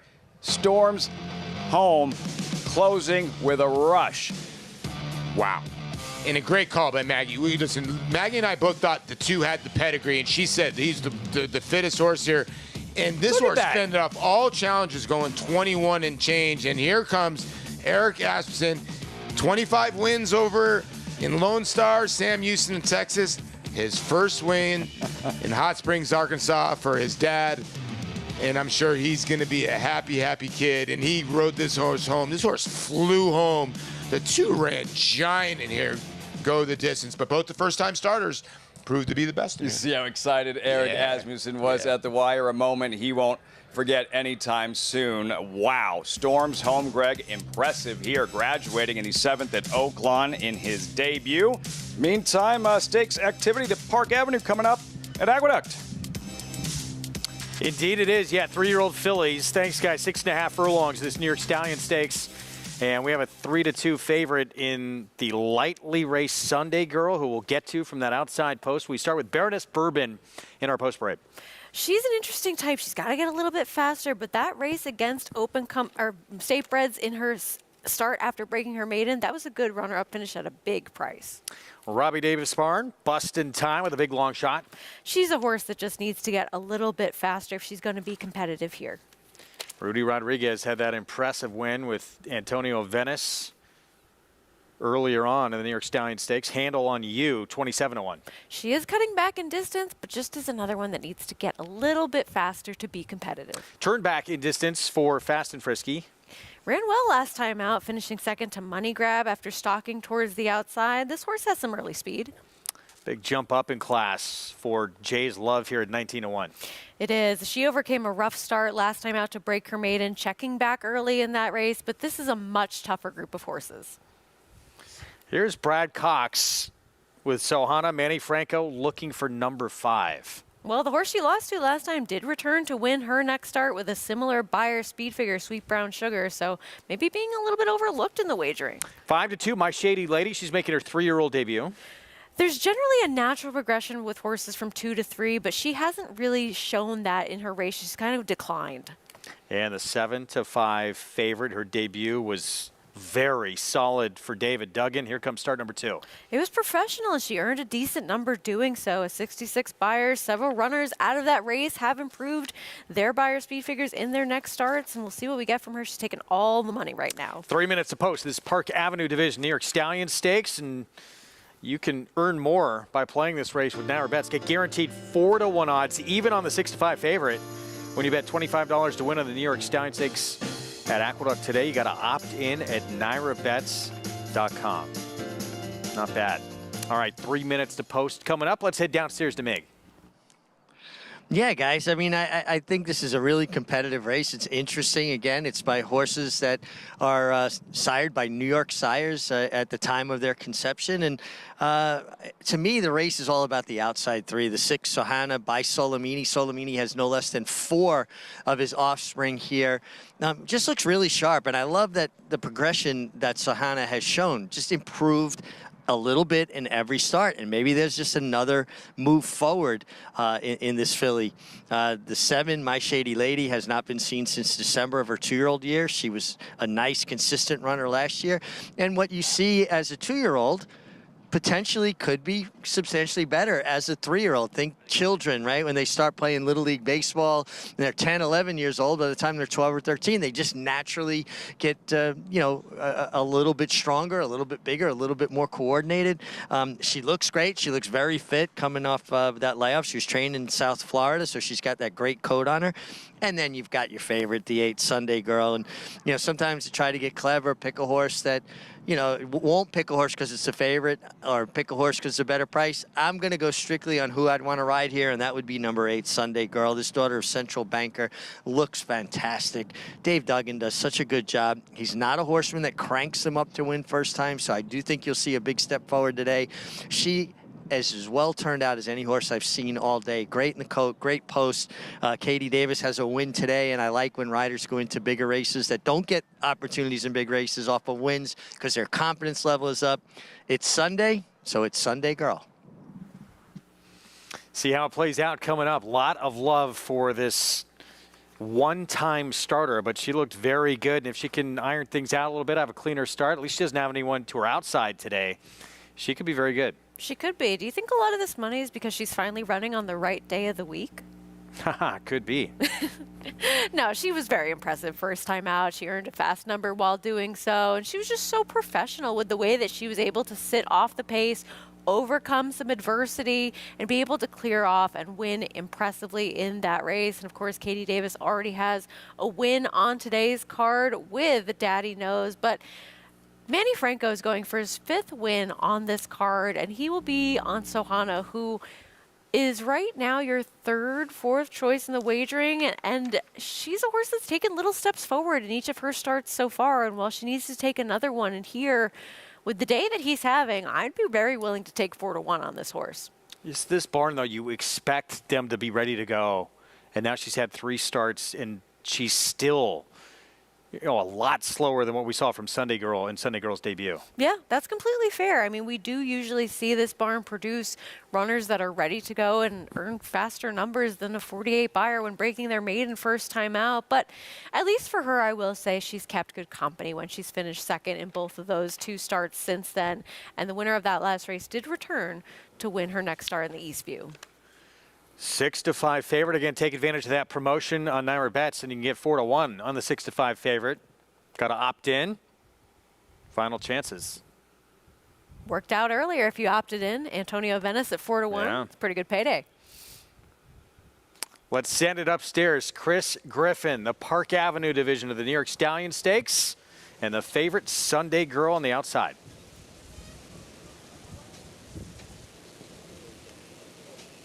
Bustin' time.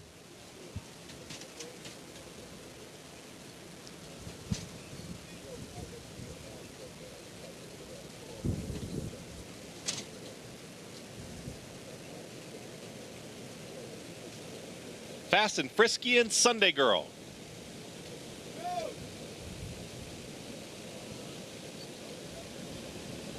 Goes in. All set. And they're off in the Park Avenue division of the New York Stallion Stakes Series. Down towards the inside, it's Bustin' Time. Right out towards the front, and there's Sunday Girl up on the far outside. They're a clear 1-2.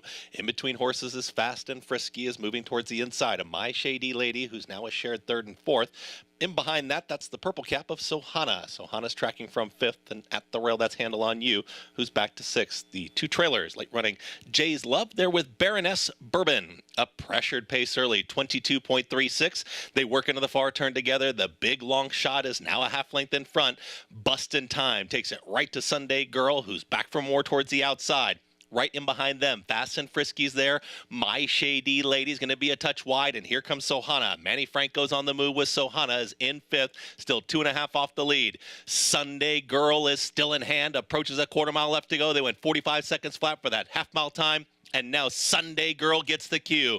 It's Sunday Girl trying to open up here. In pursuit is Fast and Frisky. My Shady Lady on the grandstand side. Sohana's making up some mile ground late, but running out of time. Sunday Girl's got a 16th left to go. And of course, it's Sunday Girl. She's going to win impressively. She's by Central Banker. And Sunday Girl wins the Park Avenue division. Final running time, 1 minute 16.91. My Shady Lady was up for 2nd, photo for 3rd, in today's 8th.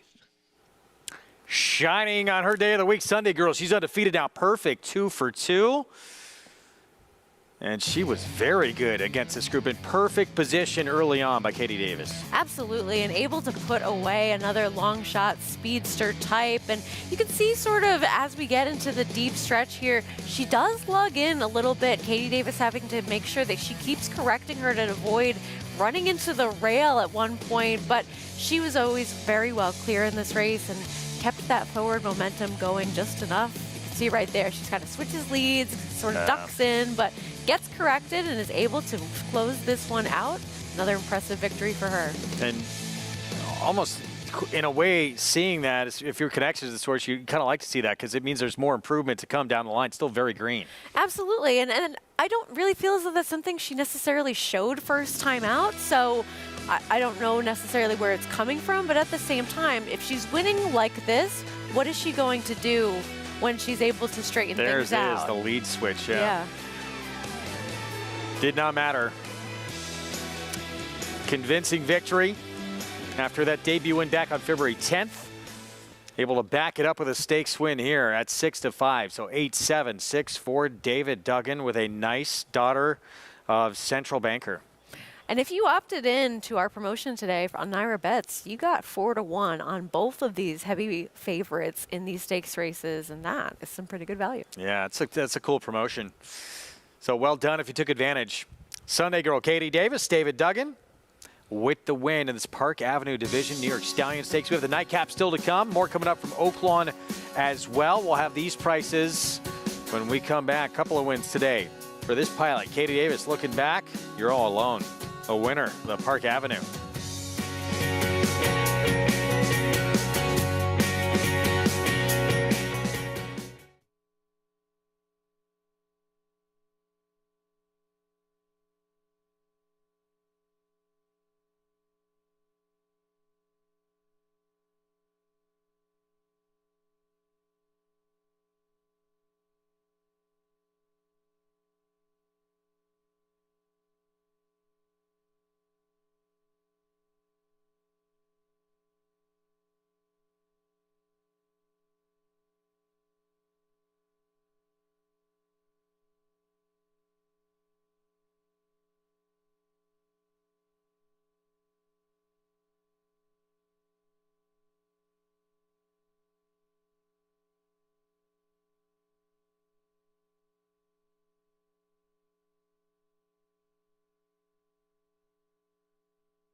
Thanks for being with us on our Sunday coverage. Fox Sports 2, America's Day at the Races, and Sunday Girl now undefeated. Perfect 2 for 2. Impressive, even though a little green down the lane.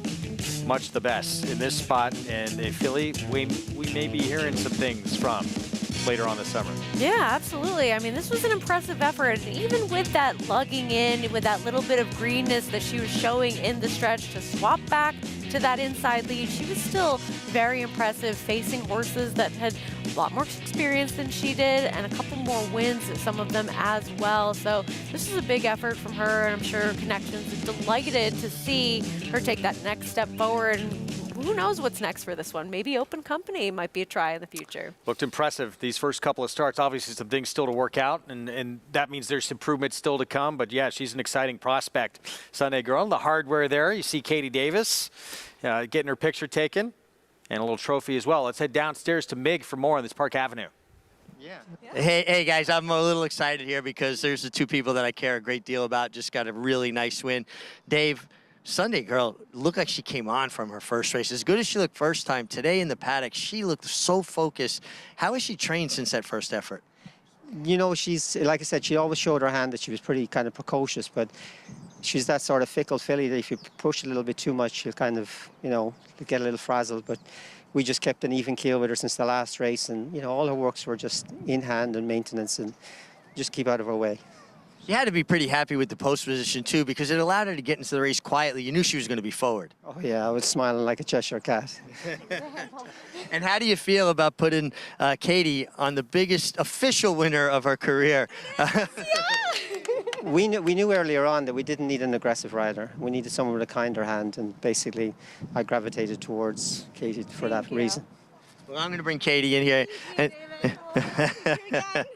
Katie, that is one of your strengths as a rider. You have very, very nice hands on a horse. You went on a horse that you've had a lot of experience with. Daddy knows earlier. That's difficult. Yeah. Down the backstretch, you purposely, it looked like, kept this filly away from the other horse to keep her settled. I did, yes. A ranked horse like that, and you have the outside post, you might as well take advantage of it, because you end up hooking up, you're head dueling, you're going faster than you really want to. So I let her get comfortable. I love the neck strap with fillies that are, you know, a little head shy a little bit too, and grabbed on, nice little hold. She was dragging me, so I stayed out until I hit the turn, and then that's when I knew there was a guy there. I'm like, I don't need him with us, so I closed the door on him. So. Well, good. I mean, it really, listen, you were on the best horse, but it was a really nice heads-up ride. A little bit green in lane. She jumped back to her left lead inside the 16th pole. She did. She shied from the whip, and she jumped. She kind of did that the first time, but didn't switch leads. Maybe I manhandled her with the whip a little, not like in a bad way, but like, yeah, you know, I kind of surprised her a little bit. But, you know, she didn't phase her. She kept running. Mm-hmm. Congratulations. Great job. And, guys, Katie won this race last year only to be disqualified, so she got it this year, and it's official. Long time coming then for that victory. Well done, Katie Davis. And she does that. She's earning that reputation as having the ability to really connect with horses. She is. We just saw it earlier today with a horse like Daddy Knows. She takes the time to get to know what these horses really sort of need the help with out on the racetrack. Maybe some of them just want things to be their way, and she's willing to do that, whereas maybe other riders kind of want things to be their way. She's willing to sort of get to know them and take that time to really appreciate their individuality, and it's paying off with getting trips to the winner's circle. Sunday Girl, promising 3-year-old filly, and biggest win now of the young career, Katie Davis, on to bigger and better things. Well done. Well done handling a filly that was a little difficult to ride there. We still have the nightcap coming up. Going to close things out with a State Bred 30 maiden claiming race, and we'll look at the cross-country Pick 5 follow-along. One leg remains, that 8th at Oaklawn, but you got that price in there. Storms Home. If you're able to put this together, just finish. Right? Sometimes all you need is one big price in there to make the difference in a nice payday for yourself. You can get a little bit logical in those other spots, and it's more about the prices that you include rather than the favorites that you fade. All right, here we go in the last at Aqueduct. Good luck trying to close things out in this one. It is wide open. Favorite right now is 7-2, soon to jump to about 4-1 here with the 3 for Ray Handel. This is a horse I actually liked a little bit. It's taking a lot of that early action. Blinkers do go on, first off the claim. There's some precocity in this pedigree, and this horse had a little bit of a trip first time out. Broke slow, bumped, really have to just draw a line through that effort. Katie's brother, Dylan, will be on board trying to close things out on that runner here in our nightcap from New York. We're going to take a timeout. More coming up from Oaklawn as well. Sunday feature is next. 6 furlong sprint, first allowance condition.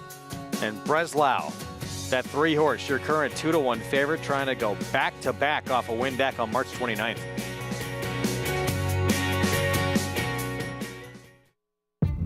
Zandon's Poetry in Motion. Big horse, but light on his feet. And he's always showed up and been consistent and been right there with some of the top horses in training. In the Bluegrass Stakes, he showed his determination and his raw ability. It's over. Zandon wins the Toyota Bluegrass. I feel breeders will be really blown away by what a striking, outstanding looking horse he is. The Cross Country Pick 5 combines the best racing from New York with top races from around the country in one bet. Find it in your track menu and play every race day. Races are posted weekly at NYRA.com/crosscountry. General admission tickets are on sale now for the Belmont Stakes Racing Festival at Saratoga, June 6th through 9th. Admission is just $10 on Thursday as well as on Sunday for this historic event.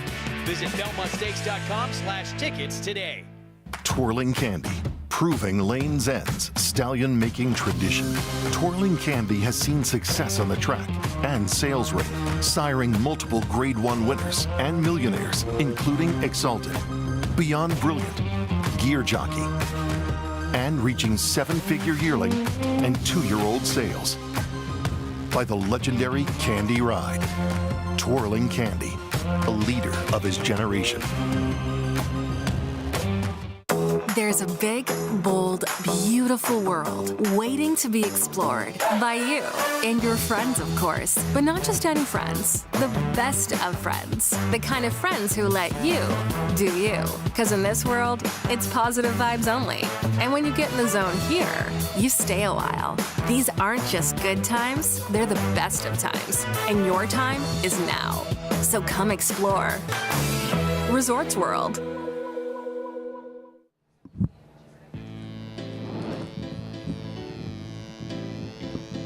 Now, sun's out here at Oaklawn Park. Not sure you can tell from that angle as we get set for the 8th. Welcome back, America's Day at the Races on Fox Sports 2.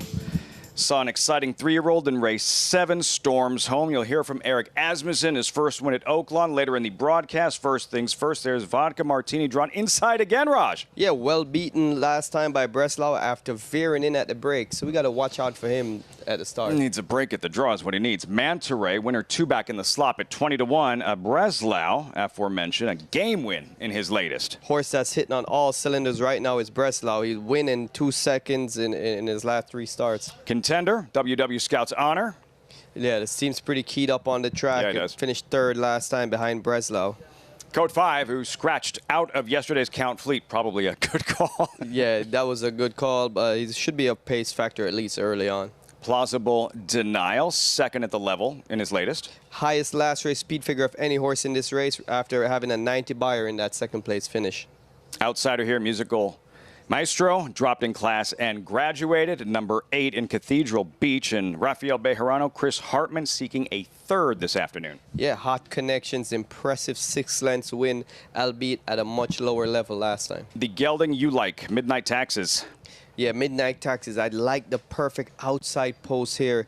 He could be the speed of the speed, or he might track the pace, but he's in that perfect spot where the jockey Vasquez can dictate where he wants to be based on how the race is unfolding. Square price for your top pick in this 8th race, 9-2 Midnight Taxes. 4 minutes out until the 8th. Another look at the favorite, Breslau, at 2-1, revving his engines. This is his most recent.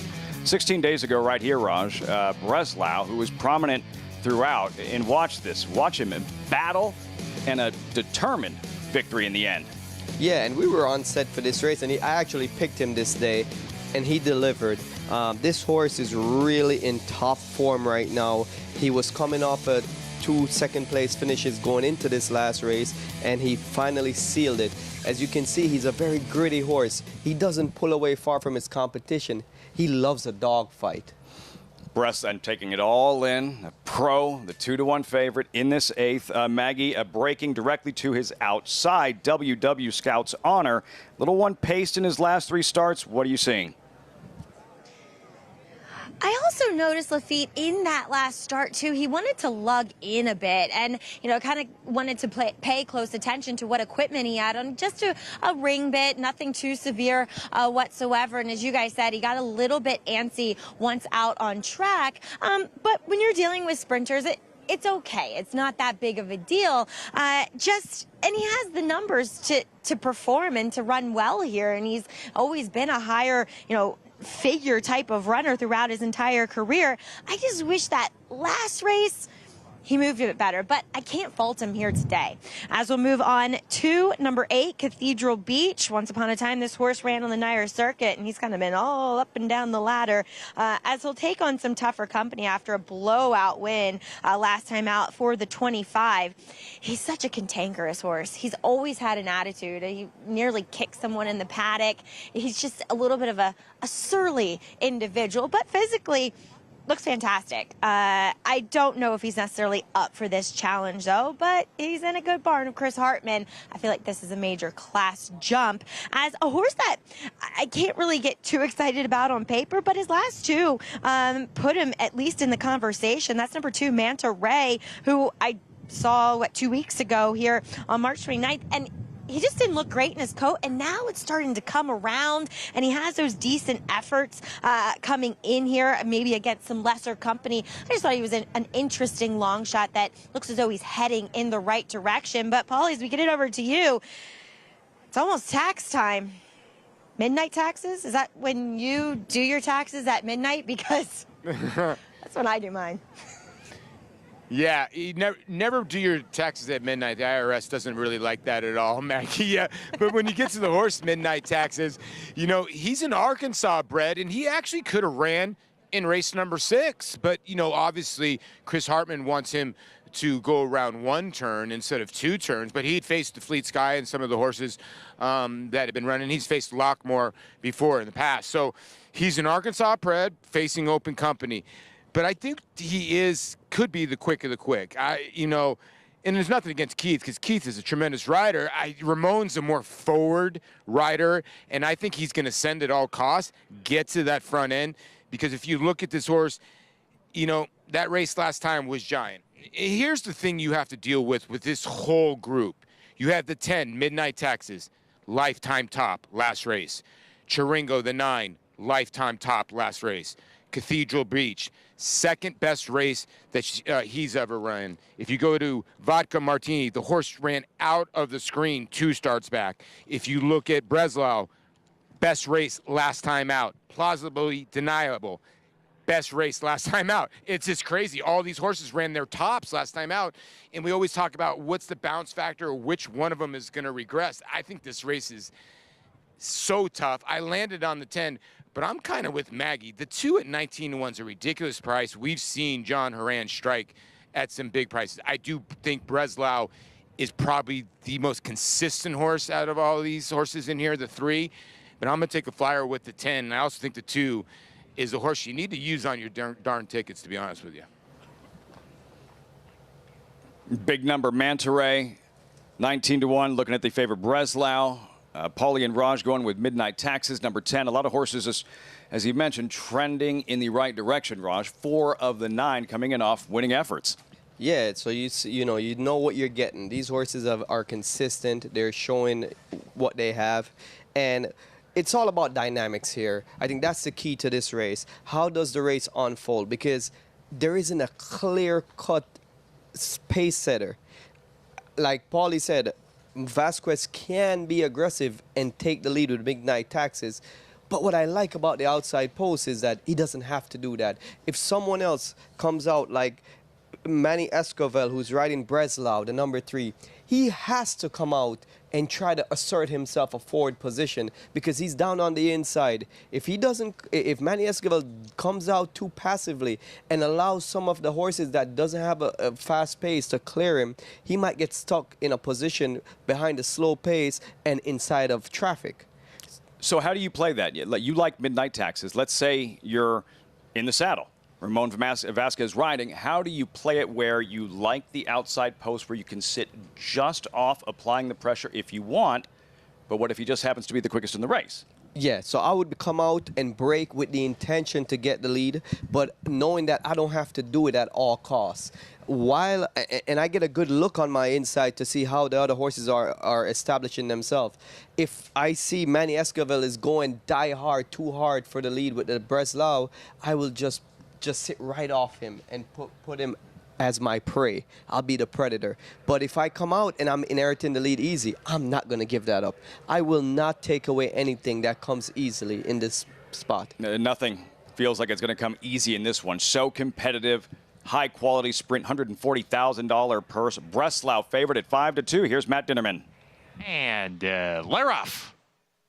Good beginning from WW Scout's Honor, who goes towards the lead. Midnight Tax is on the far outside, away alertly to a little bit naturally quicker. Here's Vodka Martini moving up on the inside. Breslau not far off down the backstretch. A tussle for early supremacy here. Midnight Taxes has a head lead on Breslau. WW Scout's Honor in the middle of that duo, right there with a half mile to go. Two back to Vodka Martini's eased off the pace. Musical Maestro alongside of him. Another gap of 3 to Code 5. Cathedral Beach is next in the field with Manta Ray, and the gray Plausible Denial is well behind as they round the far turn. Breslau out of the leading trio, the first one to drop back a little bit here. Midnight Taxes going to the front with a quarter mile to go. Midnight Taxes and Ramon Vasquez off the turn, putting 2 lengths on Breslau, and WW Scout's Honor. Midnight Taxes getting away from the competition.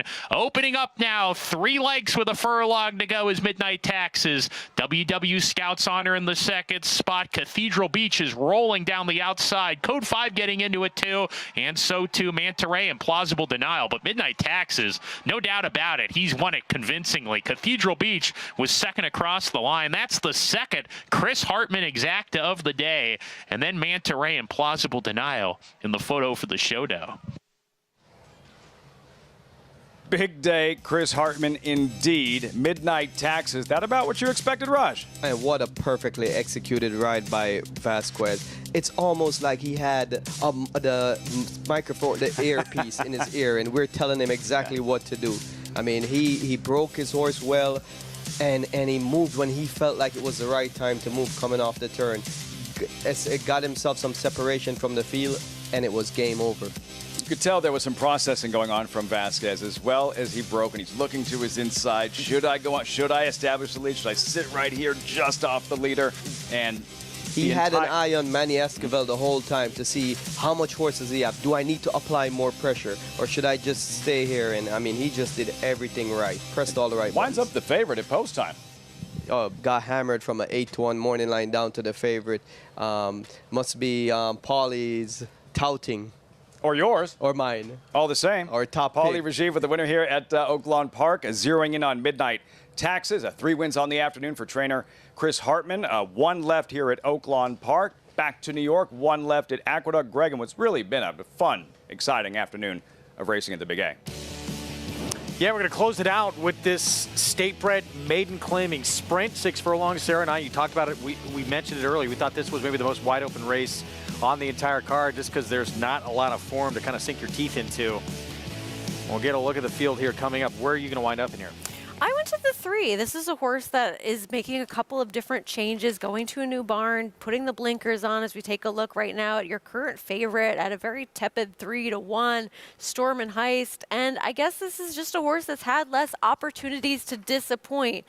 This is one that debuted at the maiden special weight level over at Penn National, sloppy sealed track last time. First time this horse will be getting onto a fast main track, and maybe that's enough to sort of indicate that you want to take a chance on this one, but this is such a wide open betting board. 3-1 favorite from that outside post. Let's go down to Mig. Yeah, guys, I do think this is the toughest handicapping conundrum of the day.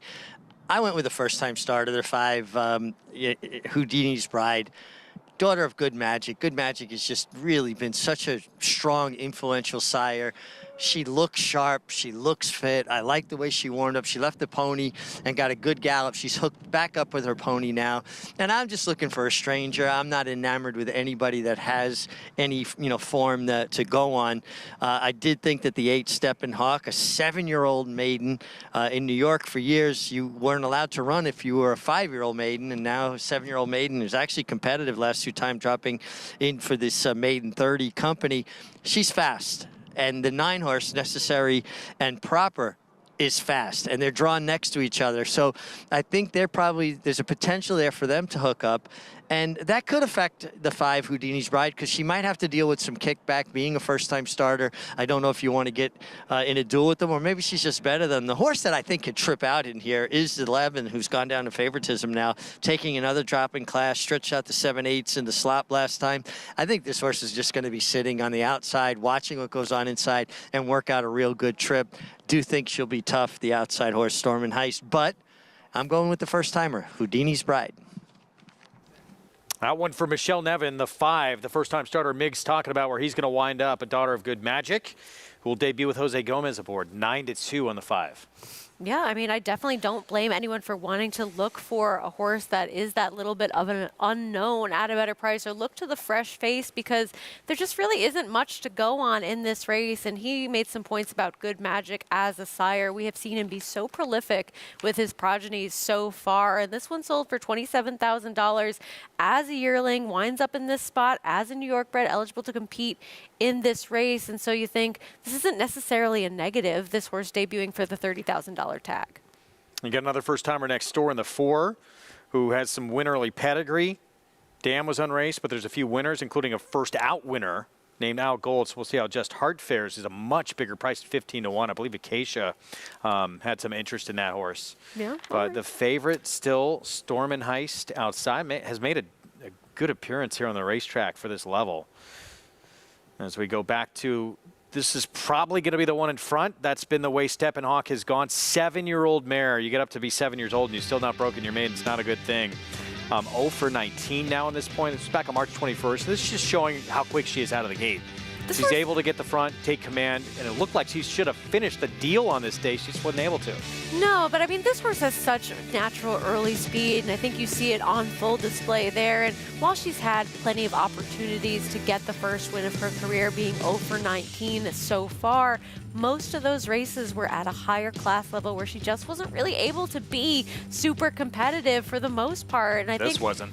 No, this was not. This was one of those maiden 30s that she has been in for her last 2 starts. But I think that you can't hold the opportunities against her as much when you see that they've just been against better horses throughout. Even you can take away all the opportunities. Just look at that race in its own context, and it doesn't make you feel very secure.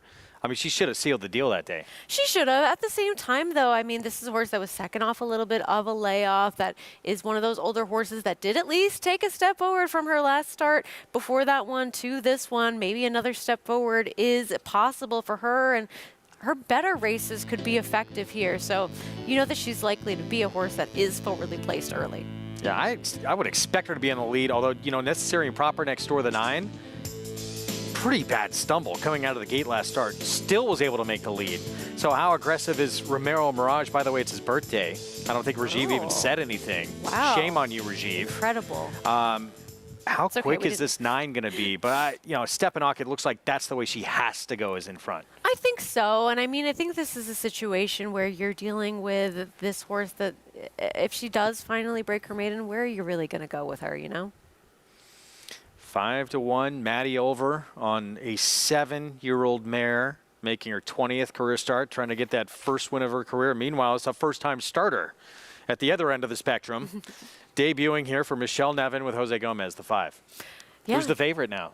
I think that this favoritism is likely to shift a couple more times as we get closer to post, with bettors not really knowing exactly where to go in this race. You have a lot of horses under that 6-1 range in this spot. And look, this horse makes some sense from a pedigree standpoint. Michelle Nevin, not necessarily known for getting those first-time starters cranked and ready to go on debut, but can certainly get the job done with them. And Look, there just isn't a lot to recommend about some of these other horses. The 6 Dream on Cara at 6-1 right now. Yes, this horse faced some tougher company to start out her career, but she's 0 for 17. We talked about Steppenhawk being 0 for 19. Even Necessary and Proper, she's 0 for 6. She's racking up a couple of chances herself, and everybody else unknowns for the most part. Yeah, and we'll say this for the 8. Even though she's 0 for 19, 7-year-old mare, those aren't positives, but did get a bit of an assist here with the 2 scratching in this race. That definitely helped her chances taking out one of the primary speeds. Oh, I agree completely. This was a horse that looked like she was going to have to sort of battle towards the outside with another inside speed. Might end up getting a little bit more comfortable on the front end in this race, but we never know what those first-time starters are going to do. Jen's Kiss going to load up first. Lane Leslie being a little difficult right there. 24-1 shot. Favorite for now, and this, yeah, as you said, it may change again here a couple times before these gates open, but it's that first-time starter, the 5, Houdini's Babe for Michelle Nevin. There's Dream on Cara, the 6. Another one who's had a lot of opportunities. 18th career start for this 4-year-old filly, the 6. And here's the Speedster. 2-length lead in the stretch last start, was not able to seal the deal. We'll see if she can today. 3rd start of her 7-year-old season. See a lot of 7-year-old maidens out there looking for that first win. Chris Griffin to close out this Sunday card from Aqueduct. Storm and Heist, last to load. Houdini's Bride just backs away. Now in. Storm and Heist.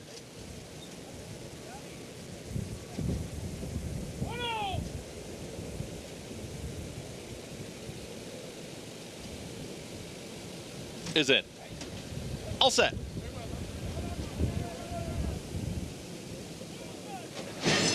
And they're off. Steppenhawk's got early speed from the outside with Necessary and Proper right there as well. Storm and Heist is trying to join them from the outside. Those outside markers now, they're the leading trio. Just off of them, Majestic Laura Ann is now progressing, has taken a lone 4th. Under drive is Houdini's Bride, is trying to get the hurry up here and keep up with the leaders. In behind that is Just Heart, who is now back to the 6th position. Out wider comes Dream on Cara, trying to rally on from the back end of the field. Second to last, Jen's Kiss, the Triller. Frankie's Rose, 22.37 for the opening quarter mile. They're chasing Necessary and Proper. Necessary and Proper's got the lead. Here's Storm and Heist right up alongside. 3 wide's going to be Majestic, Laura Ann. Losing a touch of ground there was Steppenhawk, but is re-rallying now the gray down towards the inside as they reach a quarter mile left to go. Necessary and Proper is still there. Necessary and Proper, Storm and Heist. Steppenhawk is tipping towards the outside for an outside run from the back. Just Heart's trying to rally on Necessary and Proper, and Storm and Heist, they continue to duke it out here for a final furlong. Storm and Heist is trying to edge clear, but Necessary, Proper having none of it, coming right back to the inside. Necessary and Proper, Storm and Heist, these two down the line here in the finale. Photo finish. Photo between Necessary and Proper to the inside. Storm and Heist. Houdini's Bride finished 3rd and photo for 4th. Then 1 minute 12 and 1. Became a match race down the stretch. Necessary and Proper, the 9. The 8, Steppenhawk. Romero Mirage, the birthday boy. Maddie Olver on the 8. I don't know who got it. I know. I mean, this was a battle early on in this race, and then these two putting on a show all the way down to the wires. Storm and Heist, Necessary and Proper. I don't know that I want to call this one. I think Necessary and Proper got the bob right there, but it's close. 6-1 on the 8. 3-1 on the 9, and just dead close. I mean, yeah, Necessary and Proper definitely got the best of the bob, but was that nose in front? Be a good birthday gift for that man right there to close things out and go celebrate.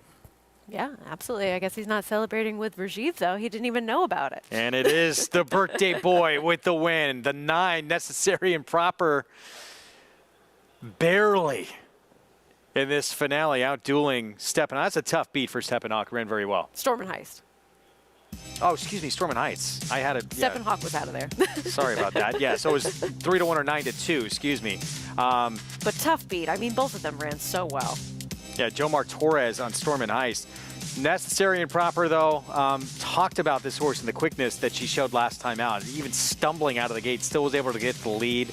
Showed that speed again here. and able to just hang on.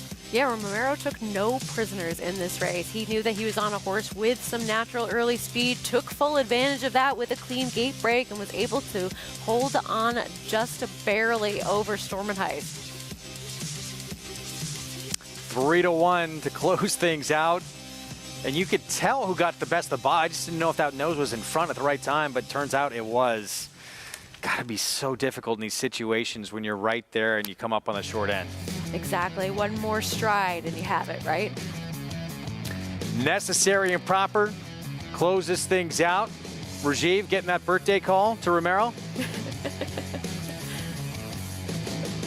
Happy birthday, Romero. Congratulations. You did it, my boy. Look at that big smile. I don't know if it was like the race was so exciting to watch, but more entertaining you rooting on your cousin in the stretch. Oh, yeah, it was a thrilling feeling, not only for him, but for myself. And I'm sure our family is watching as well from home.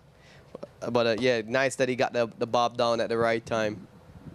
Those are always so much fun when on the inside, battling, digging, and everybody watching, waiting for the horse on the outside to go by. And in this case, your cousin, and Ray's just saying, no, you're not getting by today. Yeah, very resilient win. Kudos to him, and Necessary and Proper did all the work for him. Happy birthday. Happy birthday, Romero. Much more coming up as we wind things down. One left here at Oaklawn, 9 up and 9 down from Aqueduct. A big day for jockeys, right? With Eric Asmussen getting his first victory about an hour ago, 45 minutes ago here at Oaklawn Park with that exciting 3-year-old. You will hear from Eric Asmussen. And then in the 8th, Midnight Taxes, who you like, broke sharp, took command, and hammered his rivals. Yeah, flawless ride by Vasquez. He pressed all the right buttons, had him in position right where he wanted him to be. And once he took over command at the top of the stretch, you can tell that it's just a matter of how far he was going to win from there. Midnight Taxes here for Chris Hartman. Speaking of big days, Hartman 3rd win on the afternoon, and 2 exactas, 2 1-2 finishes for Hartman and the 3 wins at Oaklawn. Yeah, and 2 of those wins earlier were with Rafael Bejarano. He was on the 2nd place finisher today. Vasquez, Vasquez was the first time riding Midnight Taxes, so I would expect that he would retain this mount.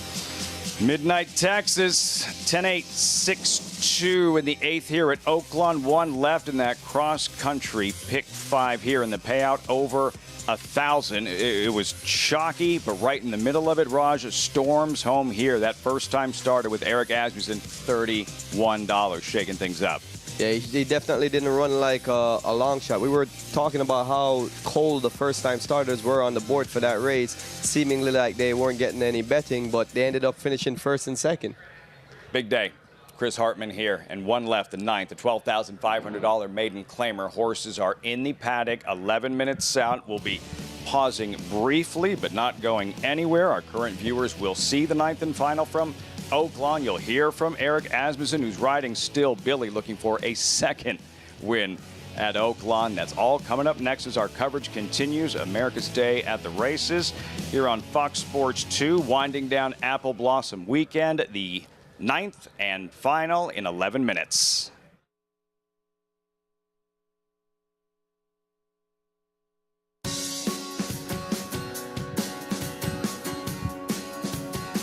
Welcome to our viewers on SNY. You're just in time for the nightcap here at Oaklawn Park. 9th and final. Horses are in the paddock, 10 minutes out. It's been an exciting weekend of thoroughbred racing, top-class racing we saw yesterday with the Grade 1 Apple Blossom. And the story here today, and one that our new viewers are going to get caught up with, about Eric Asmussen, the son of Steve Asmussen, North America's all-time leading jockey, getting his first ever win at Oaklawn about 45 minutes ago. Yeah, what a nice story for him. You can hear him yell out after he passed the wire out, his excitement with the fist pump. I mean, you know, just such a special moment for any young jockey to have their first win at this track. You know, it's just a big deal overall for him. And while you're on mute is the favorite, Eric Asmussen right back to work on number 1, Still Billy, and standing by live with Maggie. Here with Eric Asmussen, who recorded his first Oaklawn win today. You were pumped up. It was so fun to see because the horse that you won on, he's one that had been working down in Texas. Had you been working with him in the mornings? Yes, I'm very familiar with the horse. Working the sales with my dad, I remember him buying him as a yearling and everything. And also breaking him in Laredo, Texas with my grandpa. I actually got on him a lot as a baby, breaking him. And I was getting him ready in Texas, and I asked for the favor of my dad to leave this one for me because I loved him so much down in Houston when I was working him. And he really lived up to his name, Storms at Home. He got there in the last few jumps. I mean, that feeling when you cross the wire in front, tell us about it. No, it's truly special to win a race here. And first time starter, I kind of got him in the clear, and he really, really leveled off for me really, really nicely. And he's a super classy horse, and just thankful to be on him. Eric, you're so enthusiastic about this sport. I've watched you for many years up in Saratoga working for your dad in the paddock every afternoon. Now you're going to be riding pretty much every single day of the week to really honing your skills. No, exactly. It's what you look forward to is improving each and every day, and it's what I strive to do each and every day. And I love horse racing. Won't want to do anything else. You can tell how much you love the horses, too. No, that's why we do it. Congratulations. So happy for you. Thank you so much. Thank you. All right, Eric Asmussen getting that first win. Storms home today here at Oaklawn. That enthusiasm at the wire. It's been such a great story to follow here. This meet, Keith Asmussen, his brother, currently second in the standings. Of course, Steve Asmussen, North America's all-time leading trainer. What can you take us back to your first significant win at a bigger track and what that moment's all about for a rider? When I first went to New York, it took me 100 races before I could win my first race.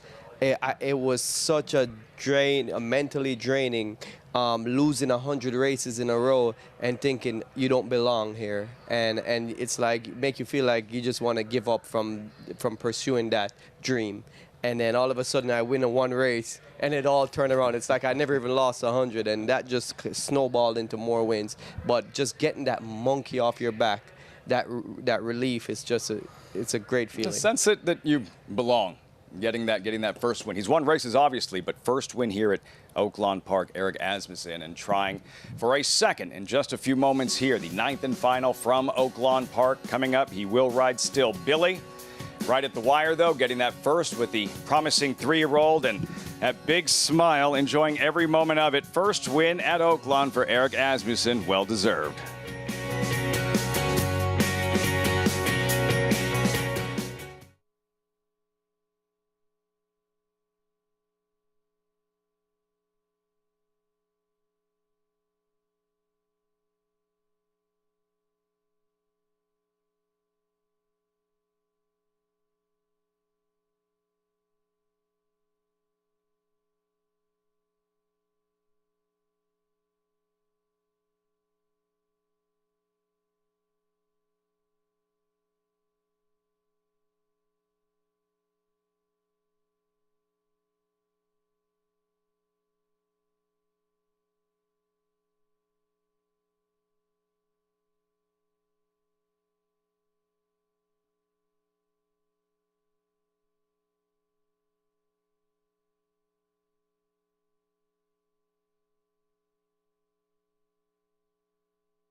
America's Day of the Races on our Fox Sports 2 coverage. Regional networks across the country. They move fast in New York. New York Minute. I know what it means now, having lived here. Well, that's not even sped up. It's not. It goes that fast. I feel like it. Necessary and Proper takes this nightcap. Our program brought to you where you play it all at Naira Bets. Bet any track, anywhere, anytime. This horse in a fight with Storm and Heist down to the finish, and Romero Mirage on his birthday wins this photo. That's the way it should be. Exactly, with a lot of serendipity going on. Sunday Girl, Midnight Taxes, Romero getting the win on his birthday, and honestly, she was moving about as fast as those people at Grand Central Terminal to get this job done. I mean, she was so game in this effort to just get her nose down on the wire. When the challenger was coming up to her, she put away the other speeds in this race and was still able to just hold on under an aggressive ride. A beaten favorite in a similar spot last time out, this time able to seal the deal and get it done, but took a photo finish to do it. Just getting that nose down at the right time, and it was a true nostril in the end. Just extending that nose just a little bit more than her rival towards the outside, and 890 for the win in here. And look, plenty of opportunity on the board outside of that, but it ended up being a couple of the shorter prices to ultimately take the top 3 spots. Race that we thought had so much, was so wide open. In the end, not so pretty much. Logical one. Yeah, gets the win. And Romero, well done. I said this before to Rajiv, too. Rajiv, he is coming for your job when he is done riding. He's very well spoken. I think he'd be great on TV, but he's got a little while to do some riding on the racetrack. I think the riding is going well enough that it might be a little bit more time before he tries to come on up here and join us on the desk. But you know who's really coming for this spot is Kendrick Carmouche. Got a few people that want this slot coming up. We're going to take a timeout. We'll be back. We still have more coming up from Oaklawn after a timeout. 2 minutes to post in their 9th race. Close things out on the card. That is coming up next. An 8-5 favorite ahead from Hot Springs.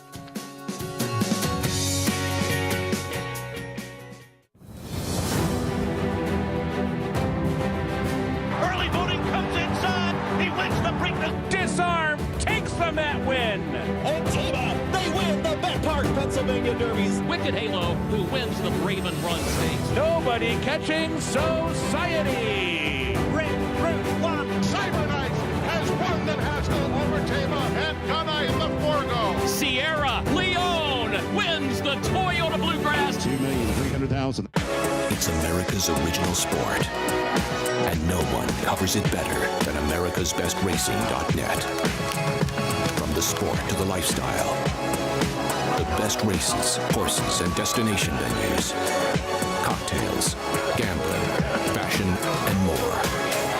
America'sBestRacing.net is a sport for you.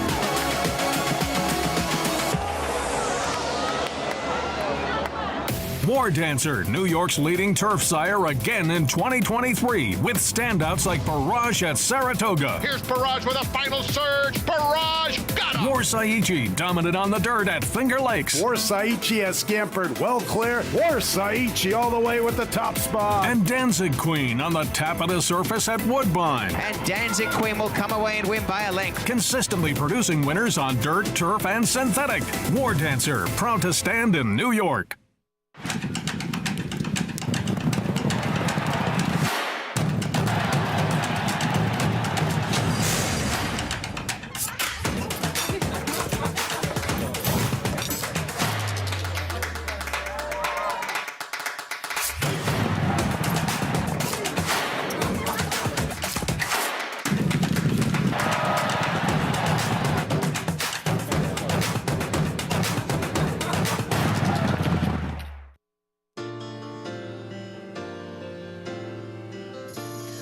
Welcome back to America's Day at the Races. Nightcap here at Oaklawn Park. This maiden 12-5. Steve Asmussen sending out the favorite here. Wow, they're going fast, Paul. You're on. They're in the gate. The 3's the horse to beat in here. You're on mute, okay? So the 8, I know, is the other horse in here that you like a little bit, right? Well, I just thought that he got a really aggressive warm-up here with Manny Escobar aboard. I think they're going to be aggressive. And the other Asmussen horse with Eric aboard, Still Billy, should love the added ground. I'm going to go with a long shot. Get away with it. Let's go for back-to-back long shots on back-to-back days here in Apple Blossom Weekend. You the man at that. Lafitte. All right, guys, 9th and final. Wrapping up Apple Blossom Week at Oaklawn Park. It's post time. You're on mute. 8 to 5. Matt Dinnerman standing by. Get Away With It goes in. My Brother Mike also in the gate, and Rainbow Man to the outside. Looks like they're still working with Get Away With It. Get Away With It goes in. Rainbow Man to the outside to round out the field of 12, a dozen. This race starts and ends right here at the 16th pole. We're ready to go in the finale at Oaklawn. And Leroff, Our Heavenly Gift, up on the pace in the early stages. Devil's Shadows there, and there's Captive Audience.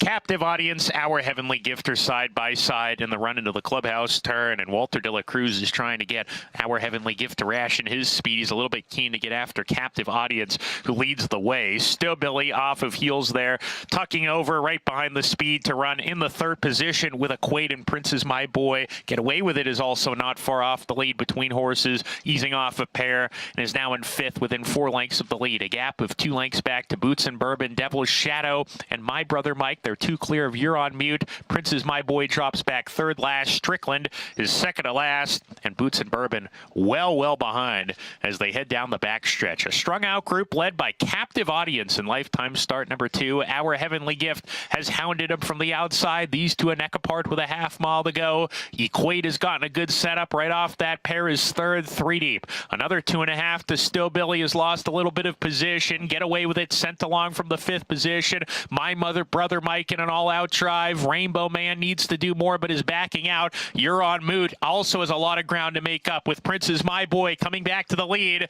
This race will end at the 16th pole, and Equate on the outside to challenge Captive Audience. Equate outside. Captive Audience trying to stick around here is doing so. Captive Audience with the lead is shaken up. Equate trying to lug in second. Outside, Get Away With It coming on at 39-1. Captive Audience, a 2-length lead as he opened up close to home. Coming late, Get Away With It, but it is Captive Audience to win it. Get Away With It was second, Equate third. You're on Mute rounds out the superfecta. Cleaner trip, Captive Audience. Big run from Paul's long shot, Get Away With It, but too much Captive Audience just able to hold on, Raj. Yeah, very impressive win. Looked like the horse on paper to beat, and he sure delivered. Exciting weekend of thoroughbred racing. Thanks so much for joining us. Results at NYRA Bets. Look forward to seeing you next time. Have a great night, everyone.